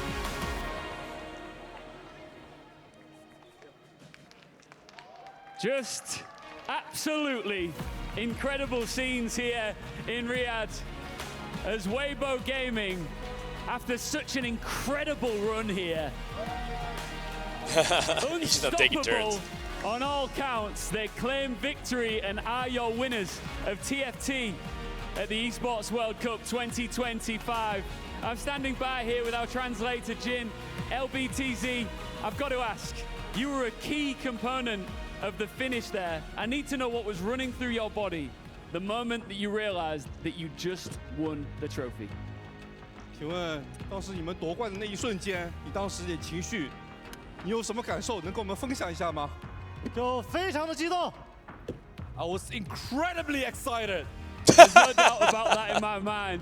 And They're trying to you show and some your personality. team I like have just it. been so consistently dominant and powerful from start to finish here. It feels like there's a lot of trust, and I know you've mentioned that before, but you must have so much love for your team right now. 你们战队在整个比赛当中发挥的如此稳定，如此的强势，你们也一而再再而三的强调，就是你们的强点就是你们 Dude, 战队里 China's 面 pretty good, man. 之间的信任。 They have so much more practice at this too. 团队合作，就想问你，你们现在这次获胜了，你对你的队友有什么话想说的吗？就辛苦了，备战了这么久，我们做到了。It's been a long road for everyone. We have done so much. We've put in so much work to prepare for this, and we've finally done it. And so thank you to everyone. Just finally. That's not what he said, but like, in I mean, the he's Chinese interpreting scene it. It's here, good. do you think that you now have demanded the respect that you deserve? He's capturing the essence of what he's TFT? saying. 那你们现在夺冠之后，你认为你们战队以及整个中国区是否获得了国际的这种认可以及国际的这种尊重呢？我觉得是的，对。Definitely. I mean, we are the champions. You are indeed. Over to you, Sandstorm. That you are the winners of TFT here at EWC. He just said yes. And now I have a very special prize. Definitely. The MVP. Oh. Boys and girls, ladies and gentlemen, who do you think it would be? First I'll of all, put Keymaster, Guan. join us on the stage and present it to Sao Pimi, the Sao Pimi. MVP of TFT at EWC. All right, Now, all right. Is it based off Sao Pimi, placements? join us, Is this like a please, statistical here on this MVP? side. I have a few questions for you. If First so, of all, I would vote you for are the Guan, but MVP of honestly, the man, it's a tournament. team What does effort, that mean so. to you to be the best here in Riyadh? It's because he at gives the best TFT? interviews. 小平，恭喜 They 你 want him to do the interview for 你也 MVP. 是本次比赛中的 MVP，能不能跟我们说一下，获得这个 MVP 奖对你来说代表什么呢？我觉得这个 MVP 属于我们 WBE 的所有人。 Yeah. I believe this MVP prize doesn't belong to me alone, whole but to team. every single one of WBG. And one final question for you and for the team. You get to pick 3 keys to be placed in your trophy. Which keys are you picking? Oh. 你现在要选择 Oh, he's probably 3 gonna pick 支战队 VP. 的钥匙作为你们奖杯的底座，请问你要选哪 VP, 3 T1, 支 and, 战队 and 呢 Vitality. Wait, who they beat? T1 小蜜蜂 VP。 T1, Team Wolves? Vitality, and Virtus Pro. Oh, whoa, yes! Sensational choices once again. That's right, Congratulations. that's right. Hey, you know what? They respect us. Hey. MVP award, a very humble and deserving Okay, winner Sao Pimi's of the our GOAT. Sony MVP I love this guy. award there. Hey. Let's wrap this up. Good stuff, good stuff.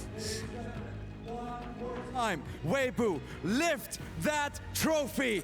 Make some noise for your TFT winners at EWC.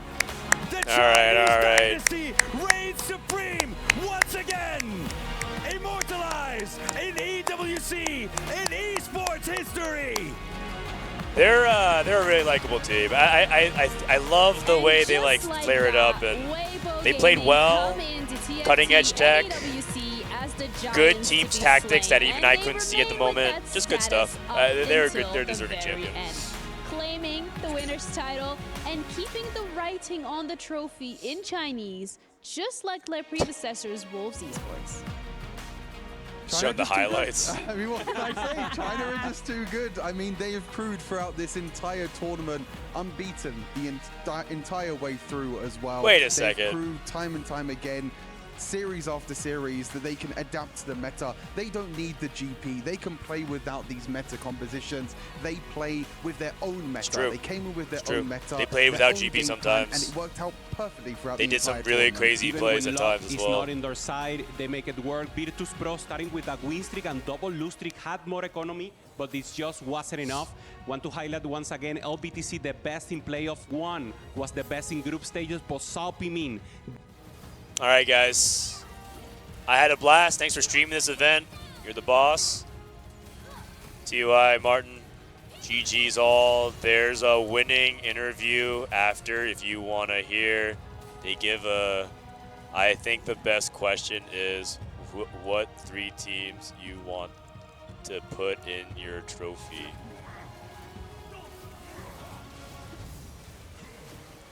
I think it's a good response. Other than that, GG's, and I'll see you guys in like 2 days when I fly back to the USA to learn 15.2. Also, if you have any questions about 15.2, I'll answer them. I'm fielding questions about 15.2. Anybody want to know?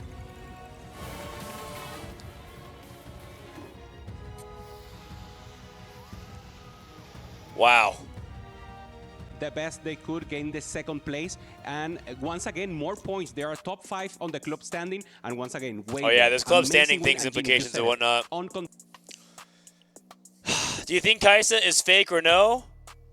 On the new patch? I don't know. I've only played 1 game on the new patch. We'll see. Do you think heavyweights can be good after the buff? I don't know. I've played only 1 game on the new patch. We'll see. Great co-streaming work on EWC. Thank you so much. No problem, Nicolaj. Thanks for hanging out. I'm just waiting for the delay to catch up before we can wrap it up. For me, what's happening for me? I'm going to be wrapping up this co-stream. Thanks to EWC for having me out here, hanging out. All the guests that ended up stopping by even for a little bit. I'm probably going to wrap it up here and head over to the Tekken Arena and check in with them. And I guess I'll be done. This is my end of my EWC content. This is also the end of my Vitality journey. And yeah, I don't know if I don't know how I'll proceed moving forward. I don't know if I'm going to coach again next year. It's a lot to do. It's a lot of work. It's a lot of time off. It's a lot of time away from family. So I don't know if I'm going to be part of it. But my Vitality contract ends tomorrow, literally. So yeah, who knows what's going to happen. But either way, it's been a really wonderful journey. I think EWC and 4v4 is really good for the scene ultimately, just because the competition level just really provides a lot of different compared to the visual content. But it's exciting because when I come back, we're going to start getting back into solos and start getting back into the World Championship circuit. So one thing for sure, though, I think EWC is guaranteed TFT for next year. So at least I'll probably try to coach in those matches minimum. But who knows what capacity. It's been a really fun journey, though, either way. Anything else? Can you understand what they're saying in Chinese? A little bit. I mean, are they doing extra bonus content? I don't think so, right?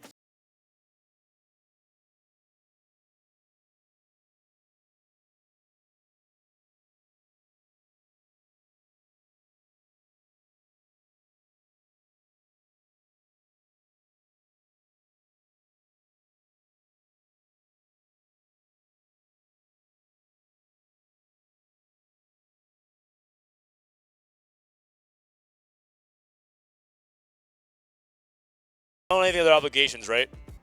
Mr. Producer Man, we're good. Okay, all right. So I guess that's just going to wrap it up here. Thanks for watching, y'all. This has been Frodan at EWC Riyadh 2025.